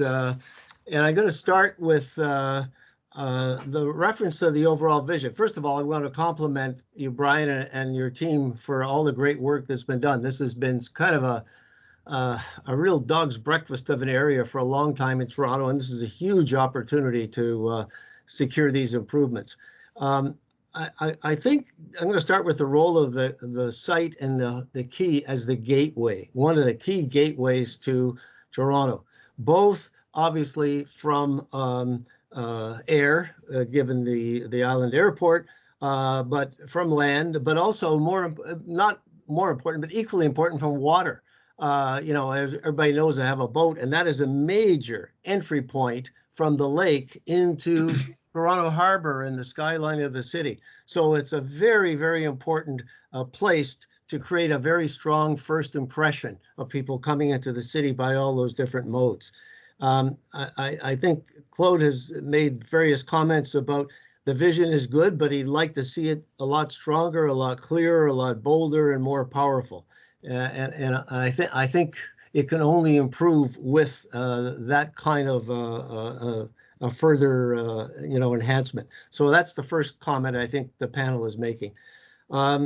Second, with respect to the building, various comments in no particular order. I think people appreciate the simplicity of the building and the fact that it's going to be brought back to life.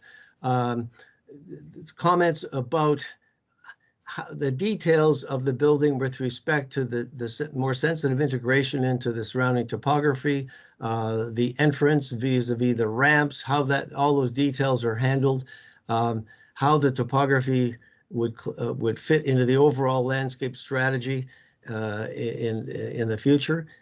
Related to that very much is the area to the south of the building, the existing terrace. Joining. The existing terrace area. We've heard comments from various members saying it doesn't feel thought out yet. There appears to be a lot of paving there, kind of a random pattern of landscaping. And if you contrast the water's edge there in the promenade with, say, the promenade in front of Sugar Beach and the Chorus Building and George Brown, et cetera, with the double row of trees, the very powerful promenade, I think that continuity is needed here because this, for many people, will be the starting point of where they walk around the promenade of Toronto Harbor. So I think that could certainly benefit from further work. Also related to that is a comment about spend the limited budget you have. And I think several people have said that they actually like the interior, the space of the building with the existing columns. It kind of is reminiscent of the era, the heritage, the industrial nature, the past, etc. And as opposed to spending money internally, perhaps it'd be better spent on that landscape south-facing terrace. With respect to, I can't help but make the obvious connection here with respect to green landscaping. This is the Eireann Park Foundation. Ireland equals green.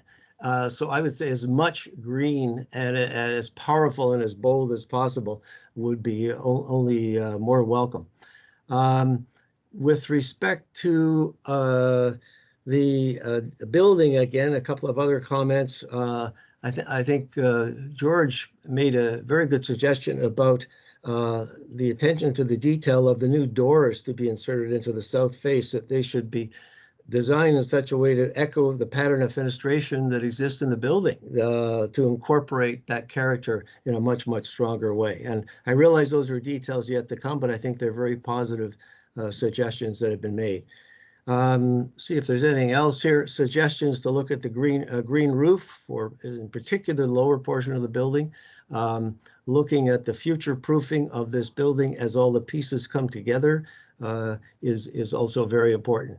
So I think those are the main themes that you've heard from the panel. I think people are quite impressed with the work that's been done, but we think I hope those comments can help and further improve what will be a very special part of our waterfront and entrance to Toronto. So with those comments in mind, I think we give the proponent an opportunity to respond first, and then we'll take a vote. Well, So, first of all, just thank you for all the excellent and thorough and very thoughtful feedback.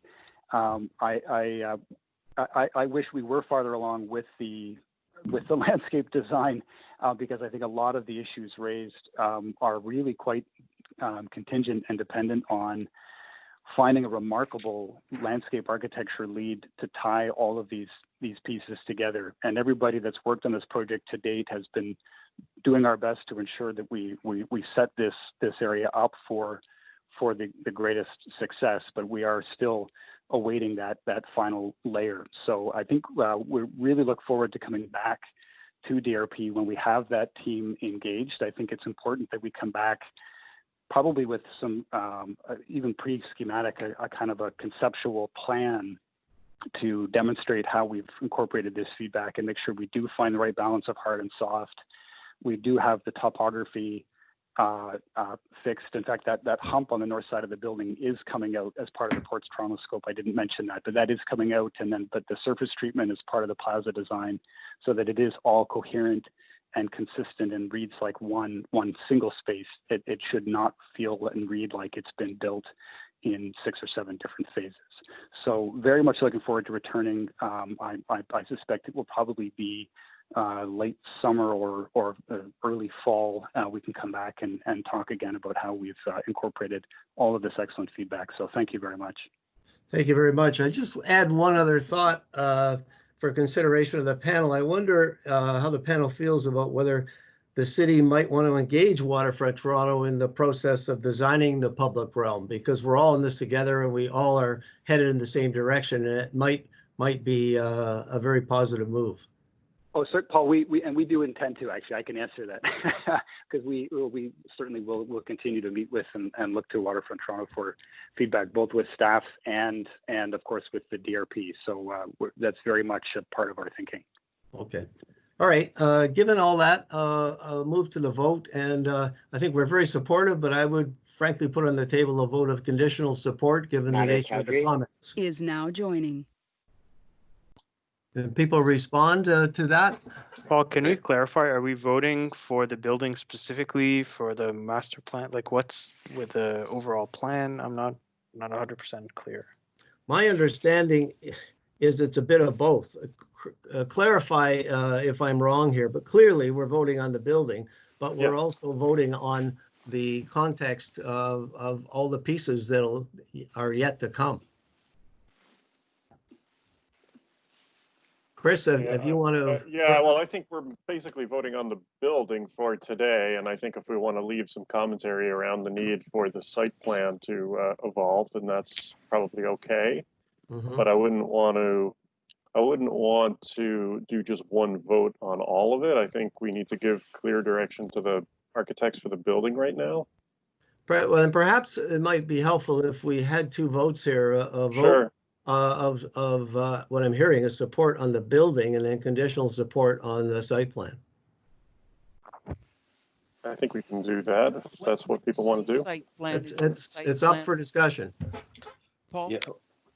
Yeah, who's that? Site Sorry. plan, is that the site plan around the building, or it's the building integrated with kind of a bigger site plan? I have the same question. Chris, do you want to weigh in? The same question. For clarification. Well, what's the scope of the building project, Fan Chen, Brian? Does it Cleo include Toronto. some of the landscape right around the building, or is that going to be a Is now separate joining. exercise? Our scope No, of thank- work is limited thank right you. to the outside of the building. So Yeah, we thanks. So you're not doing anything with the landscape. That's to come later. much as we'd like to do that. So all faces of that building, the interaction with the public space, that design work is part of the scope of work for the plaza. So the Ireland Park Foundation will be an integral stakeholder to that design process, but it's not part of their scope. It's just to the face of the building. The difficulty that I have here, when we have a lot of project within a kind of site, the notion of coordination of integrated vision needs to be done. And I find this layer is missing, and that makes me concerned about that. So I understand the inside of the building reality, but when I look at the rendering that was spent within the setting, I find that the disconnect of the two realities seems not to speak to each other. And that's, I think, for me, this talk between these two, this bigger site, the building within its context, is now exiting. Needs I think I need some recomforting on that aspect. So in that sense, I'm very not comfortable to go with it. I hear it, I don't see it. Just to build on this is Eric, to build on Claude's point is to just say that we confine a building from outside wall to outside wall without having some understanding of or coordination or a theory about how these edges, the inside and the outside of the building will work together is, yeah, it makes me nervous. Especially on such a prominent site. Yes. Okay, anybody else want to comment? Yeah, Paul, this is George. I mean, I'm on both sides of this debate at once. I think Chris needs to tell us procedurally what we need to do. I would welcome because that. he's saying the master plan is not up for discussion today. And if that's true, then we have to limit ourselves to the narrower decision. Yeah. Well, I think that's right. I mean, I think you can, but as I said, or as maybe Paul suggested, you could also do a vote on the master plan. And, you know, if you want to make comments about the importance of the integration, I think that's fine. But the building project is going to move ahead. So I think we need to give clear direction just specifically on that. Well, again, that's why I proposed the possibility of the two separate votes. Well, I I'm would not say opposed to that.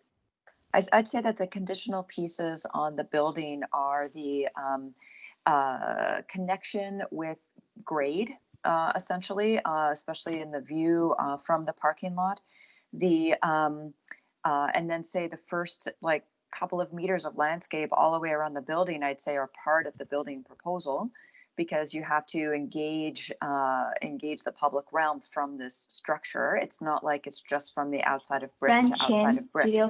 So additional vote engages the fenestration, how you get in, and the first couple of meters of landscape around.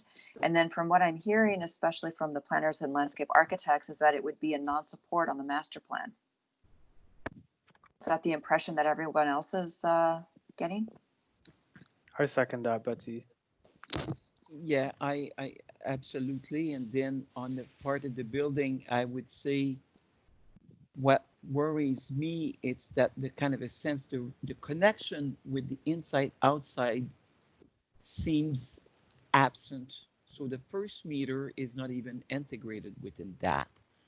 So I'm very not comfortable to give the support on that because it's the building does not breed relationship with outdoors at all. Mm-hmm. So that would be my position. It's the building itself. If I take it without its context, yes, but there's a context here, and the windows and the doors and the grade is so much part of it. And I think that first meter needs to. I need to feel that responding to it, and I don't have views and drawings in support of that. So I would say, I don't think it's that far, but it's absent. So what I'm hearing from these various comments is a possible, perhaps two separate votes still, a conditional support on the building and the immediate landscape perimeter, access, fenestration, etc. Matters, and a vote of non-support on the master plan versus a vote of conditional support, knowing it's all going to come back. So I need some direction from people. So if anybody else wants to comment, please do so. Otherwise, I'll just take a vote. Oh, this is a procedural comment. I think you should follow Betsy's suggestion of earlier to just run through the names of the panelists for the vote. Yep. Okay. And I'm assuming you're doing two votes. Yes, that's still what's on the table, if people are comfortable with that. So I'll run through two votes, one for the building and its immediate perimeter and the commentary made about the building, the interior, the exterior, etc. And then a second vote on the master plan. Is that clear? So the first vote, go to Betsy to start with. Your vote on the building first and then the master plan. I'll do conditional on the building with those few conditions, and then non-support on the master plan. All right, thank you. George. The same on both. Okay. Claude. Non-support on the building and non-support on the master plan. Okay. Bridget. I would say conditional support on the building and conditional support on the master plan. Okay. Fatty. Non-support for the building, non-support for the master plan. Okay. Eric. Conditional support for the building and with non-support for, actually, no, conditional support for the master plan. I think that I just want to add on the master plan, there was a previous discussion panel that happened, I can remember, maybe a year ago or a few months ago. I'm just having a little bit of difficulties to have a vote on that when in fact I didn't necessarily think that this was a presentation about the overall master plan. So this is where I kind of I'm on two sides there. That's why we're doing two votes. Yeah, I understand, and it is confusing, but it all does relate to each other, obviously. But yeah, I think as Chris said, it's really essential for the panel to be crystal clear on the building vote. Okay, so yes, so conditional on the building and non-support on the master plan. All right. All right, and I am going to vote conditional support on the building and conditional on the master plan, given the history of where we've been and where we're going to go. So I'm going to tally this up. I have 1, 2, 3, 4, 5 votes for conditional support on the building, 2 votes for non-support. So 3. it's 5-2. And on the master plan, I have 1, 2, 3, 4, 5 votes of non-support and 2 votes of conditional support. 6, Paul. All right, have you got that, Leon? Yeah, I don't think we got the vote from Peter, but otherwise I agree with what you just said. Oh, I'm sorry, Peter, my apologies. Yeah, non-support on both. On support on both. Okay, just a second. So now we have 1 second here. So we have on the building 5 of conditional support, 3 of non-support. On the master plan, we have 1, 2, 3, 4, 5, 6 non-support and 2 conditional support. So on the building, the vote is 5-3 for conditional support. And on the master plan, it is 6-2 for non-support. Is that clear? Yes, that's what I have, Paul. All right. Okay. I think that concludes this item. It's work in progress, and I hope all these comments are taken again in a constructive vein, because we all want to make this a fabulous place. So we're behind the time, almost 20 after now. How about a very short, do people need a very short washroom break? Sorry, Paul, were you going to offer the proponents? Oh, yes, they've done their response already. They've done it, Sorry. yeah. Yep. Okay. Yeah. The people need a very short washroom break. Yeah, 5 minutes. 5 minutes. Okay. It is now, all right. Next item, third item is 1 Yonge Street corner open space schematic design. And Tammy is going to introduce this. So it's all yours. Okay, I think I have control, so I'm gonna try navigating forward. Yes, great. So as you may remember, the Lower Yonge precinct came to the DRP. We're not talking about the Lower Yonge precinct, but we are talking about a small part of it, which is the corner, the northwest corner of the precinct, the southeast corner of Harbor Street and Yonge Street as Harbor turns into Lakeshore Boulevard eastbound. So there is now an application in place for lifting of the holding symbol for phases 2 and 3. And those are on the site plan for 2 and 3 are under review. So as you can see, this is the part of 1 to 7 Yonge, the part north of Harbor Street. And phase 1 is a residential with a community center on the 2nd floor. And phase 2 is a hotel and residential in the upper stories. Phase 3 is residential. The whole of the precinct plan, actually, I think 1 to 7 Yonge came to the DRP in 2015 and did not get support in the stage 1. There was support in December 2015 for stage 2, and there was no vote at the joint waterfront DRP in October 2017, which is the last time that this group saw this project.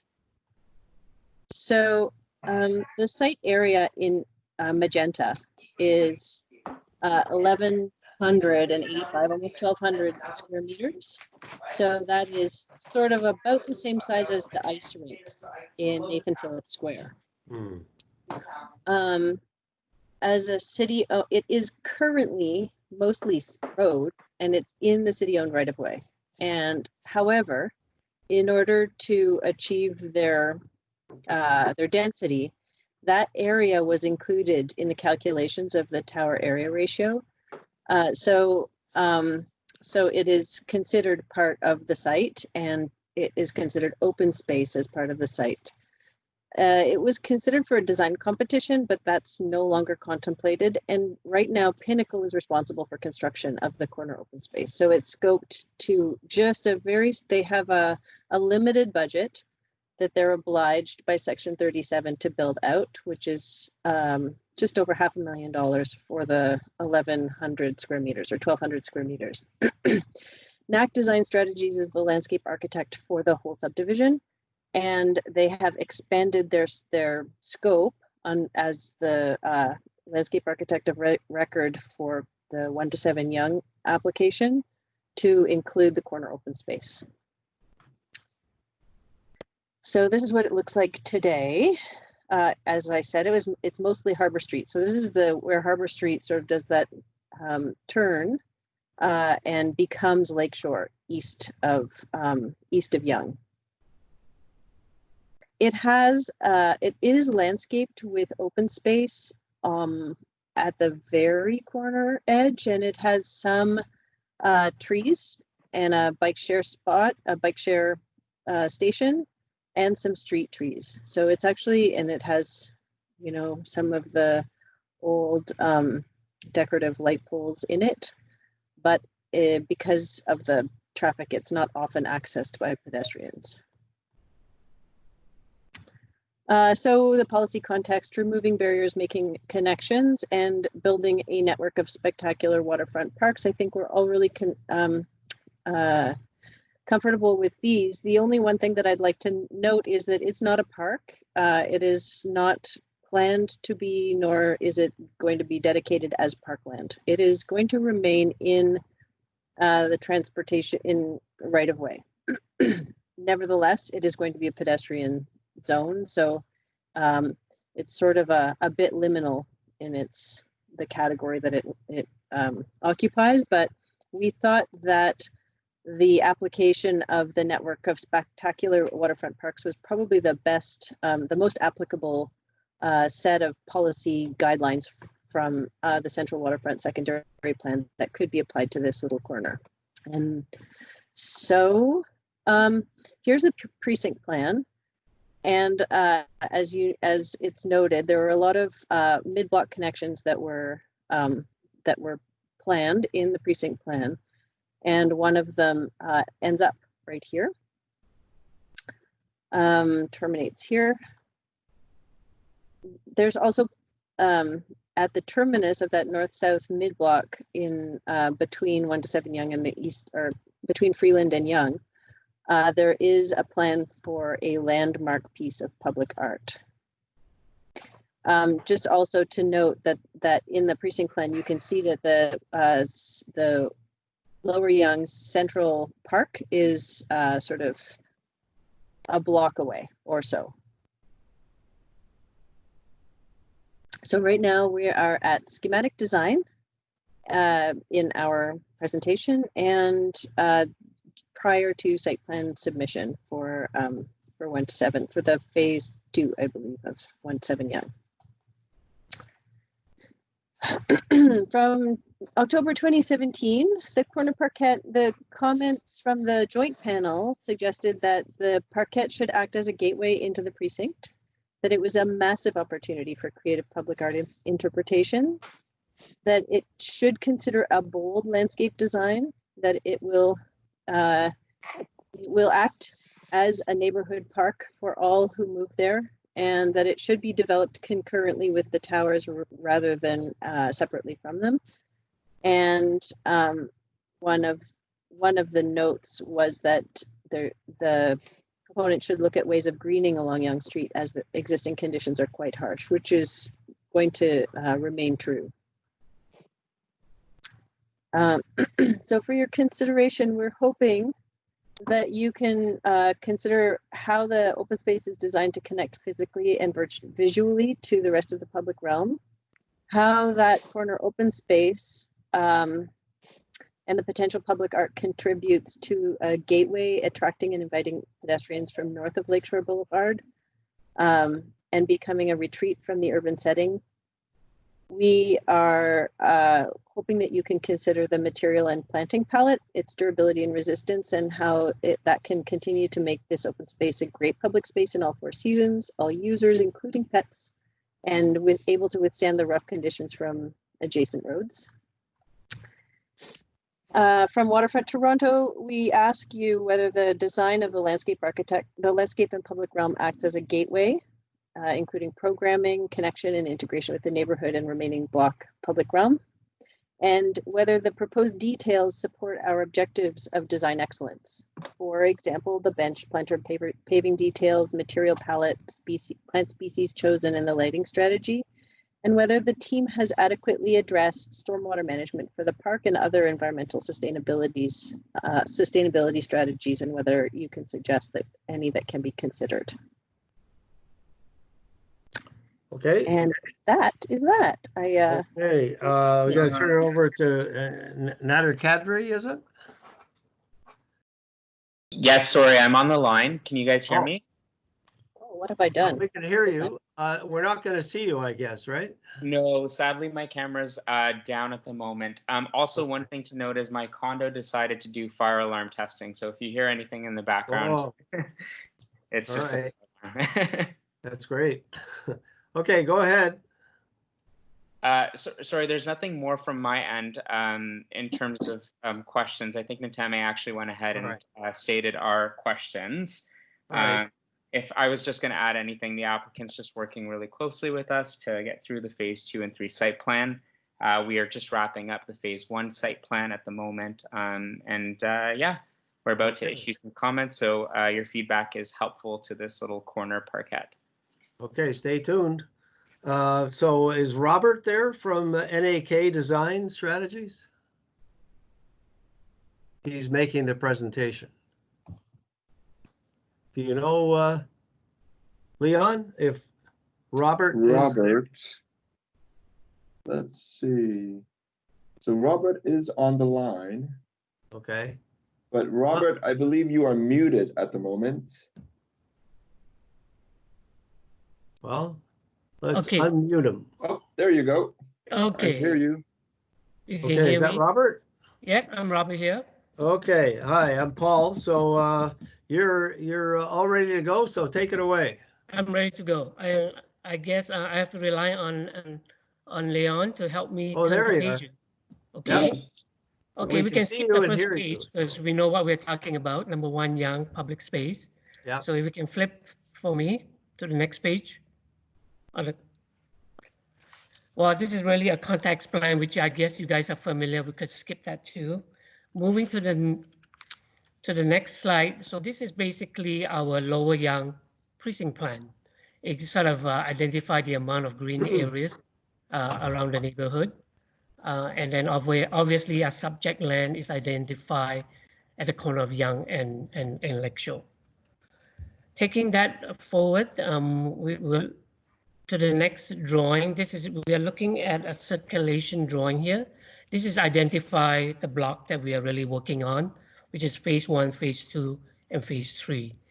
The lines and the directions are basically to identify the pedestrian circulation throughout the site. And the green line along Yonge Street essentially sort of suggests the proposed raised bicycle path. In moving to the next slide, here we are. This page here, we're talking about what are the streetscape character around the block. So majority of the paving around the block, except for Freeland, which is concrete paving, most of the sidewalk treatment are entertaining the same kind of material Waterfront has been recommending, which is a precast unit pavers, which is called, I believe, Pelotac. And the paving within our site itself is actually all going to be granite. I would have details on that as we move further along. Next, please. The next slide. So in our design, it's very much influenced by the linear form of the architecture and also the linear form which is adjacent to the nearby Sherburne Commons Park and the linear applications of paving material throughout the waterfront site. So next thing, we're going to focus on the actual property itself, which is on the next page. So this basically identify what our green space is going to be. And as you know, the red line basically define the space that we have. We are looking at an opportunity here, a combinations of trees and rectilinear forming planting beds. So that would somewhat be designed in concert with our linear paving throughout from the building as it expands towards the exterior. The edge on Yonge Street and Lakeshore obviously takes in that Pelotec pavers that has been described earlier. So, and moving along on the next slide, we, having looked at the drawings, we wanted to be more specific on the size of the planting beds that we have throughout this green space. So this gives you an idea of the spacing we have. The idea here is to, we want to maintain circulation so it does not impede the flow of movement. We see this space as an area where it allows the pedestrian to filter through, to walk through it, and maybe a potential of having to be able to sort of lay around or hang around this area. So on the next slide, it was somewhat, if I move to the next slide. So this is basically embracing what the circulation would be like for pedestrian user, and and then it basically demonstrates that it doesn't really inhibit the sort of the freedom of movement throughout this corner of the open space. On the next slide, we're looking at this. Basically demonstrate the potential of this. There are some spaces which could be identified for maybe flexible usage, maybe for a food truck or for a kiosk. So when you look at the areas that we have sort of somewhat identified, if you look at the big number, it says 360 square meter. It's just to give you a sense of space, and within that 360 square meter, we could perhaps entertain about 180 people standing. But in today's condition, maybe that number could be completely wrong. But this gives you a sense of space and the amount of people we could accommodate. Moving next to the next palette or next slide, I wanted to maybe draw your attention to the paving material we're trying to entertain. Like I mentioned before, the paving material within our block is basically granite pavers, and then the paving on the sidewalk along the street edges are your Palotech pavers.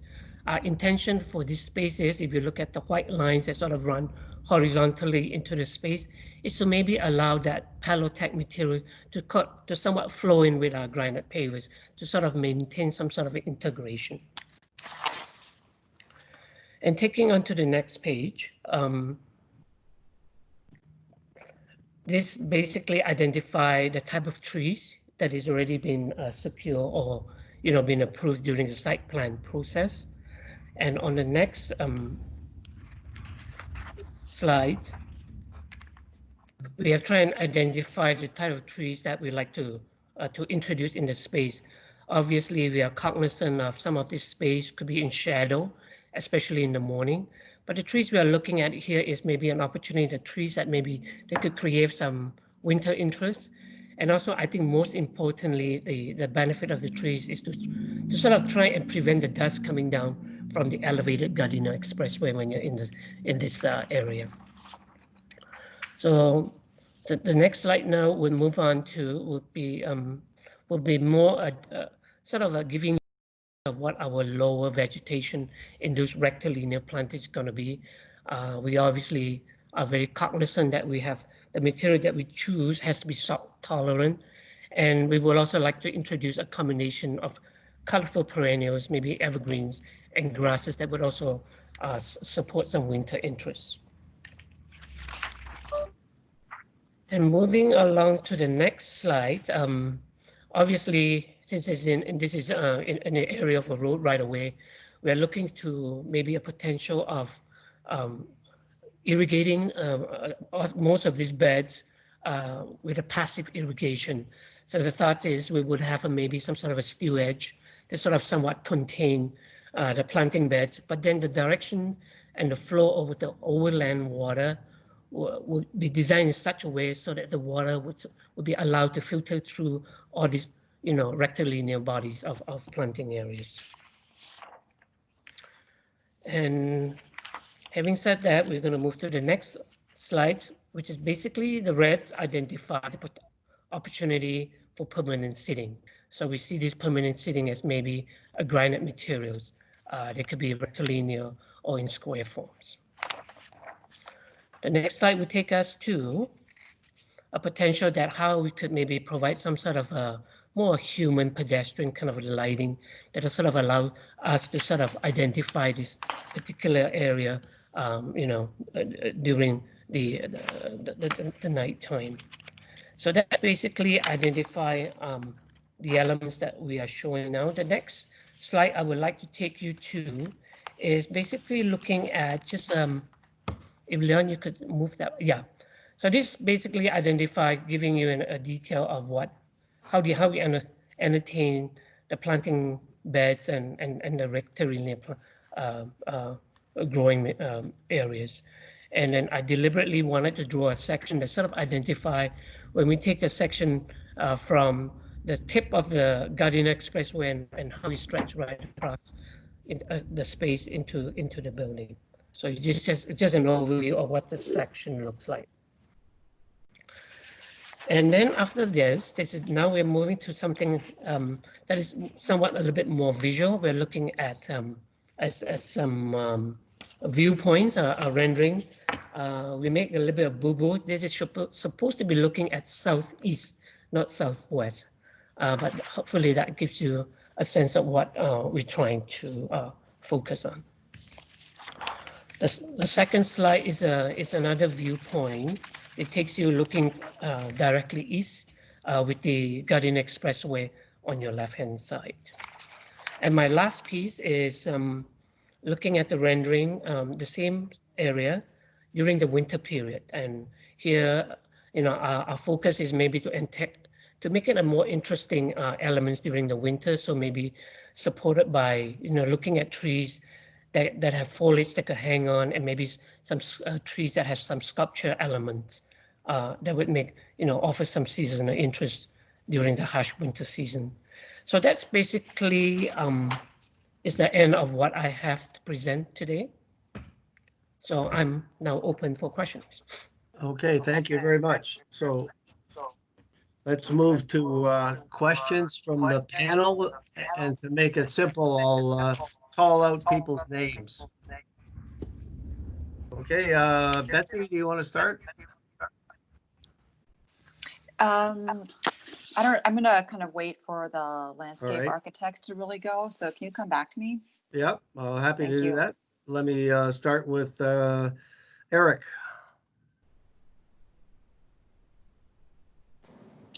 Yes, two questions. The area under the plaza, there's no parking there. That's completely over the ground. There's no, is that correct? The area under the plaza, it's basically parking free.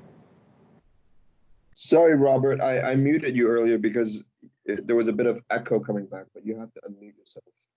Try again, Eric. Oh, so the area under the plaza that's currently shown, what's under there? Is it just the ground? There's no parking, if I understand well. Sorry, Robert, I think you're still muted.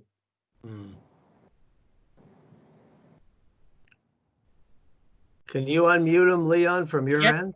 Yes. Can you hear me now? Yeah, okay. Yes, we can. Okay. Do you hear the Sorry, question? Bob. Yes, Eric, I hear the question. No, there's no parking under the plaza.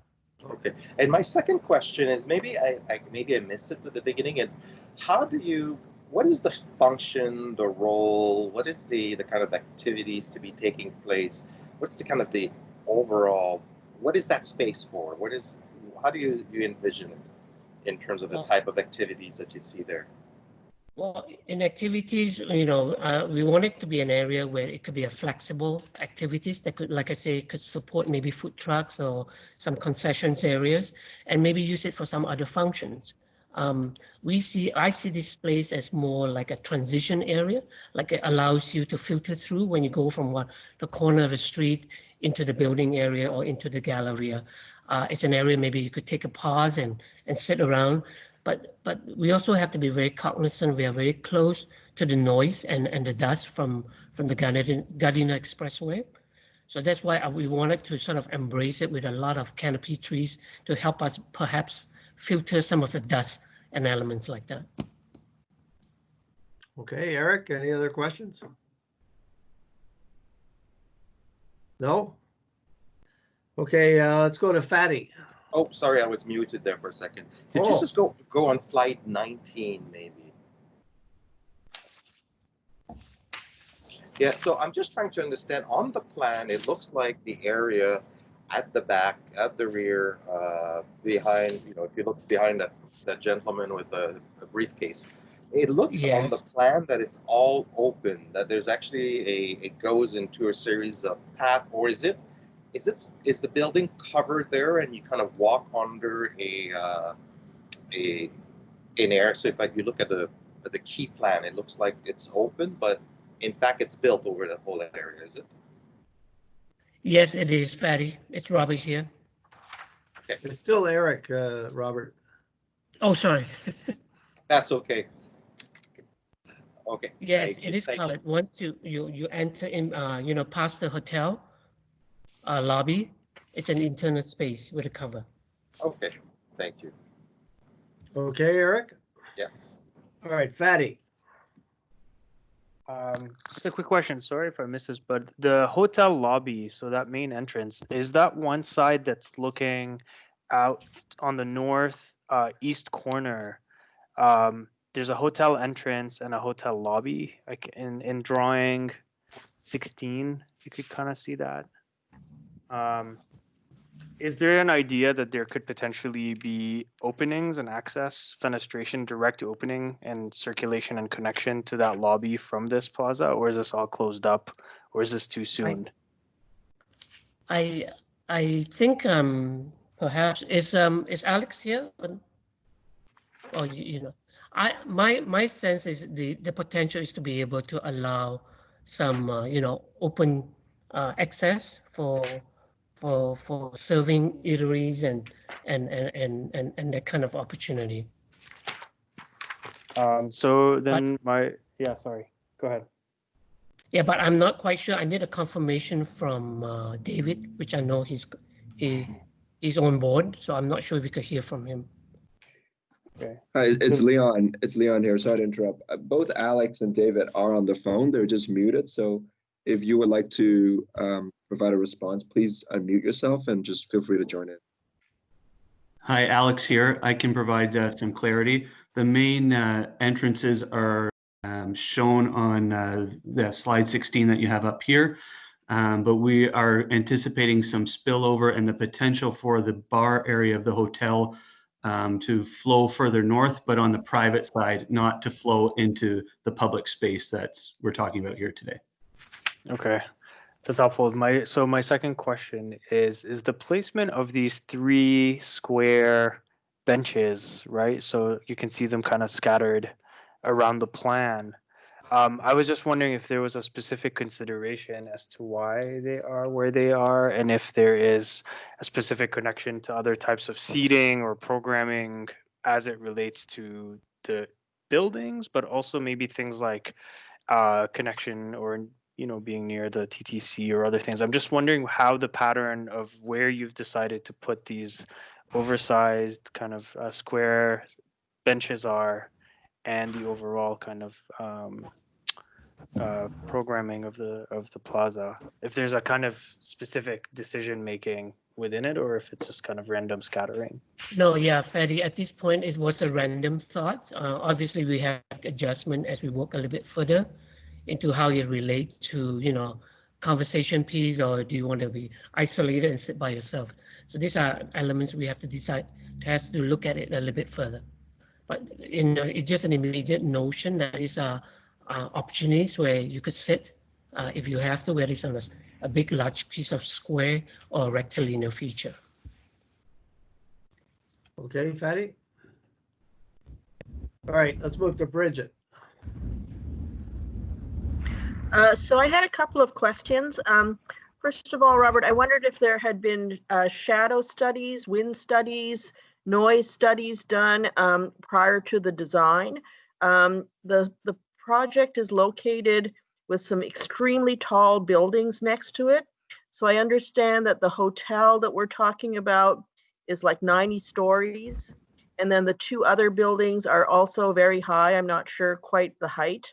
But in a way, I would think that the understanding of those conditions of the light, the wind, and the noise would be really critical in shaping the public space to actually be comfortable and usable. Mhm. Okay. No, Bridget, yes, can you hear me, Bridget? Yep. Mm-hmm. Yeah, I think yes, we were cognizant of that. A majority of this space would be in shadow because of tall buildings in the morning, but we also look at we have opportunity later in the afternoon from noon onwards. We have a good spillage of sunlight into this space. So is there, I mean, I would say it would have been helpful for us to have seen that information about the shadows, especially just the scale of these buildings is really, really tall. And the grouping of 3 of them all together has an enormous impact on the quality of public space. So I would have thought you would have started with the kind of understanding of where the sun would be at certain times of the day, given the kind of built form is actually set and not negotiable at this stage. So we really need to understand exactly, what gets sunlight at different times of the day. I think you had one section that showed the kind of very edge of the Gardiner, but I feel like also it's a huge impact on the quality of this public space, the scale, the noise, the sort of airborne particles that come off of it. And so I guess I just feel like those things should be, if those studies have been done, I think that they should be really, you should be showing us how they shape the public space. So I would like to see those if they do exist. My second question is about the integration of public art.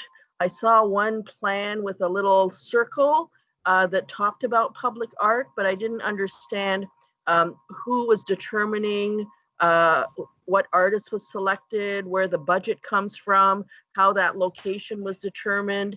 And I guess I'm assuming that the public art is in the private property, not the public realm of the park. And so it's more of a question of understanding the process, the discussion, and the background, because I feel that for Waterfront Toronto, the bold integration of public art into the public realm is really one of the key signatures that has been part of the success of Waterfront Toronto. So I want to understand how this area is planning to integrate the art in a positive way. No, I understand that our drawings, when we show that circular red spot, is a potential for an art element. And any further information, maybe Alex, are you on? Can you answer that? What Yes, the yes, process Robert. would be? We've had a few meetings with the City of Toronto, including city planning and the public art team there. We're in the process of coming up with a public art plan that will then need to go to the committee to be approved. But in all our discussions with city staff, they have advised that they would prefer the art to be located on the private side. And that works for us as well for maintenance reasons in the future, as it'll be easier for the condo boards to maintain than the discrepancy that the city has as to who could maintain it when it's in this transportation right of way. The amount and the process for how this is to be secured and delivered has already been secured by the City of Toronto through our Section 37 agreement, and all those details can be made available if you'd like. And is the Waterfront Toronto public art group part of that decision-making process that's along with the City of Toronto? I believe it's only the City of Toronto, but perhaps Nader from City Planning can comment. Yeah, I think this is Chris. I think we identified locations for public art in the precinct plan for Lower Yonge, but I don't think we went as far as to include the Lower Yonge as part of our public art program area. I guess I've heard the word gateway a lot when describing this parcel of land. And I just feel that the kind of role of public art is kind of essential if you're actually going to come through with more than just the word gateway. If it's going to act like a gateway, I think you actually need real tools to be able to do that. And I guess I feel that the kind of work that Waterfront Toronto has done in the kind of other parts of the waterfront, I think needs to kind of help this to make sure it's a successful outcome. Okay. Oh, sorry, Bridget, we can't hear you. Did you not hear that? Sorry. We heard part of it, but not the last. I guess I feel like it's really key to build on the expertise of Waterfront Toronto's public art program to ensure that this is a successful outcome. Thank you. Okay. Peter. Yeah, going back to the renderings of the view of that plaza with the buildings in behind. I think it's slide 19 or something.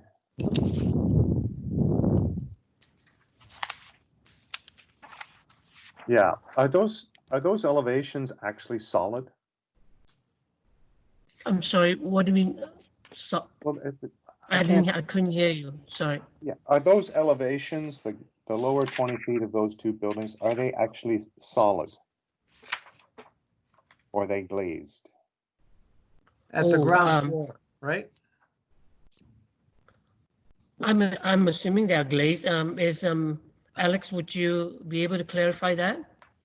Yes, they're definitely glazed. That's the windows to the hotel lobby, and then for phase 2, and then windows to retail space on phase 3 on the ground floor, and then second floor will be glazing to the path network. That's what you can see above in the opening between those two trees on the second floor. That would be the path connection.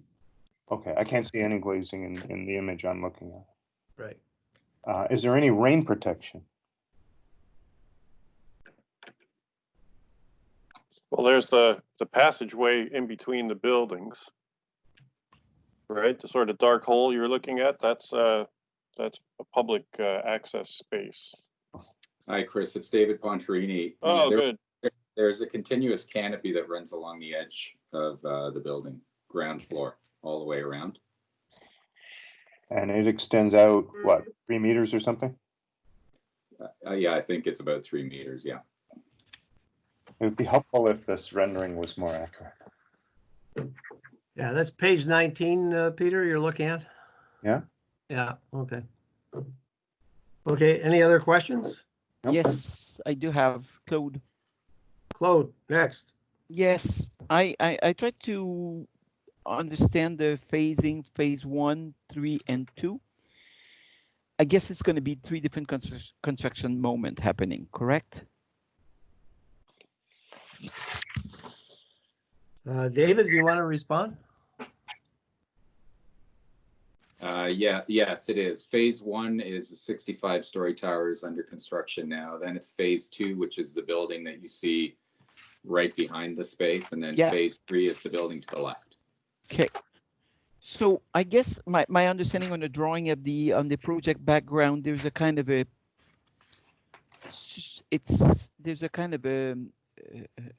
huge pergola between phase 1 and 2 that's going to bring sunlight within the kind of a public realm or passageway that's north-south. The one between phase 2 and phase 1 going east and west, that one is covered. Correct? For where you would have transportation and traffic and all that. Correct, yes. So the only open to the air is that plaza on the intersection, correct? Yes. And then we're going to enter in that middle between phase 2, 1, and 3, and then you enter into the domain, right? So so I guess the ground floor of that public realm of those 3 phases, if I understand, it's done with the kind of a band system that is done by Robert.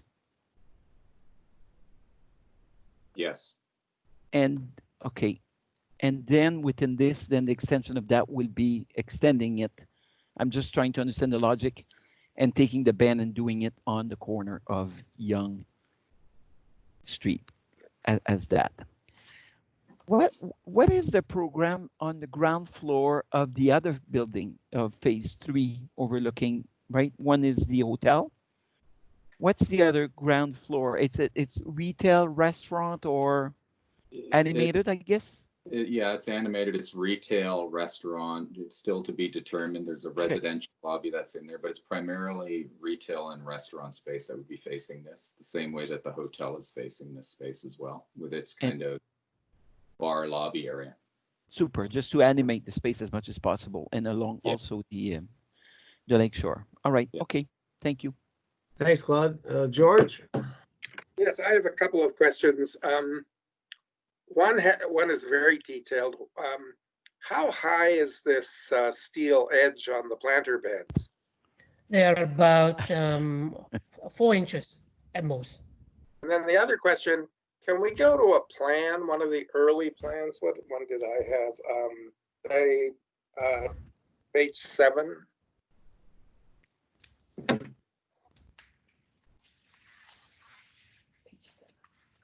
Right.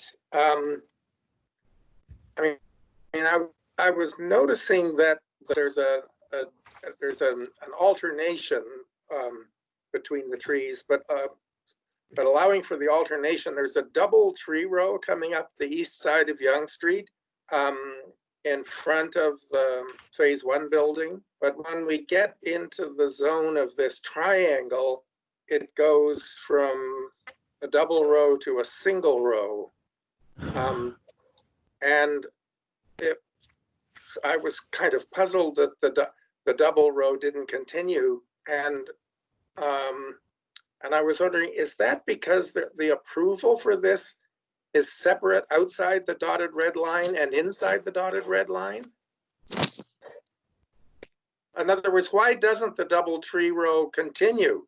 It would need to bend into the east a bit to do so, but it doesn't appear to be impossible. Other than, is it a jurisdictional question? I don't think it's jurisdictional. I think the sidewalk's just getting narrower and narrower there.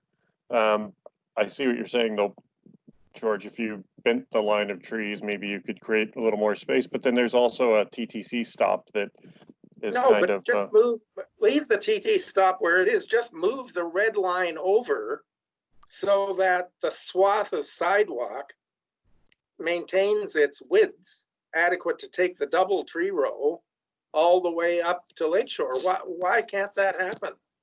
I mean, there's not a fundamental difference in the surfaces between what's the public sidewalk and what's the plaza. So why wouldn't one maintain the double row? Okay, let's see who can answer that. Robert? No, I think, I don't see why we cannot entertain that. That is obviously, we can look at it, review it again. Okay. Okay, good. All right, Any those other are my two questions. All right, last is Betsy. No questions. No question. Yeah, it's been covered. I have a question that maybe relates to a lot of others that have been asked. I have a very simple question. What would you say, Robert or David or anybody, is the big idea for this corner? Like, what's its role going to be, its function in this context? I understand it's about the size of Nathan Phillips Square skating rink, so it's not a small little piece of triangle. It's a big place, and I'm not getting a clear idea of what is really envisioned for that corner. So help me with that if you could. Okay, Paul, we see this as a green space to sort of offer some relief from a lot of the hard paving that we have throughout the site. The opportunity here is, the more green that we could embrace and still allow for some temporary, whether it's socially gathering or for lunch beggars during high noon. It's almost like a sort of an area where you could pause. And also at the same time, it could maybe support some very small, flexible, multiple function in this corner. Okay, so let's carry on. Let's move to comments. I'd like to start, Paul. Okay, Peter, go ahead. Well, and it's building on your comments. I find this is a very unimaginative non-event design. It's a major piece of land. It's on a major corner. It perhaps has 500,000 people walking through it on an annual basis. It's at the foot of Yonge Street. It's the gateway to the whole of the waterfront lands. it's connected to so many things. There's just nothing here. It's a non-event. It's boring. It needs a thing. It needs a surprise. It needs a place for people to sit and enjoy each other or something. There needs to be a vista to the piece of artwork. It kind of turns its back on the piece of artwork, even though that's supposed to be very important. There's no line of sight to the piece of artwork. There's no surroundings to the piece of artwork. So I think this is a very banal design, and it should not be in that location on the #1 street in Toronto. It just needs a whole rethink. There's nothing there. Those are my comments. Okay, thank you. How about let's go to George? Are you ready? Well, I would do what was implied by my question, and bend the westerly edge of this over in order to enable an expanded continuity of the double tree row on the east, on the public sidewalk on the east side of Yonge Street. The other thought I had was I share with Fadi an unease about those freestanding granite benches. I think the linear granite benches are more convincing than the freestanding ones. I'm not saying there shouldn't be any freestanding ones, but they seem a bit kind of ponderous and kind of obtrusive by comparison. But most of all, I actually think that that's for a space that's got these, what was it? Did Peter say 500,000 people? I don't think the 4-inch steel edge is adequate to protect the plant material. So, and I find myself thinking that maybe the planting beds actually need to be raised above the paved surface, just for protection from trampling, and that maybe the idea of the stone benches and stone planter edges might make more sense. But then there's the whole question of irrigation, and I'll leave it to my landscape colleagues to assess whether the passive strategy here is adequate. But then the last thing I would say is that looking at the plan drawings, I found myself thinking that the amount of tree cover was probably adequate. Although, by the way, in this respect, I want to endorse Bridget's request for precise sun studies, because of the angle of the 17-degree angle of the Toronto grid, in some part of the day this is going to get some significant sun, but it would really be important to know exactly what that time frame is. So I think that needs to be worked out in precise detail. But to come back to the tree cover, the renderings leave me with the impression that it's insufficient, and that maybe the ratio of planting to paving might be rethought in favor of an increase in the planting. And that's just based on the different visual impression given by the plan drawings versus the renderings. Those are my comments. Okay, thanks, George. I can go next, Paul. Okay, Fadi. Just really quickly, yes. I also want to kind of just provide a couple of really quick comments. It's not so much about the kind of simplicity of the design, but having a way to kind of use some of these more simple elements in such a high traffic area to create a lot more interest. So my first idea would be is, maybe we need to break a little bit from the linear pattern and find ways to use the paving and the tiling to generate interest, maybe echo the footprints of the buildings, and or find ways to kind of funnel people in and off Yonge Street, in and through the spaces. So I'm just imagining the incredible tiles that you would see in a cities like Lisbon, where they would use amazing just mosaics on the ground to generate interest. The other thing we could do is also find ways to create those gathering spaces that you're interested in, generating these more quiet moments or these little oases spaces that then could just be organized by having more raised planters. And I agree with George. I feel like that would be a lot more, on the one hand, it will help protect the planting, the low shrub planting, but also at the same time allow for water, maybe salt water, if this is a high traffic area and this area is getting salt sprayed in the winter from protecting the salinity of the passive irrigation system. The other thing is, it kind of this linear bands also get extremely uncomfortable when it gets close to the building. So a much closer integration between the fenestration and the entrances and exits into that hotel lobby, even if the spill out over area is not going to happen in the public side, but kind of creating these connections between what's happening on the first floor and those planting beds. So the one really troubling one is that last planting bed at the bottom with the 3 benches next to it as it gets super close to the building. This is a place where maybe the paving and the tiling could then just, you could break your linear rule and find a way to maybe echo the edge of the building and generate just more visual interest with the planters themselves, seating and the pattern.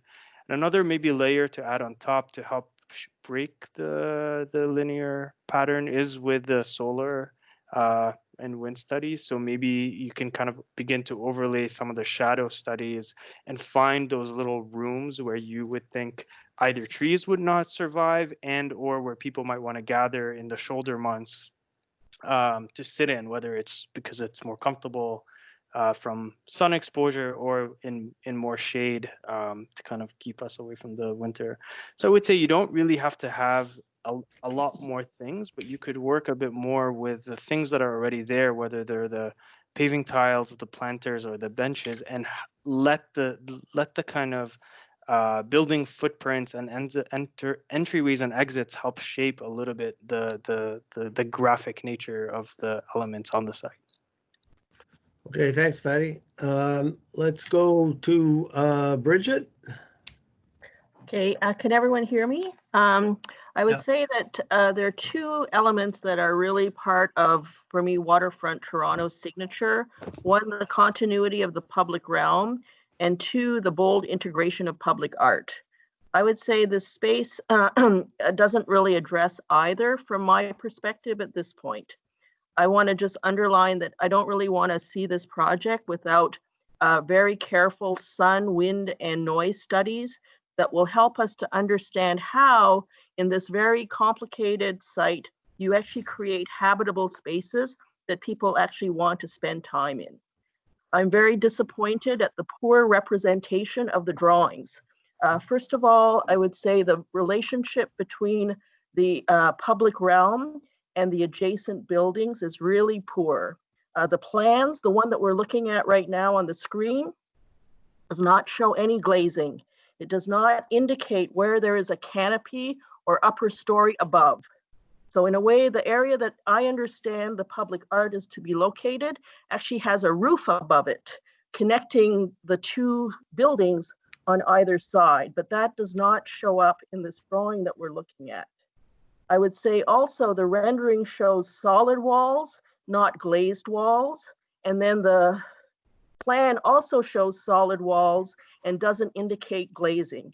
So this issue of relationship between public realm and private realm is very unclear and just very hard to assess. Right now, I think that the tree planting is definitely not robust enough for the overall public space that we're dealing with these adverse conditions of the gardener and a 90-story building right next to it.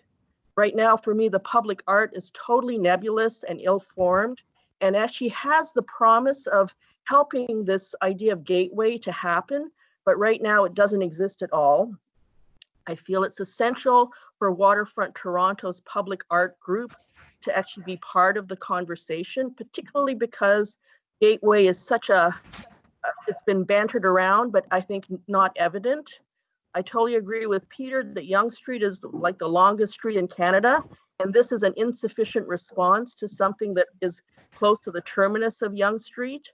And I guess I feel that any comments that look at moving this or adjusting this are really fairly insufficient because there really isn't an idea to this space. So I feel like it really needs to start over and that it really needs to establish a relationship between this public space, which is small, big, but it's actually next to 90-story buildings. So nowhere in all of these drawings did we ever see a section that indicated both the gardener and the height of the 90-story building that is actually adjacent to the public space. So I feel like I can't get a handle on it, because I feel like the representations, while focusing on the public realm, have to show us the height and scale and materiality of the building next to it, and the two buildings next to it that form this quote gateway that we've been discussing. Thank you. Okay, thanks, Bridget. We have, let's go to Eric. Yes, I would agree with my colleagues. I think one of the first, but my first question in terms of, what is the purpose? What is the vision of this space? What is it?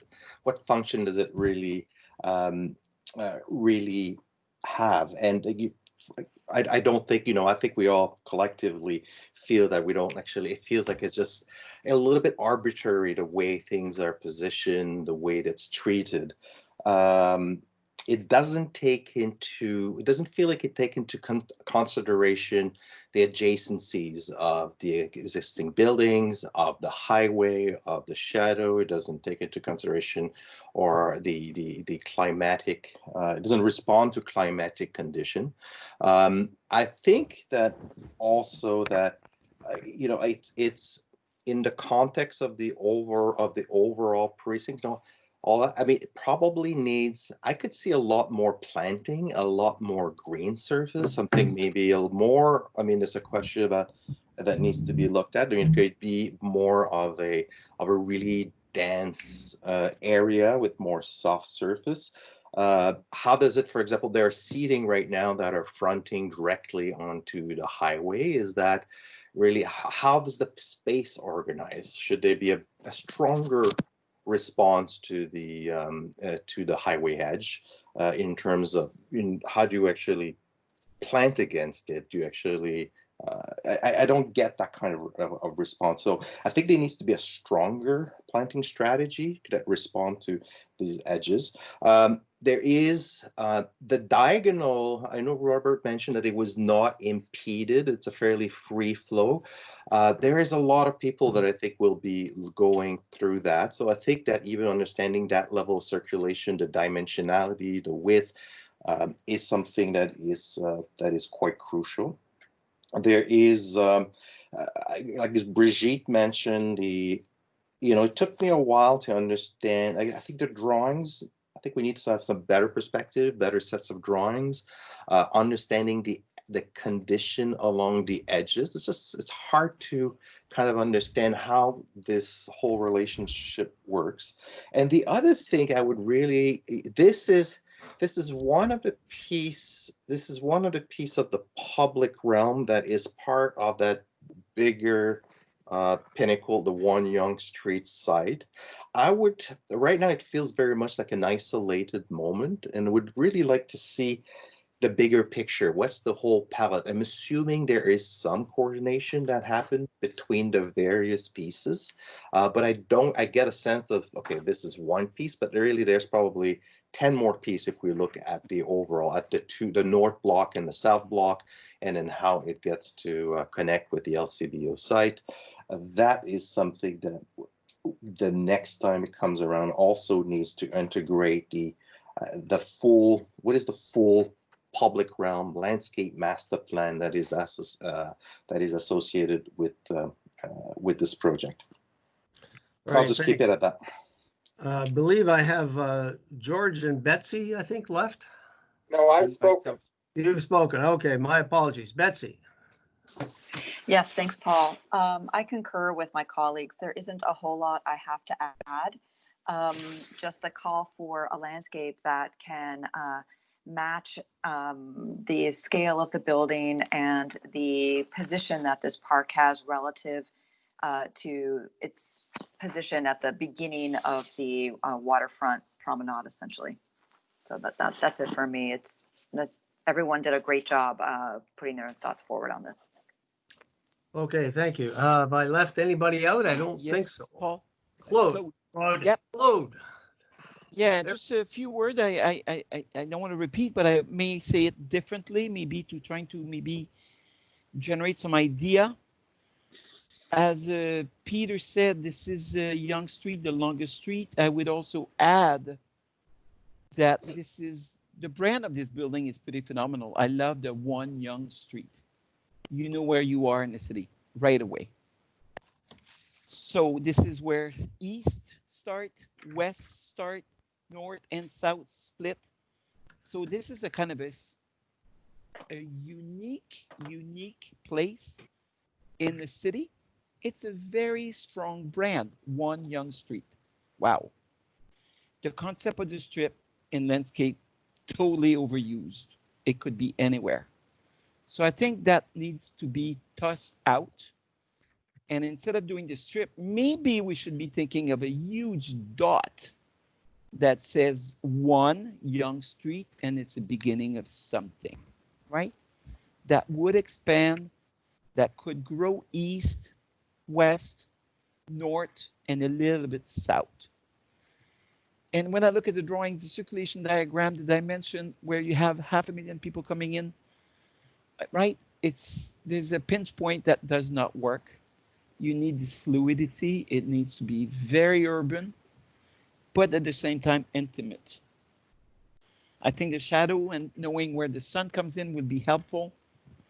When I look at the drainage concept, I think it's too polite.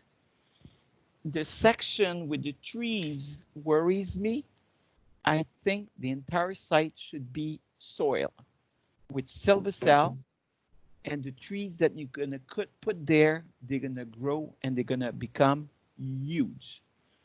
You have the ability to have soil because it's unencumbered, which is great, right? Sometimes parks department are demanding in that sense, but here it's a huge opportunity to create a healthy park with the right species, and then maybe the water could be directed in that zone for irrigation, right? So I think it needs to be taught at a much more bigger scale, at the same time in a very intimate, bold, symbol, singular, and allow for, right, for it to just, it needs to be simple, no gimmick, but just, right? I think we need to be seduced for that intersection in Toronto, in Canada. This is major place. Thank you. Okay, thank you very much, Claude. I'm going to add some comments and summarize the themes expressed by the panel. And I'm going to start, I think, with some important starting points. I'm going to pick up a bit on what Claude said. Every weekend, I look at my newspaper and there's a full-page ad of One Yonge Street. It is big. It's powerful. It's actually, I believe, 95 stories, not 90. I remember when this project was at the panel quite a while ago, and there was the developer was going to go to the OMB and appeal and all the rest of it.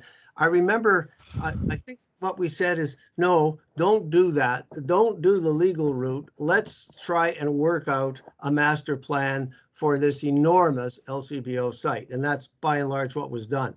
And you can argue yes or no about whether it was good or bad or what the context was or whatever, but it's there and it's approved, and we're not talking about the buildings per se.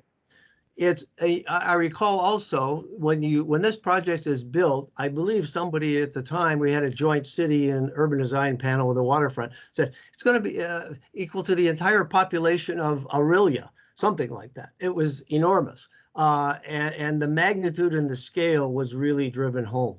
So I think in addition to the comments that Peter and others made about the 500,000 people going by the door, think of it not just now, but in the future, when this site is fully developed and all the other sites in the waterfront. There's going to be an enormous population through this area and walking up and down Yonge Street. So I think it deserves a new approach and a rethink, as many people have said. So that's my starting point. I think it's frankly a missed opportunity. That's why I made the reference, and I'm glad it was pointed out that the size of this site is not like a little triangle. It's the size of the Nathan Phillips Square skating rink. And if you can picture that skating rink with about 10 benches in it, it'll look pretty empty. So I think there's a missed opportunity, and I want all these comments to be taken in a really positive vein, because you've got a phenomenal opportunity to do something special here. So that's the first set of comments on the first theme. It's big, it's bold, it's special, it's unique, it's a foot of Yonge Street, and the public space has to match that. Many comments have been made in terms of some of the things. Where would you start to do this rethink? And I think one of the most important things is to share the sun, the shadow, the wind, the noise studies, etc. Because we all know buildings of that scale are going to generate shadows and create little pockets of perhaps habitable space and spaces that can be used in different times of the day and different times of year, etc., etc. So that's a really important missing piece that I think we'd all like to see. In terms of the actual the landscape treatment itself, many comments made about the double row versus the single row of trees to bend the line, further east to accommodate a consistent double row of trees up Yonge Street to make room for that. Comments about the height of the planting beds and the pros and cons of the appropriateness of that strategy. I think there's been generally a consensus that especially because when we found out there's no underground parking under it, all this is available for a different approach. And the soil is there. You can really, really do something quite special with more tree cover, different strategy, different approaches, etc., in relation to the context of the reality of the gardener that's not going anywhere at that location, in terms of the relationship and the integration to the ground floor of the new buildings, in terms of different optional ideas, perhaps the orientation, break with the east-west, patterning, whatever. But I think really what this discussion does is open up a new opportunity that has to be seized. In terms of the drawings and the renderings, people would find it a lot easier if the drawings showed the ground floor detail of the buildings with glazing and the canopy as has been expressed.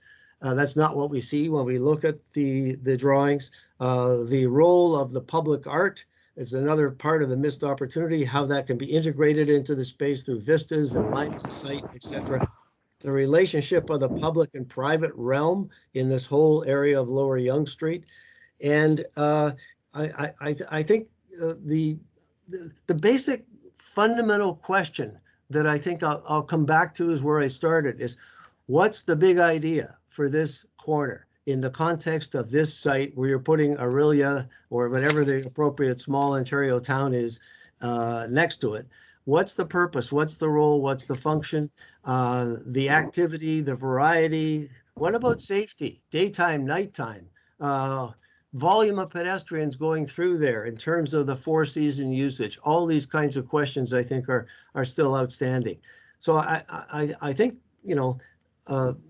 there is just a lot there that is frankly missed, and a much bolder, stronger concept would be most welcome to complement the brand of One Yonge Street, because it's special, no question. And this should be just as special. In fact, it should really be a knockout. This might be one of the first places that people see when they're walking south from Yonge Street, obviously, even before they get to the buildings. And the first impression has got to be a positive one that you want to create. So I think I've tried to capture most of the themes and the comments of everyone. And I hope it's helpful. And we'll give an opportunity for the proponent for a response at this point, and then we'll take a vote. So I'm not sure who wants to do that, whether it's Robert or David or what. Well, I could take the response to here. Yeah, I appreciate all your comments that you have provided. It's very encouraging. It's obviously set a different tone for what we have envisioned, and we recognize all the important elements that we identified. We will definitely take another step at this. Okay, thank you. We'll take a vote, and I would propose, given the commentary, a vote of non-support. Anyone disagree? Agree. Agree. Let's go down the list. Betsy, George, Agreed. Claude, Non-support. Peter. Peter? Maybe he's not there. Bridget, Non-support. Fatty,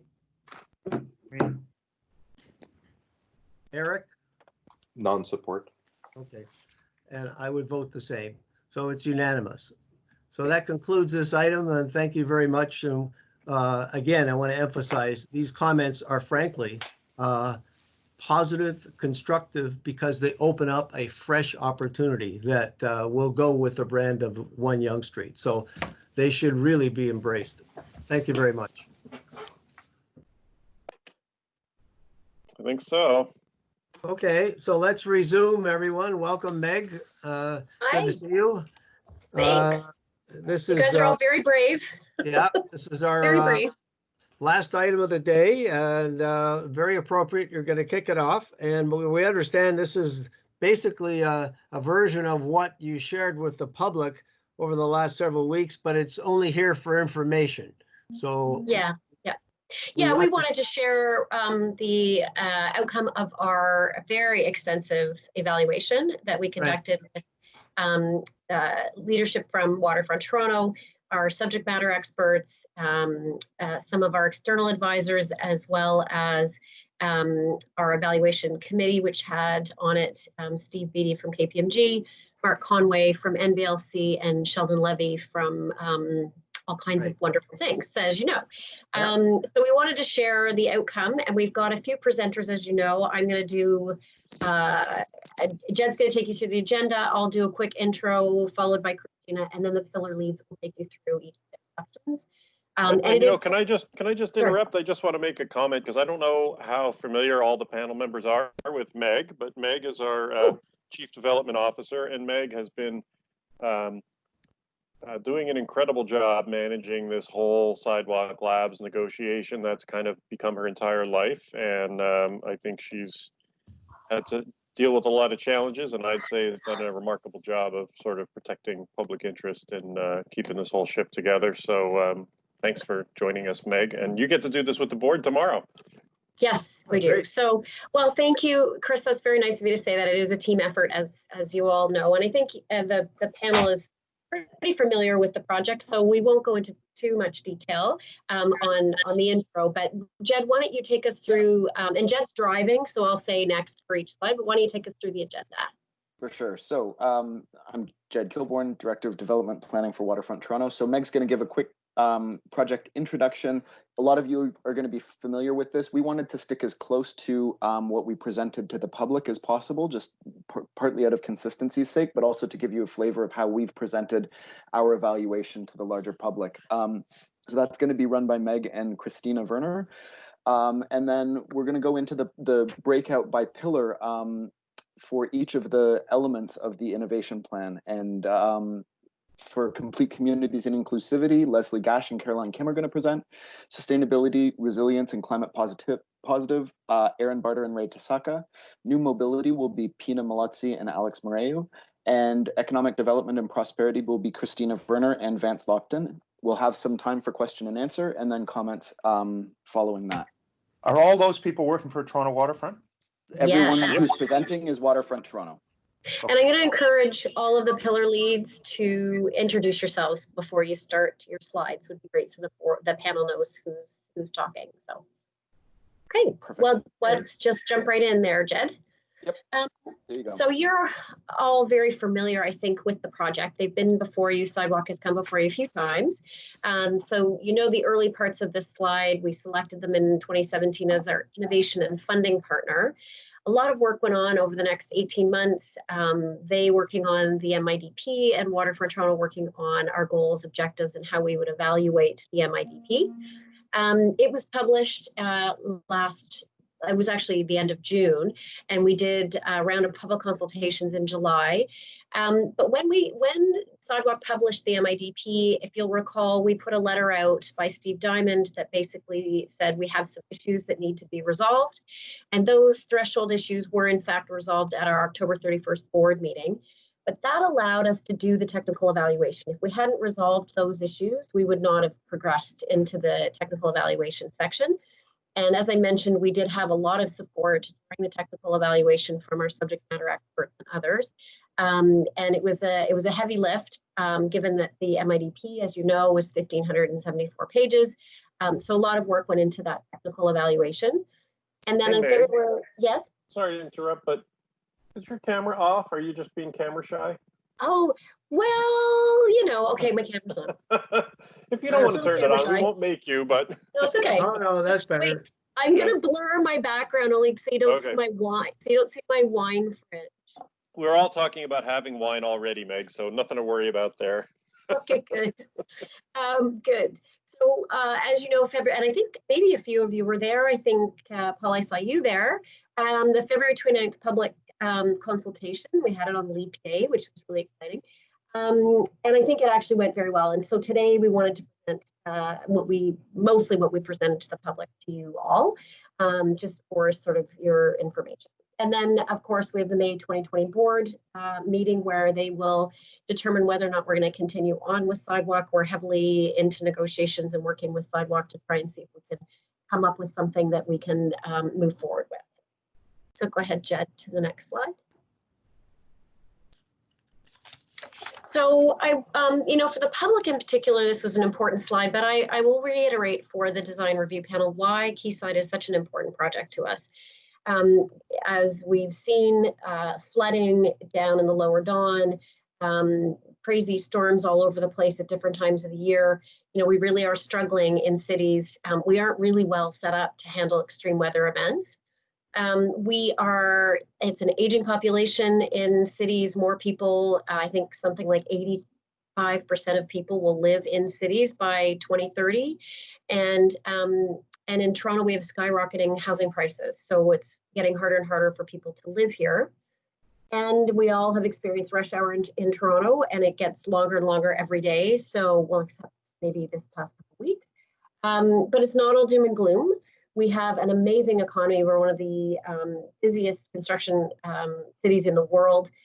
We're building tons of human capital. So there's lots of opportunity, but there are lots of challenges. So that's why Quayside and the Innovation and Funding Partner RFP were so important, to see if we could create a bit of a exemplar project for the rest of the world to say, okay, here's how we can face some of these challenges or deal with them. So next slide. So you will undoubtedly know this is Quayside in the yellow, and you can see that it's not a big part of the DWA, but it's actually a pretty critical location because it's sort of the cornerstone between the central waterfront, the East Bayfront, and then into the Portlands. And I think it sets the stage really nicely for testing out some new opportunities on climate change, et cetera, that we could then take forward into the Portlands. Next slide. And it's sort of funny talking to DRP because you know us so well, but you know that we listen to a number of voices. Obviously, our government partners, lots of public voices. So there's the community, business, non-for-profit. In particular, in this project, we've had a lot of trade and union folks very interested because of the tall wood. We also listen to our private sector partners because we deliver all our projects through partnerships, and we don't build the buildings ourselves. We obviously need private sector investment, and then of course our advisory panels and other advisory bodies and design review panels obviously a really important part of that, and that's why we're here. Next slide. So from March until May, we are, as I mentioned, we're negotiating, we're clarifying things with Sidewalk. We are trying really hard to sort out the financial components of the deal, moving from what their aspirations were to the original 12-acre site. I will say the original 12-acre site was a big change for them, and they needed to think about how to scale back the project and still make it financially viable. So on May 20th, the board will decide if there is enough to keep going. And if not, we will terminate the RFP and we'll look to reissue a new RFP, slightly different approach, I would think. And then if the board decides to go ahead, we have from now until the end of December to sort out the very sort of nitty-gritty details of the implementation agreements. And at that same time, the city will conduct their own public consultations on what the board votes on May the 20th and get their public input. And then at the end of the year, if everybody seems to agree and we can come to terms, we'll execute those agreements. But I want to reassure everybody that there's an entire process that happens after that with the municipal approvals process. They'll be coming back to DRP for every building and all of their landscaping, streetscaping, all of that sort of stuff, as will Waterfront Toronto staff be coming back to DRP for all the public realm components of the project. So lots more consultation to happen. So I'm going to pass it over now to Christina. And Christina, introduce yourself so the panel knows you. Hi, everyone. I'm Christina Werner. I'm the Vice President of Innovation, Sustainability, and Prosperity here at Waterfront Toronto. So I have essentially our Connected Communities Innovation portfolio, as well as our Sustainability and Resilience piece and Economic Development and Partnerships.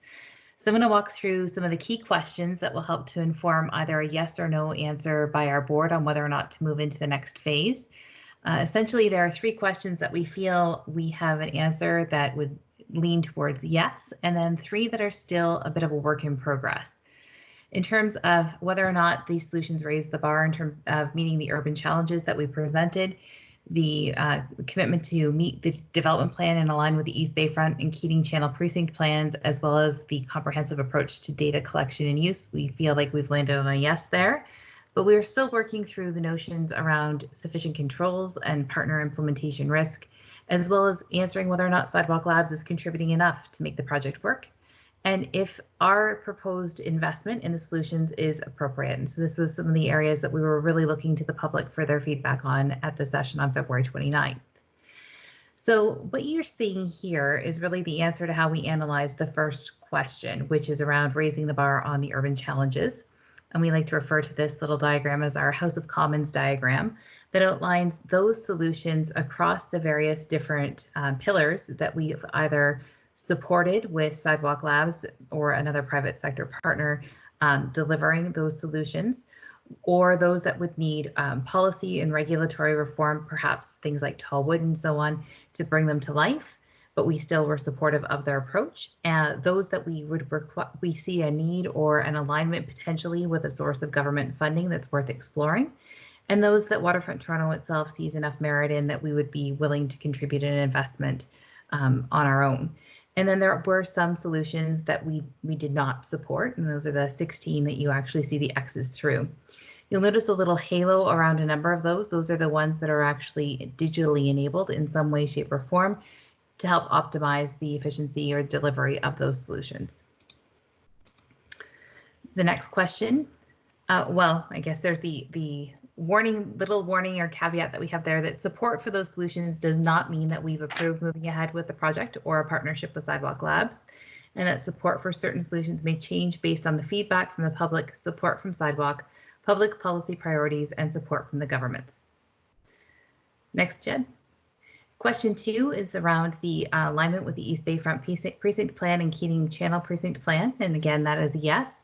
So from the beginning, we've had a commitment or a vision of creating an information and communication technology corridor along that area and helping to grow new jobs, the commitment around affordable housing, and the commitments around statutory development and application processes at the City of Toronto through their consultation, and of course, a commitment to come back to the design review panel. At this point, the proposal that's being put forward, though, is fully aligned.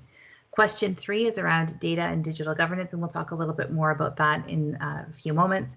But the project is being governed by perhaps the most robust and privacy-preserving governance regime that has been used in a smart city deployment in the past, and that starts with the baseline of complying with all existing and future legislative and regulatory requirements, but then building on that through the work that we've been doing through the public consultations for the past 2.5 years for the creation of the Intelligent Community Guidelines and Waterfront Toronto's digital principles.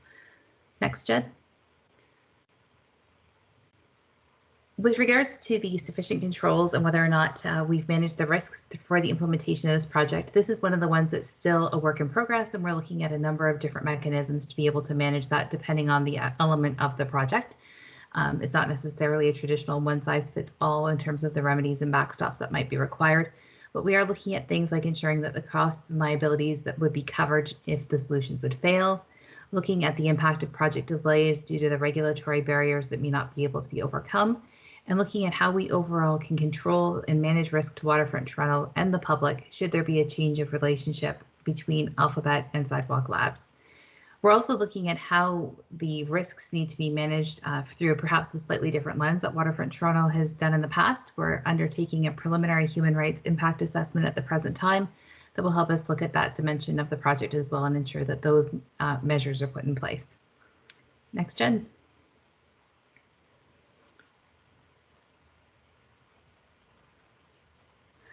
In terms of whether or not Sidewalk is contributing enough to make the project work, well, we don't have the firm numbers of what they're looking at contributing at this moment.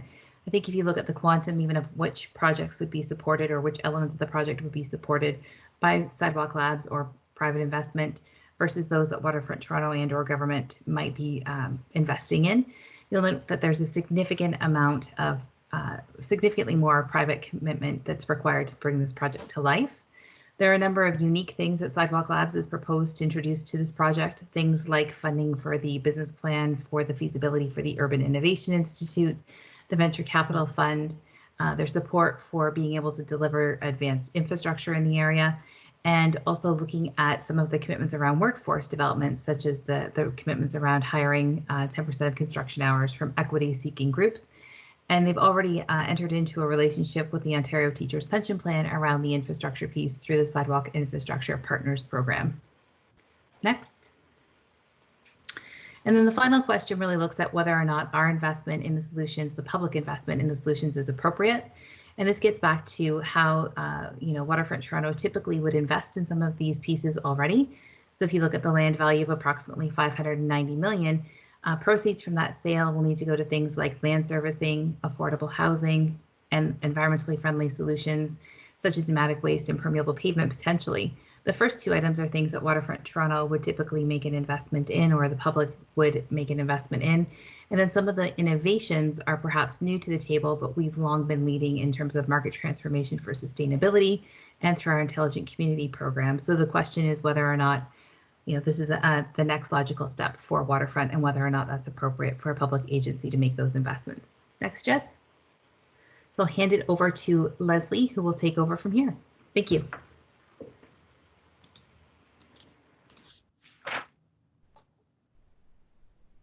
Okay. Hello, everyone. My name is Leslie Gash. I'm the Senior Vice President of Development at Waterfront Toronto. And Caroline, Kim and I will be presenting the Complete Communities and Inclusivity section. So one of Waterfront Toronto's core functions is to develop comprehensive master plans that lay the foundation for complete communities, where people have everything they need to live, work, and play. Waterfront Toronto has been delivering complete communities from the beginning as part of its mandate. To date, we have added close to 600 affordable rental units owned or operated by nonprofits or public agencies, created 43 hectares of parks and public spaces with 26 kilometers of linear parks and trails, worked with a range of partners to ensure waterfront neighborhoods will include social services and community spaces, including a community center, which is now under construction, or will soon be under construction in East Bayfront. The solutions proposed within the Complete Communities Summary were all evaluated against the affordability, public realm, and social infrastructure objectives, and we are going to provide a brief overview of those today. Hi, my name is Caroline Kim, and I'm a urban design project manager for Quayside. Next slide.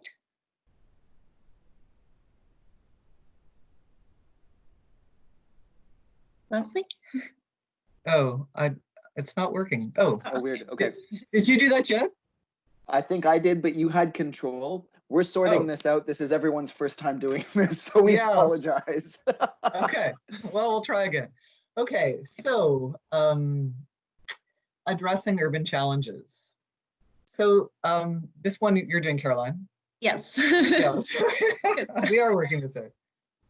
The continued growth of Toronto and the waterfront creates several challenges that Waterfront Toronto is intending to address through this project. For example, access to housing has become a pressing challenge, not just in the waterfront, but across the city. For example, the Toronto social housing wait list is over 100,000 households long. Additionally, ensuring residents have access to community services such as community centers and daycares integrated into the community before the full build out of a neighborhood continues to be a challenge Waterfront Toronto is aiming to address as the waterfront is developed. As the urban core becomes dense and more people are living vertically, creating access to high quality public spaces is increasingly critical. The image on the screen depicts the West Don lands, which was planned by Waterfront Toronto, and you can see market housing on the left, affordable housing on the right, and a great civic space in the center. This is Waterfront Toronto's model for addressing pressing urban challenges. Next.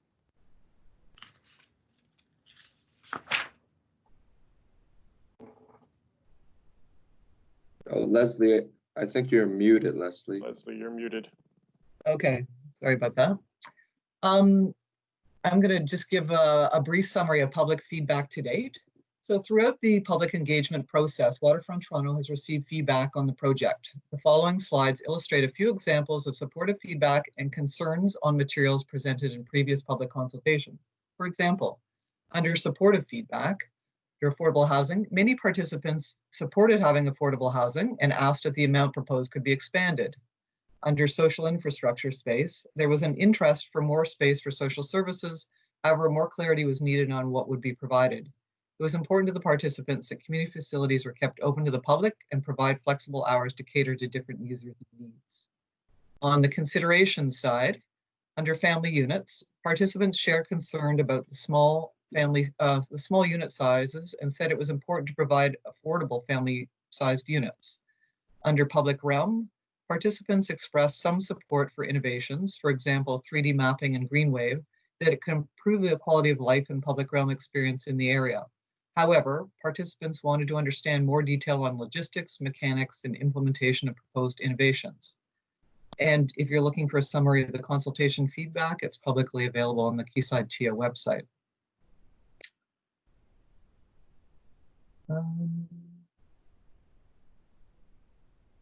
Oh, nope.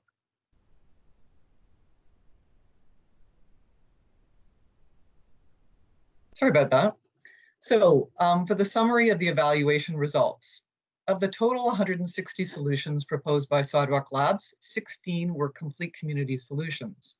Within the 69 complete community solutions, Waterfront Toronto supported 61 of the solutions.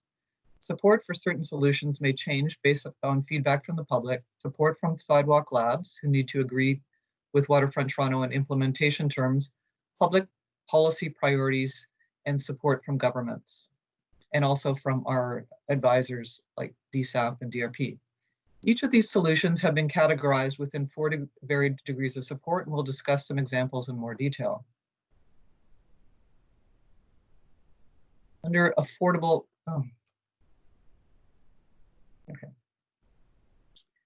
So affordable, 20% affordable housing. So this is an example of a solution to support with Waterfront Toronto investment. When Waterfront Toronto released the Quayside Innovation Funding Partner RFP, we noted our mandate for 20% affordable housing and asked the potential partner to work with Waterfront Toronto to develop a viable and implementable delivery model for mixed income housing. Waterfront Toronto in the past has participated in the creation of affordable housing and will continue to do so. Traditionally, this is done through setting aside land sufficient to accommodate the 20% and operated in public or nonprofit ownership, for example, in East Bayfront and West Don lands. In these cases, the city has found funding for the creation of the affordable housing. Sidewalk Labs has proposed to provide 20% of the units as actually 25% of the units as affordable housing defined by the City of Toronto. So there's a 5% in there for a parkside obligation and encumbrance that we already had on the property. So that brings the total to 25%. And the city has defined affordable housing at or below Toronto's average market rent, AMR, by unit type. And then of those 25%, 5% of those will be deeply affordable. So about 40% AMR. We're in discussions with the city, the province, CMHC, and Sidewalk Labs to work on the best affordable program we can get and to explore funding opportunities. Should we move forward, Waterfront Toronto will continue to ensure that our commitments to affordable housing are met or exceeded, including providing affordable units in perpetuity.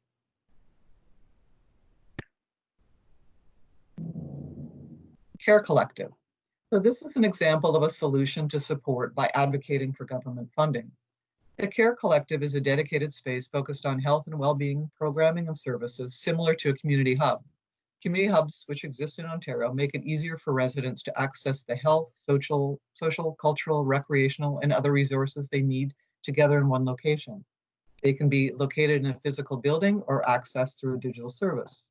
The Care Collective is proposed to be in the STOA space on the ground floor, which can adapt over time to accommodate the evolving needs of the community.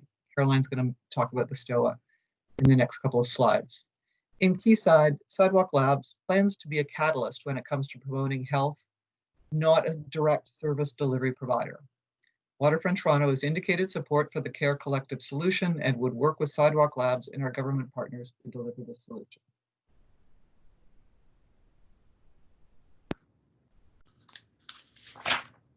Caroline? Yeah. For the real-time digital map of the utility network. Here's an example of a solution that is supported with Waterfront Toronto's investment. It is a real-time digital map of the utility network and parks infrastructure that keeps an accurate record of utility locations and can identify potential conflicts to make repair work easier and quicker. Sensors can provide alerts before utility failures, thus reducing disruptions caused by utility downtime.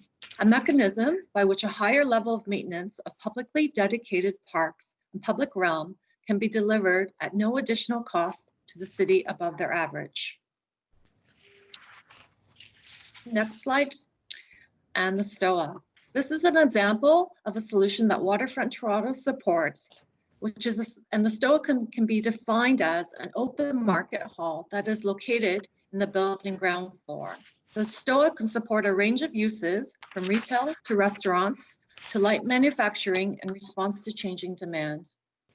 It can contribute to an animated ground floor space, leading to a more vibrant street life and can act as an extension of the public realm by providing open pedestrian access throughout the block and semi-conditioned spaces. Waterfront Toronto would support advocating for regulatory reform that may be needed in the Ontario Building Code to implement the greater mix of uses proposed in STOA. And then we have the raincoats. Leslie or someone, can you go to the slide, please? The next one, raincoat.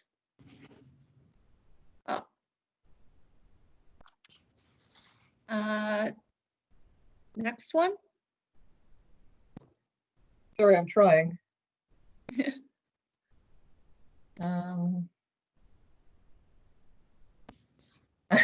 That's not working. Jed, can you do it? I can't do it. I'm just trying. Hang on just a second. Oh. Sorry, everyone. We're having a little bit of technical difficulty.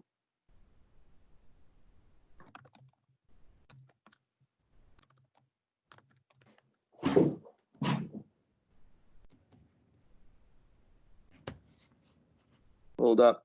Sorry, everyone.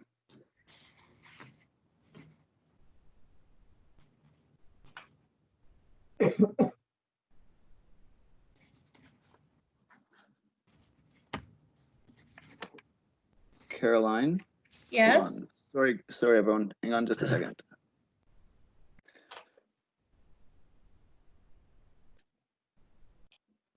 Let me just double check something.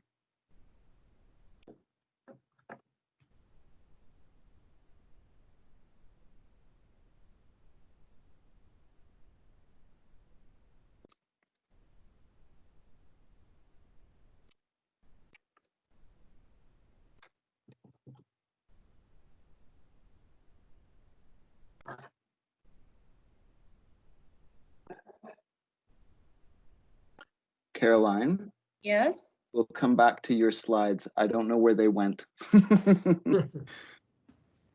Sorry about that. Okay. No problem. Okay. That's all right. Move on. Here we go. Whoops. Here you go, Aaron. Okay, great. Thanks, Jed. I'm just going to get started. I think the slides are coming back. My name's Eireann. I think I've spoken with many of you before. I'm the Director of Innovation and Sustainability here at Waterfront, and I'm going to be presenting today with Ray Tasaka. Ray, are you online and tuned in? Hi everyone. I'm a Senior Urban Design Manager with Waterfront Toronto Planning and Design, and I'm working on the buildings pillar. Great. So as we get started here, I'm just give me a second. Hang on. I'm just no getting problem. The presentation done. Sorry, Aaron. I'll set some overall context. So within the realm of sustainability in buildings, Ray and I will discuss the infrastructure systems and the building aspects of the building design that touch on what we have here. Thank you, Jed. And you just move to the next slide. We're discussing Waterfront Toronto's approach to sustainable development and addressing the urban challenges associated with climate change. And so we break that into two broad categories. One is mitigation, so decoupling growth in urban environments from greenhouse gas emissions, and we're working towards climate positive goal, and that is of course in service of our broader public policy objectives at the city level, Transform TO, and federally. And we're also looking at how we can enhance the resiliency of buildings and infrastructure, and really so we can enable these communities to survive and thrive in the face of climate change. So when we refer to climate positive, we have a below zero annual GHG target, and that's at the full build out. So we're not necessarily looking for that at the Quayside site, but we are looking to do that across all of our projects. Next slide, Jed.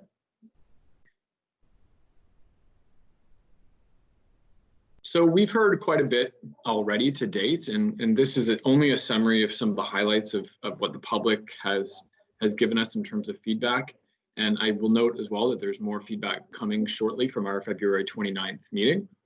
So just as a snapshot, we heard strong support for the innovations around heating and cooling, including geothermal and opportunity for lake water, building on the existing N-Wave system, as well as the use of heat pump technology to move us off fossil fuels completely for the site. We also heard strong support for using new building automation systems to advance these goals around sustainability and affordability, as long as it's done in a way that respects the privacy of everyone and makes it accessible. We also saw an openness from folks for Waterfront Toronto or other public sector entities making contributions towards sustainable systems. And lastly, we heard a lot of enthusiasm around new tools for improving recycling and avoiding waste being sent to landfill.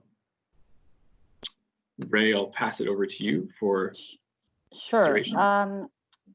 So these are some of the considerations or other feedback that we received around the mass timber construction in the buildings pillar. So Jed, can you go back one slide? Okay. Yep. So the first one we received from the public around mass timber construction were questions on the implementation of the tall timber. So what potential amendments to the existing building code this will trigger, and also questions around fire safety in mass timber buildings. There were questions raised around the sustainability of mass timber construction. Some of the participants wanted more clarity around how much building energy use is reduced if we were to construct in timber, where the lumber is sourced, and so forth. Lastly, the public also noted that we should consider local food production, that community garden and urban agricultural opportunities should be part of the plan or to be integrated into the buildings program and amenities. Next. Great, thank you. So at a high level, we had 56 solutions that came forward in the master plan from Sidewalk Labs. And of those, there were 7 that Waterfront Toronto did not support. and we'll speak to those in more detail in a few minutes. That leaves 49 that we thought were well aligned with our objectives and in service of our goals for the project. Within that, there's a subset of those solutions that we felt were applicable to regulatory change, and we would work with the proponent on those as needed. There were also some that we felt were applicable to government funding, specifically around where we felt climate change plans from governments were very well aligned with what we're trying to do. And then there were some that were directly aligned with what our organization is set out to do, and so therefore we would consider making an investment in some of those solutions. I'll also highlight here that half of the sustainability and building solutions were digitally enabled. And we can speak about some of those in more detail, but I think it's important to highlight that half of them are not. And so there's a good split between new tech and old tech. We go to the next slide, Jed. The first solution I wanted to highlight within sustainability is in the design of the buildings themselves. And apologies for the high level public nature of this description. I'll get into a little bit more detail because I know that this group would appreciate that. As you know, this is a priority for Waterfront Toronto and always has been since imposing LEED Gold certification well over a decade now ago. This continues to be a priority because of the profile of emissions here in Toronto coming from natural gas use in buildings. And so improving the building envelope is critically important and puts Quayside well down the path towards climate positive. Of course, you all know that there are very important co-benefits associated with building to a higher energy performance level, comfort, and reducing drafts for residents and resulting in lower energy costs as well.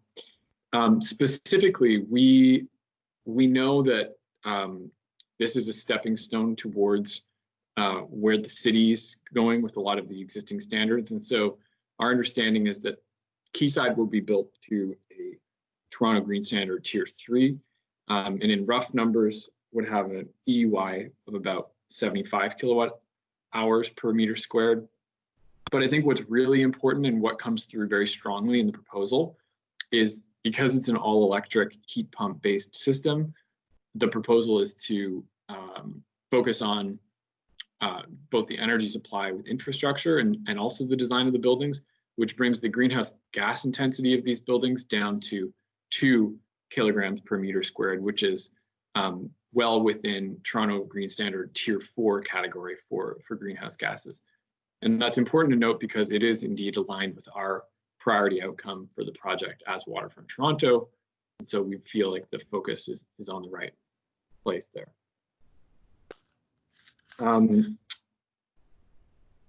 Pneumatic waste collection is another solution I wanted to highlight. This has been on our radar at Waterfront Toronto for a very long time, and we still feel that it's an important solution to advance as part of this project.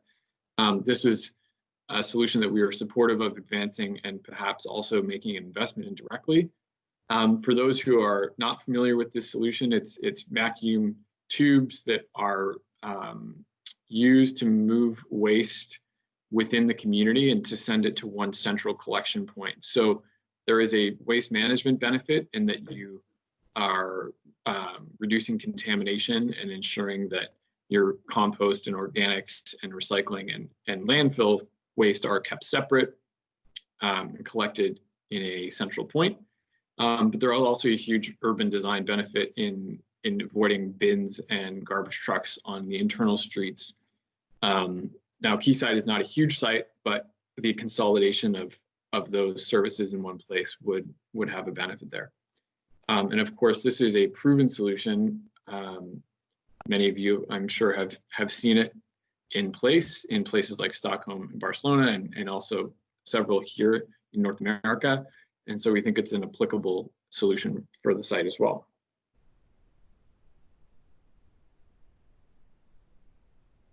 So I'll talk about the mass timber construction. So Sidewalk Labs Buildings Innovation for construction is really based on a model which combines the factory-based production and assembly of prescribed building parts and using a sustainable locally sourced material, which is timber. And this is something that Waterfront Toronto would like to support and advocate for government funding, as we believe that it supports our sustainability objective towards zero carbon neighborhood. And first is that mass timber is a replenishable and sustainable building material that will have significant impact to reducing embodied carbon. And we believe that if manufactured and assembled properly to the high performance standards stated in the MIDP, it will have a positive impact in achieving high performance buildings. The second is factory-based assembly using modular building parts that could result in cleaner construction. It could also reduce construction waste and transportation-related emissions. And based from discussions with our SMEs, the modular approach to building construction and mass timber makes sense, and including the Brock Commons, which is the current tallest mass timber building currently in Canada, which has been built through modular construction. Next. So this is an example of the solution to support and advocate for policy and regulatory reform. And so the digital electricity DE and the mist sprinkler systems, these are both building system innovations to reduce energy and water use in buildings, but also innovations that can potentially allow for highly adaptable spaces in buildings at Quayside. The first is buildings are designed to be all electric, as Eireann said, using low voltage digital electricity. Using digital electricity means that lower power can travel over smaller cables alongside baseboards in comparison to traditional conduits that have to be hidden behind walls.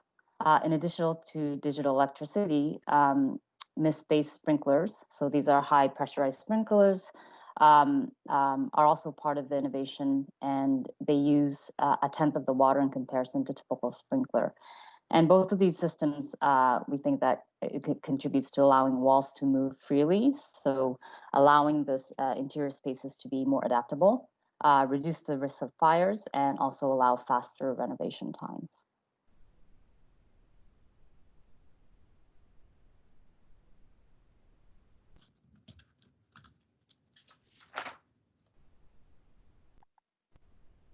We also wanted to give a very quick example of a solution that was not supported by Waterfront Toronto's technical evaluation. And here we have waste heat capture from the Ashbridges Bay wastewater treatment plant, which is in the Portlands, as many of you know. There is an acknowledgement that this does represent a massive opportunity for waste heat capture, as has been done in many cities, particularly in Europe.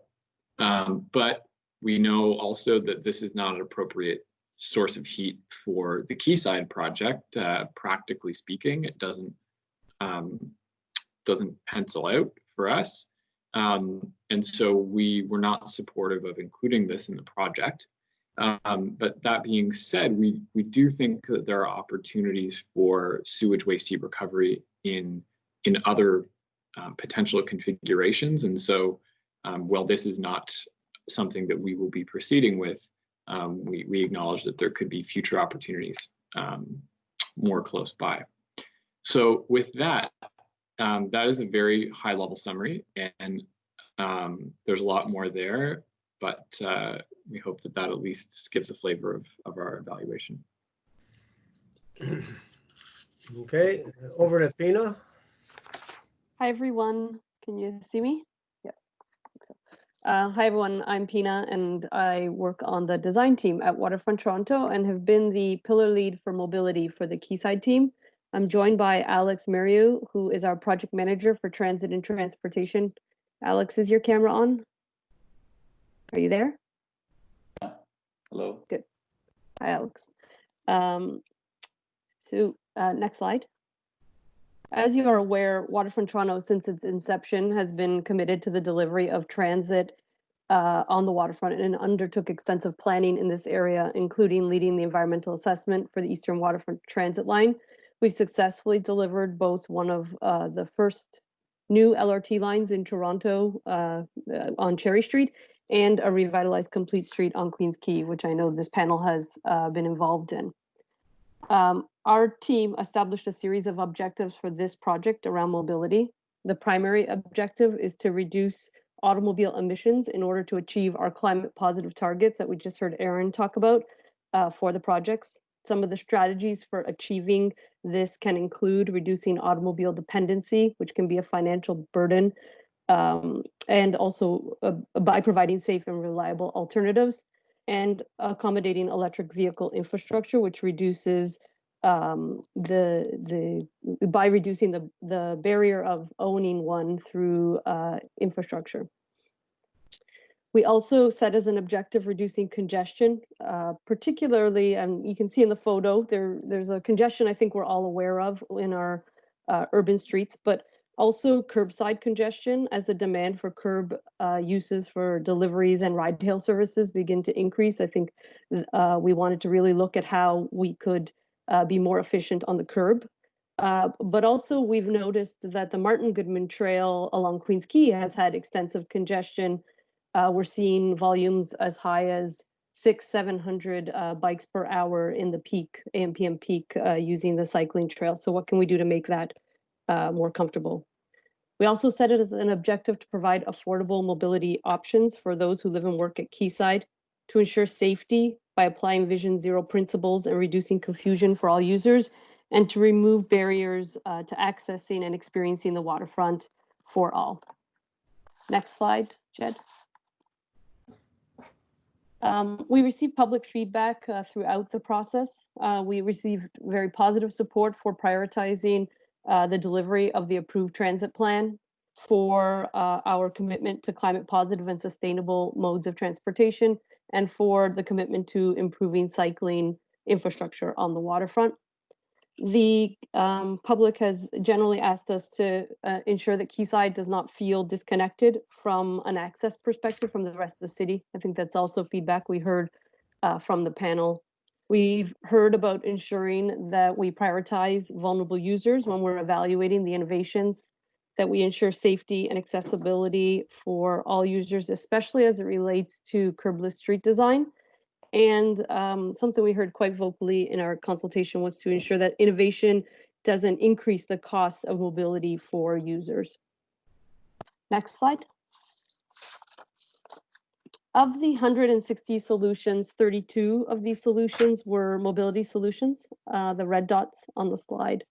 After completing our thorough review of each of these solutions, which included ranking the effectiveness of the solutions based on the objectives we set and that we just walked through, evaluating the risks and trade-offs for each of the solution, and the feedback we received from consultation, DSAP, DRP, etc., we supported 31 of the solutions.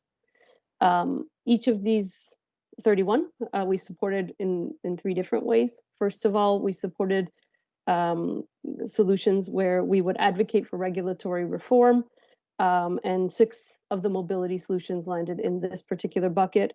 We supported and advocating for government funding, and 9 of the solutions landed in this particular category. And then 4 of the mobility solutions landed in the support with WT investment. An additional 22 solutions we supported and consider to be very effective, however, believe that they are best left to the private sector to implement. And we did not support 1 solution. I'm just going to walk through a couple of the solutions. Thanks, Jed.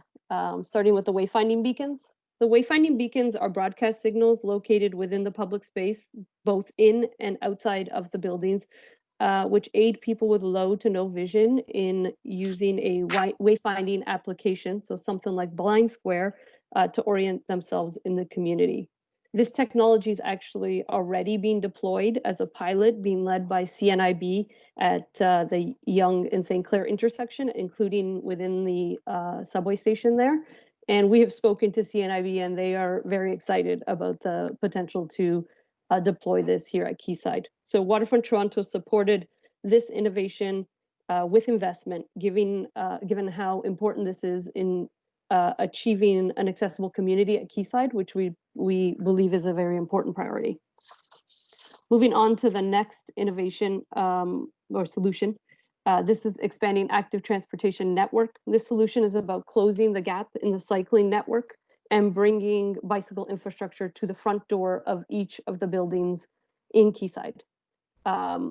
This was about ensuring safety for cyclists and providing them access not just to Queens Quay, but right to the front door of each of the buildings, and would include treating the side streets as shared streets and including paint or pavement texture or lights to denote zones for cyclists within the shared streets. This solution was supported with investment as part of our delivery of the street network within Quayside. The next one, Jed, if you could switch slides, thank you, is the dynamic curb solution. The dynamic curb solution actually consists of three separate unique solutions. First of all, there is what we call, first of all, there's the physical change in use of the curb. So the fact that the curb can be used for pickup and drop off, as is shown in the illustration here at some times, and then at another time can be taken back and be used for pedestrian usage. The second component of the dynamic curb is the communication system via the mobility management system. And that's what communicates that the change in policy so that cars will know when they can and can't use a curb.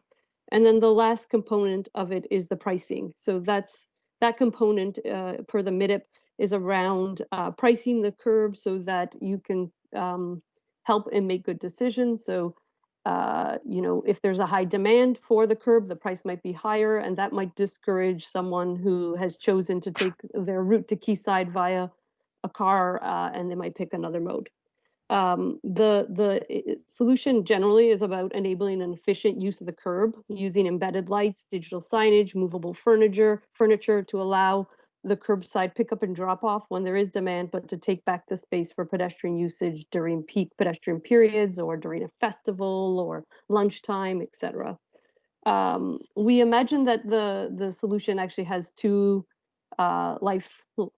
different deliveries. There's an immediate one, which would probably be relatively simple delivery of this, and then once connected vehicles are more available on the market or autonomous vehicles are more available, the full innovation could be rolled out. So we chose to support this solution with advocacy for policy changes around how the curb is used. The next slide. The discounted mobility package would group multiple transportation services into one digital platform, giving real-time information, trip planning, and payment opportunity to users. And you can see a little schematic of how that might work in the image. The goal of this solution would be to encourage sustainable modes of transportation. However, obviously the significant challenge here is obtaining the integration of these different service providers. So we're talking about integrating Metrolink services with TTC services, with bike share, with Uber, with Lyft, with possibly with your parking on-site or bike share, etc. So when obviously a challenge, this would probably already exist in Toronto if the integration component of that was easy, which it obviously is not. We chose to support this innovation because I think, you know, the market is going to go here anyways, and the fact that we could, that Quayside might be a pilot site for this is very interesting to everyone, but we consider this best left to the private sector and transit agencies to implement. The last innovation, I don't know if Caroline, are you still here? Do you want to briefly cover the raincoat from the? Yeah, we found our missing slide. And then I'll just jump in to give one sentence around mobility. Okay, so this is an example of a solution not supported by Waterfront Toronto, which is the raincoats, which is the outdoor comfort system. The raincoats provide protection, snow and rain, but does not demonstrate other significant comfort. It can create potential obstructions in the public realm and may not meet AODA requirements. And thus, Waterfront Toronto supports investing in other outdoor comfort solutions. And I would just add, from a mobility perspective, we also did not support this. This is one that was in both pillars, and we didn't support it from particularly from the street design perspective because of the obstacles that it created within the public sidewalk that we did not believe were good from an accessibility perspective. So I think that covers everything in mobility. Yep.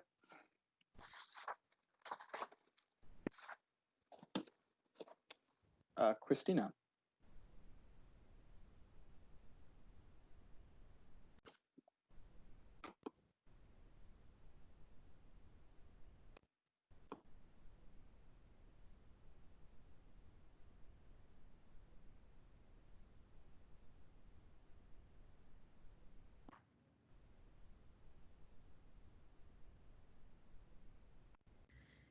Hey, Christina, I think you're muted. That would be helpful.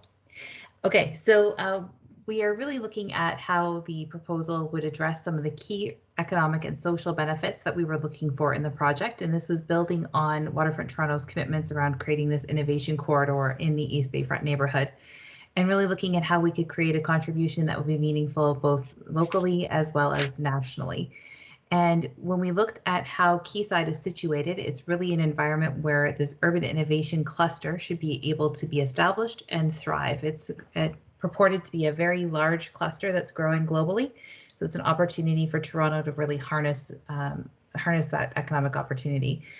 Now, in terms of the public feedback that we've heard to date on both the sort of economic development, but also on the digital pieces, generally, there's been support in terms of how this plan could create opportunities for local Canadian companies. Ensuring that that is being done in a responsible way is very important to both critics and supporters alike. There's been strong interest in the types of jobs and innovations that can be brought to Toronto and the economic benefit that can spill out from that. And then there's been support for the hiring commitments and expansion of things like our Waterfront Toronto Employment Initiative in Quayside's work as well. There's been recommendations to consider things like how digital governance unfolds within the development blocks and looking at making sure that the public sector, in fact, leads all of the privacy and digital governance matters. And there was a strong amount of tension there in the early stages of the project that we can talk about through the proposals that, or the slides that Vance has. Looking at the protections that can be afforded to Canadian companies in dealing with such a large company like Sidewalk Labs and their parent company of Alphabet. And then there has been some concern about the trust of the overall partner. And when you look at the whole global concerns that exist around big tech, how could Waterfront Toronto mitigate some of those concerns as well? In terms of the economic development proposals that are contained in the MIDP, Waterfront Toronto actually supported all 25 of the proposals that were put forward, and these ranged from the tall timber factory down to the one that you'll see that actually is noted in terms of policy change or regulatory reform, which is actually the koala mount. It's the same solution in both the economic development and the digital that was highlighted as something that might need a regulatory reform on, and that was more around how the device attaches to the poles, not about anything to do with the data or digital governance issues. And there are 5 solutions that Waterfront Toronto would support and advocate potentially for some government funding, and that again is more in the tall timber kind of sector. And in there was 4 digitally enabled solutions that we would also be interested in seeing come to life. I do want to highlight, though, that while our evaluation was really focused on job creation, there is a need for Waterfront Toronto to work with its subject matter experts to explore more fulsomely the notion around wealth creation and how wealth is generated and kept and captured here in Canada. And that's work that once we know the fulsome scope of any potential project moving forward, we'll go forward and do a further analysis on. There also will need to be a more fulsome ecosystem assessment done on the proposed project as it eventually would get scoped to make sure that there are Canadian companies that could in fact participate and potentially benefit from a project like the Quayside Initiative.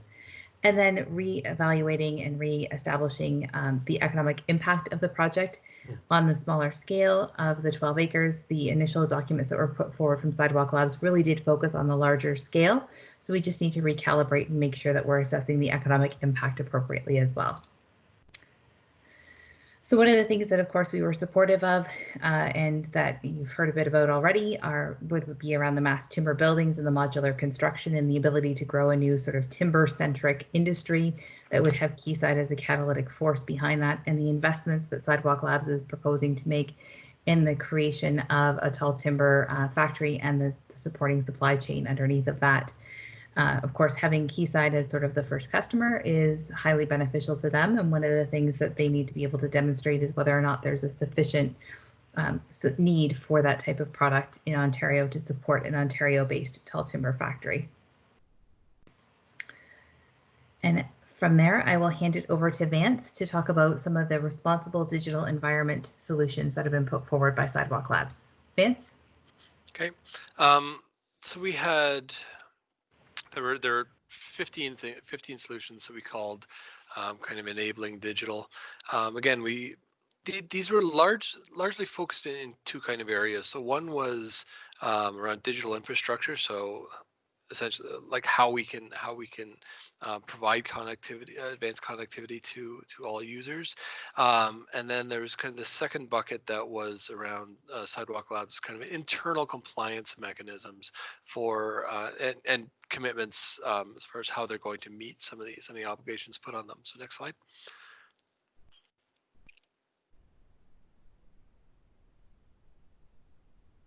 Okay. So in that second group, the internal accountability piece, again, we kind of wanted to really make clear that while Sidewalk makes a number of very good commitments around like the use of published common published standards for technology and data, as well as developing out a set of responsible data use guidelines that kind of will help guide guide the design of any technology or system that they implement. Again, the focus needs to be the fact that their obligation is to meet any legislative or regulatory frameworks that are currently in place, both federally, provincially, municipally, as well as the Waterfront Toronto's kind of emerging intelligent community guidelines. So the internal accountability mechanisms, while we kind of evaluated them to see, do we think this is a reasonable way for them to actually meet those obligations? And again, obviously, we kind of are supportive that they are at least directionally going in the right direction. Next slide. Again, obviously, there's a number of digitally enabled solutions that were proposed throughout the document. We didn't evaluate them in this section. We just kind of wanted to give you an example of the kind of things that we will eventually be looking at. So again, with something like an automated scheduler that is based on uses data about residents, about occupancy and weather forecasts and energy prices to help reduce energy consumption within buildings. And that's the kind of thing that's going to have to be evaluated at some point in the future, just against the completed intelligent community guidelines, to essentially ensure that once all the details for these technologies are actually in place, that they are actually still compliant. Right now, we're kind of for a lot of the technologies, we're kind of at kind of a notional state of the state of play. We don't have all the details of what the technology specifically is, how the data is going to flow, where the data is going to flow to, how it's going to be used. So again, that all needs to come later in the planning process. Next slide. Okay, and then again, when we talk about infrastructure, we had a few pieces here. One that we'll kind of mention is this idea of like the Quay standardized mounts. It's a standardized outdoor mount that makes power and network connectivity more kind of readily available. The idea here is that it's really meant to reduce the time and effort to deploy, maintain, and remove sensors. So rather than whether it's digging up a street or figuring out how you're going to run power to an area that simply doesn't have it right now, by having these mounts deployed throughout the neighborhood, you can kind of easily swap in and out various sensors.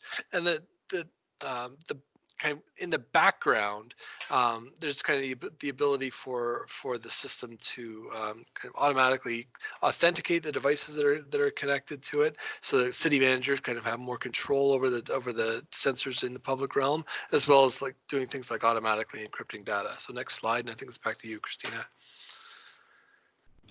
Great, thank you, Vance.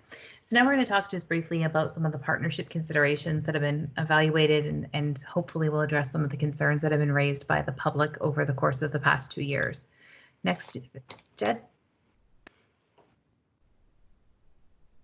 So we looked at 4 key areas in terms of how we evaluated the partner, and these come from Waterfront Toronto's partnership playbook that govern our overall corporate partnerships that we do across the spectrum. We looked at the organizational capacity and capabilities that Sidewalk Labs brought to the table and how we had access to the partner in terms of their talent and expertise, as well as any new tools and methodology that they were bringing forward. The second part that we looked at was the partner experience. How was decision-making undertaken? What was the ease and speed of that decision-making? How were issues resolved? How reliable were they in terms of delivering on what was promised, as well as the consistency in terms of the quality of what was delivered to us over time? The financial performance had a few different elements to it. One was in terms of how we were able to access new funding and potential new revenue opportunities as a corporation, but then also looking at things like the administrative cost burden and time burden to Waterfront Toronto for actually managing and maintaining the partnership. And then also the public impact. So both in terms of the public perception of the partner, but then also the broad public benefits that could be achieved from working with a partner like this on a project like Quayside. Moving forward, Jed. In addition to those sort of softer, if you will, evaluation metrics, we have also undertaken more fulsome due diligence and technical due diligence on the partner, and that's gone through on 3 separate occasions and will continue to be done at various different milestones. So we've done full due diligence when we selected Sidewalk Labs as our innovation and funding partner, prior to executing the framework agreement, and also prior to executing the plan development agreement. And when we look at the due diligence process, this is a full legal and corporate due diligence process where we look at the team composition, organizational capacity, their financial strength, corporate structuring, and any claims, litigations, or proceedings against Sidewalk Labs. And again, if we do move forward, there will be an additional round of due diligence to go through and make sure that this information is current and fresh. Next slide. In terms of risk mitigation, we as I said, still working through this, but there's 3 main approaches that we're looking at how we're trying to manage those mitigations. One is around defining and sharing that liability to make sure that there's clear roles, responsibilities, and accountabilities for both the private partner as well as for the public sector. And then managing performance shortfall or default. So looking at everything from our the backstops that might be required, but also things like audit rights, but not just from a purely financial audit perspective, but also in terms of the technology that they're proposing and how we would have access to do technological audits on the solutions that they're putting forward to make sure they're doing what is expected of them under things like the Intelligent Community Guidelines. And as noted, backstops on those contractual obligations, ensuring that we have the appropriate financial security. There are other things like step-in provisions and things like that that are also being considered, but that would be something that we can advise the panel more fully on at the next stage of discussions. Next, Jed. So just in terms of digital governance and privacy, and I won't go through this, the slide has been provided to you in advance, but really there were a number of things that were settled on October the 31st that were foundational in terms of making sure that Sidewalk Labs was going to be able to potentially move forward in a way that would preserve the public good and preserve sort of the privacy of the neighborhood. So when you look at things like complying with all existing and future legislation, regulations, and policy frameworks, those are really table stakes. And what's important to note, though, is in some ways it's a bit of a blank check right now from Sidewalk Labs. All 3 levels of government are currently going through a policy modernization process. So those will continue to evolve. And that was why it was so important to actually note the future legislation, because there are some gaps within the existing legislation that need to be addressed in order for Canada to be able to develop smart city types of projects across the nation. There's a commitment that personal data will be stored and collected in Canada. So that was something that actually was very much a public concern all the way through our consultation process, and Sidewalk is committed to that. The digitally enabled solutions will not impede fundamental freedoms and will, in fact, where possible, foster accessibility, public engagement, and participation in the neighborhood. We've reinforced that Waterfront Toronto will be the project lead and be the interface with governments on all digital governance and privacy related matters for the project. And we may actually require Sidewalk Labs to do additional public consultation on the digital solutions.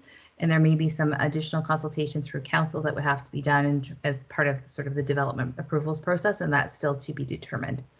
And this is underpinned by our digital principles, which you'll see a high-level summary of on the right-hand side of the slide, and then will be further reinforced through the Intelligent Community Guidelines, which are basically akin to our minimum green building requirements, but for digitally enabled projects. Next slide. And then with regards to intellectual property, there were again a number of things that we settled on with Sidewalk for October. One was ensuring that the patent pledge that was noted in their proposal was actually expanded to be a global patent pledge that allows Canadian innovators to have the right to use Sidewalk Labs' Canadian and foreign patents without fear of patent assertion. And of course, that'll be a very detailed proposal or a detailed piece of the contracts that will be moving forward should that come to that.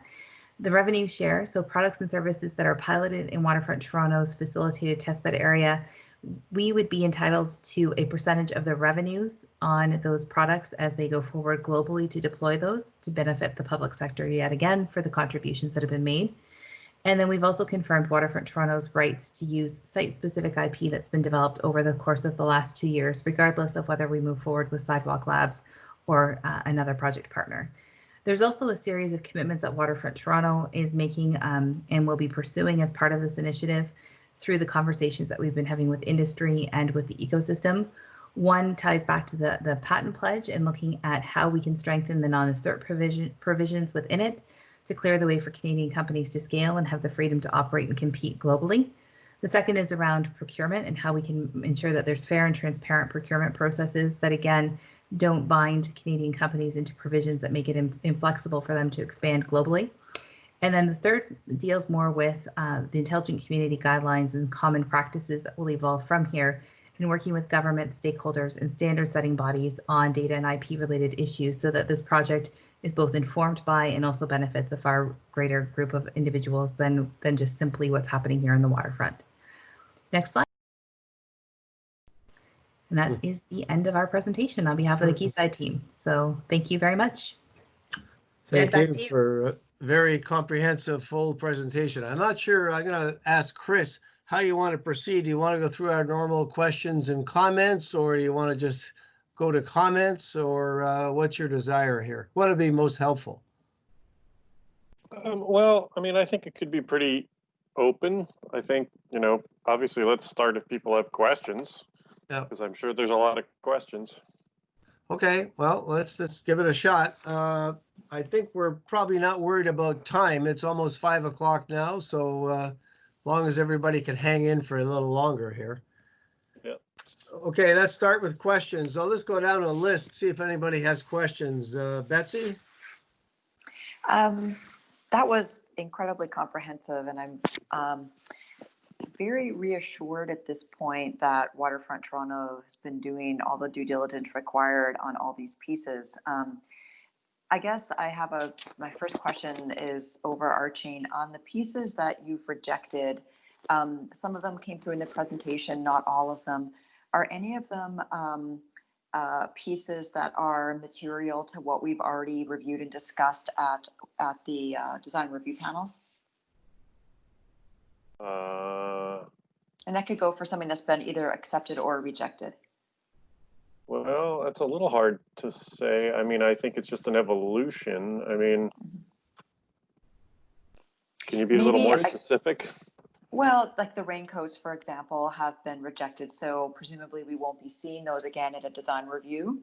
But the curbside paver piece, the dynamic curbs have been accepted, which is interesting. Does that then open the door for that paving to now be ubiquitous throughout the urban plan, or is that specific to the dynamic curbs only at this point? Oh, I see. Because a lot of that's going to have, a lot of this has to get worked out, right? Because we're trying to kind of accept a lot of these things on a principle level with the idea that we then have to figure out the details. But what I I mean, what I can tell you with regard to the pavers is we've been pretty emphatic with sidewalk that we're not going to put them in places where we don't think they're appropriate. So Queens Quay, I think they have more or less acquiesced now to the idea that we're not going to be doing those on Queens Quay, but we are going to try and do them on the side streets for it. That's one example. And I mean, I guess the other thing that's been happening is some discussion around roles and responsibilities. And right now, I think it's kind of been left that we will be in charge of designing the streets anyway. So they will develop the technology and the designs for the technology, and then that will be given to us and our team to figure out how to incorporate. I see. So that the roles and responsibilities piece is kind of parcel of this, and we didn't get into that today, and that's still being negotiated, but we'll be designing all the public realm, Silo Park, whereas they'll be designing this kind of publicly owned private open space on their site, Parliament Plaza. Okay. Does that help? Well, yes, it's interesting. I just wanted to know how some of these decisions are going to have design implications further down the line, and I guess we'll wait and see some of those come through when and if they come back to panel at a certain point. Yeah, no, I mean, that's a great question, and I think that's one of those things that's very hard to say up front, you know, how it's going to play out, and that's something we're constantly kind of wrestling with, which is to say, yeah, it's great to say you like X, Y, or Z, but what are the implications for that when you start to do it in a physical way? And you know, we're going to be obviously monitoring that pretty closely as it evolves. Okay. Okay. Maybe I could throw in a question myself. If I recall, when we had them at the panel, we had various comments on the STOA concept, the fact that Queens Quay needed to be a prominent retail street, Parliament Plaza, etc. All of those questions are yet to be answered when they bring plans forward, I assume, right? Sorry, what was the question you said there again? Well, initially we expressed reservation about certain aspects, like the Parliament Plaza, Queens Quay retail, the lack of retail in Queens Quay versus the yeah, these kinds of things. Yeah. Well, so the specifics of that will come out in their development plan, and that has yet to be kind of made ready for a broader discussion. We're still reviewing that with them. But yeah, all of those elements we will have lots of back to the opportunity panel. to weigh in on those kinds of issues. Yeah, so I mean, we've supported the idea of STOA, but obviously that's got to go through a design exercise and a design review process in order to happen. I think all we've supported thus far is the idea of the flexible ground floor space. But, you know, we've been clear with them that all of this will still be subject to going through design review. And I think they understand that. So, yeah. Let's go on to other questions. How about George? George, are you still there? Yes, I am. I just had to unmute myself. Sorry. All right. Any questions? Yes, I might have been able to answer this for myself if I'd been paying more attention to the website, but it's for Christina. I mean, I'm familiar with, I don't know any, well, I've met one of them, but I've been fairly impressed with the membership of the Digital Privacy Advisory Panel. And I just wondered, given the current state of decision-making that has been depicted in the presentation you've just made to us, where can you describe a kind of consensus of that other panel on their level of satisfaction with where you are at the moment? So I would say that DSAP, which has not actually endeavored to do a consensus-based report yet because there's still so many different perspectives, is still struggling with the level of detail that they have yet to receive from Sidewalk Labs. A lot of what has been described is a vision or an approach, but it's not an actual solution or a product. So it's very hard for them to give their opinion on whether or not it would be compliant, for example, with Canadian legal regulations and things like that. They were very I think pleased with how much of the feedback Sidewalk Labs took to heart from their initial review that they had done, and then they actually reissued something called the Digital Innovation Appendix, which basically restated the digital proposals from the MIDP with more detail. But that's an area of sidewalks proposal, which I think, for a lot of folks might be surprising that it's coming later in the game, but it gets back to the fact that they don't want to do the tech for tech's sake. They want to make sure that they're looking at the project and then doing the digitally enabled elements under it. So there's still a lot of work to be done in that space. I think DSAP is going to be looking for a lot more detail before they come back yet again. The focus that the panel is now taking is really helping with the development of the intelligent community guidelines and looking at what some of the elements might be for a responsible data sharing architecture.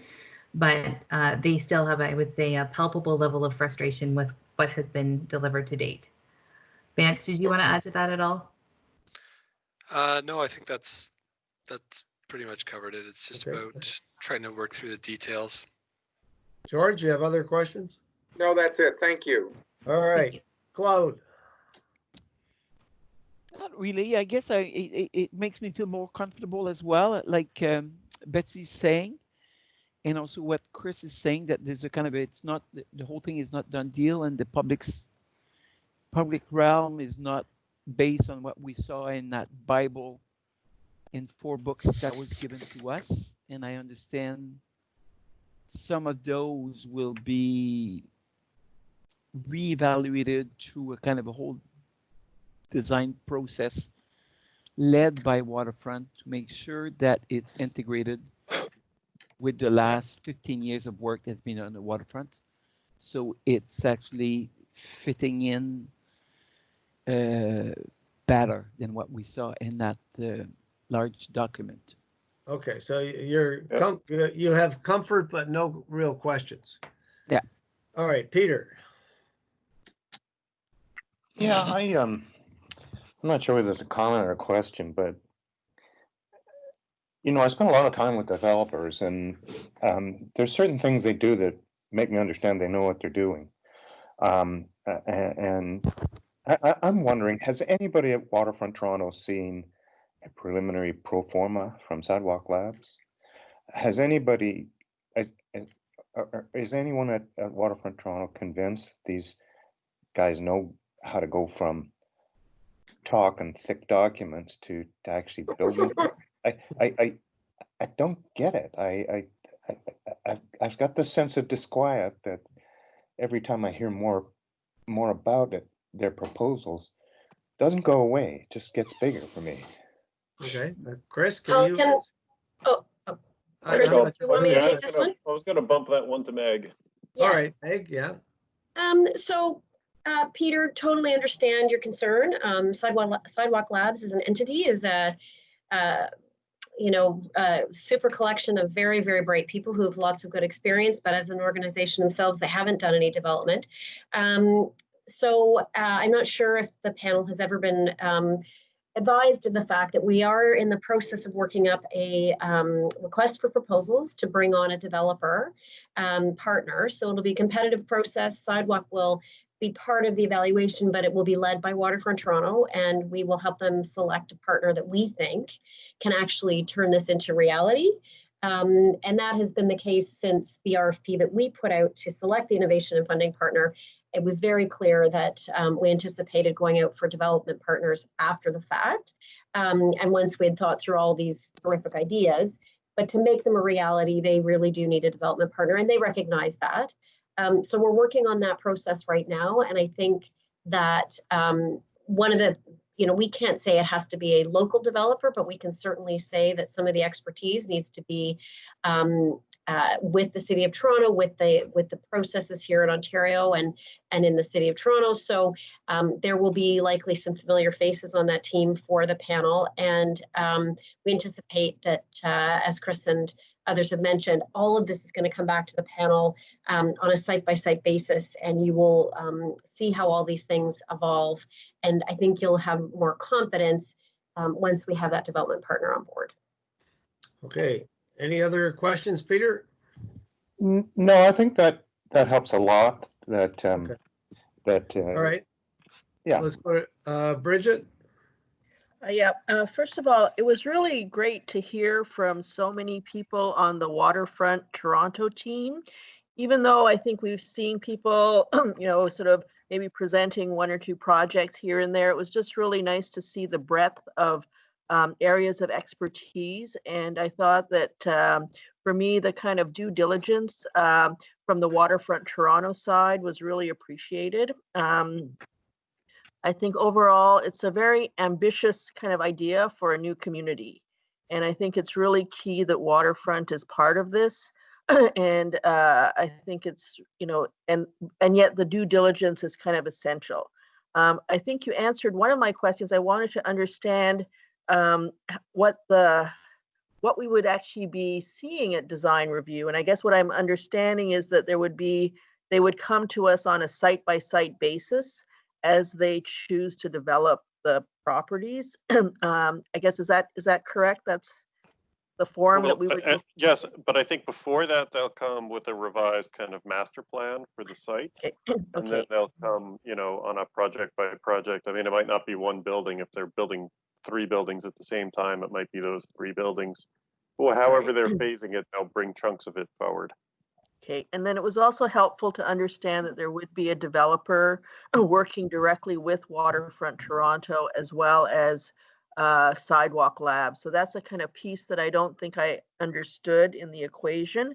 And I guess that, one of the really exciting and super ambitious parts of their proposal is, and I think Ray did a great job of presenting it, was the issue of high mass timber, but like 30-story buildings. And that's the scale of a new scale that hasn't really been developed in any neighborhood. And I guess I feel that it really requires a partnership, not only with Waterfront Toronto and a developer, but maybe a whole series of factories producing the stuff. Probably one factory isn't enough. There would need to be multiple. And then I guess it's such an emerging area within Canada right now that I would really feel that it's a great opportunity to, in effect, grow an industry that is really emerging and not really quite there yet. And so if there was any way for Waterfront to be instrumental in building a kind of Canadian industry, given that we have, all this forest, but there's so many gaps right now in the way it's addressed in Canada. And this could, because of the scale of development and the amount of it could be an amazing catalyst. And for Waterfront to be involved in actually helping a whole sector evolve in a really positive way, I think would be really an added benefit. But I think it isn't something you want to add on at the end. It needs to be conceptualized at the beginning as part of an RFP or the way that it's framed at the outset. So just a lot to think about in terms of that. Okay, I'm going to take all those as comments, Bridget, but I think most people will certainly agree. I guess, Fatty, do you have any questions, Fatty? Not a question per se, but actually it is kind of a question comment. I think I just wanted to say really quickly that this is a really incredible, case study, if anything. I hope Waterfront is documenting this whole process and really keeping tabs. I think this is a real incredible work on behalf of so many people on one of the most kind of complex questions of city building, I would say, in the 21st century. And I think the methods that are being deployed, whether this whole like House of Commons model, engagement questions, negotiations, are really, really, really impressive. And I hope whatever methodology you're following, sitting here as the academic, I'm really impressed. And I think it's really worth noting and documenting and showing this incredible amount of leadership from your end as you navigate this really complex project. So it's just a big kudos to the team, and I hope you are keeping tabs of every little step that you're doing and collecting it and teaching the rest of the world of how to navigate these kinds of processes in the future. Okay, thank you. I'll take those obviously as comments. So is there anything else any other member of the panel would like to say or comment or advice they want to pass on to Meg and her team? This is here for information, as you know. So. Okay, well, assuming there isn't, I'll take that for what it's worth. Chris, back to you, I guess. Do you want to make any final comments about what you've heard? Oh, I think it's very encouraging. I appreciate all the positive feedback. I don't think a lot of us have been thinking about how to memorialize this, because I think a lot of us are looking forward to being done with this part of it, frankly. Yeah. If I may be speaking for the team, but I certainly appreciate, I'm sure the team appreciates those words. People have been working incredibly hard and diligently on evaluating this. I'm glad that's coming across. That's really nice for everybody to hear. And I'm glad to hear you have a little more comfort, and certainly your input has been helpful in getting us here on some of these issues. I think, you know, the issues you raised about the public realm certainly were heard and have helped direct where we've gone from that point to today. So I value your input on all of this. Okay. And it will be back. Okay. Meg, So, do you have anything any closing thoughts here? No, just to thank the panel for your comments, and certainly for listening to us and providing some insight. We are memorializing. We've been documenting this process really, really carefully all the way through. So it's probably hundreds and hundreds of pages, but we are taking care to make sure we document things really, really well.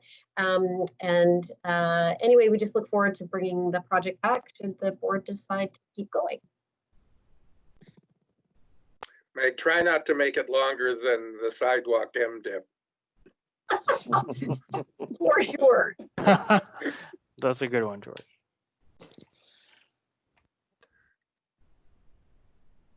All right, well, do we want to just do a quick panel debrief and we can release all these other presenters? Yes, please. Sure. All right, thanks everybody on the sidewalk presentation. Thanks, Meg. Thank you. Bye.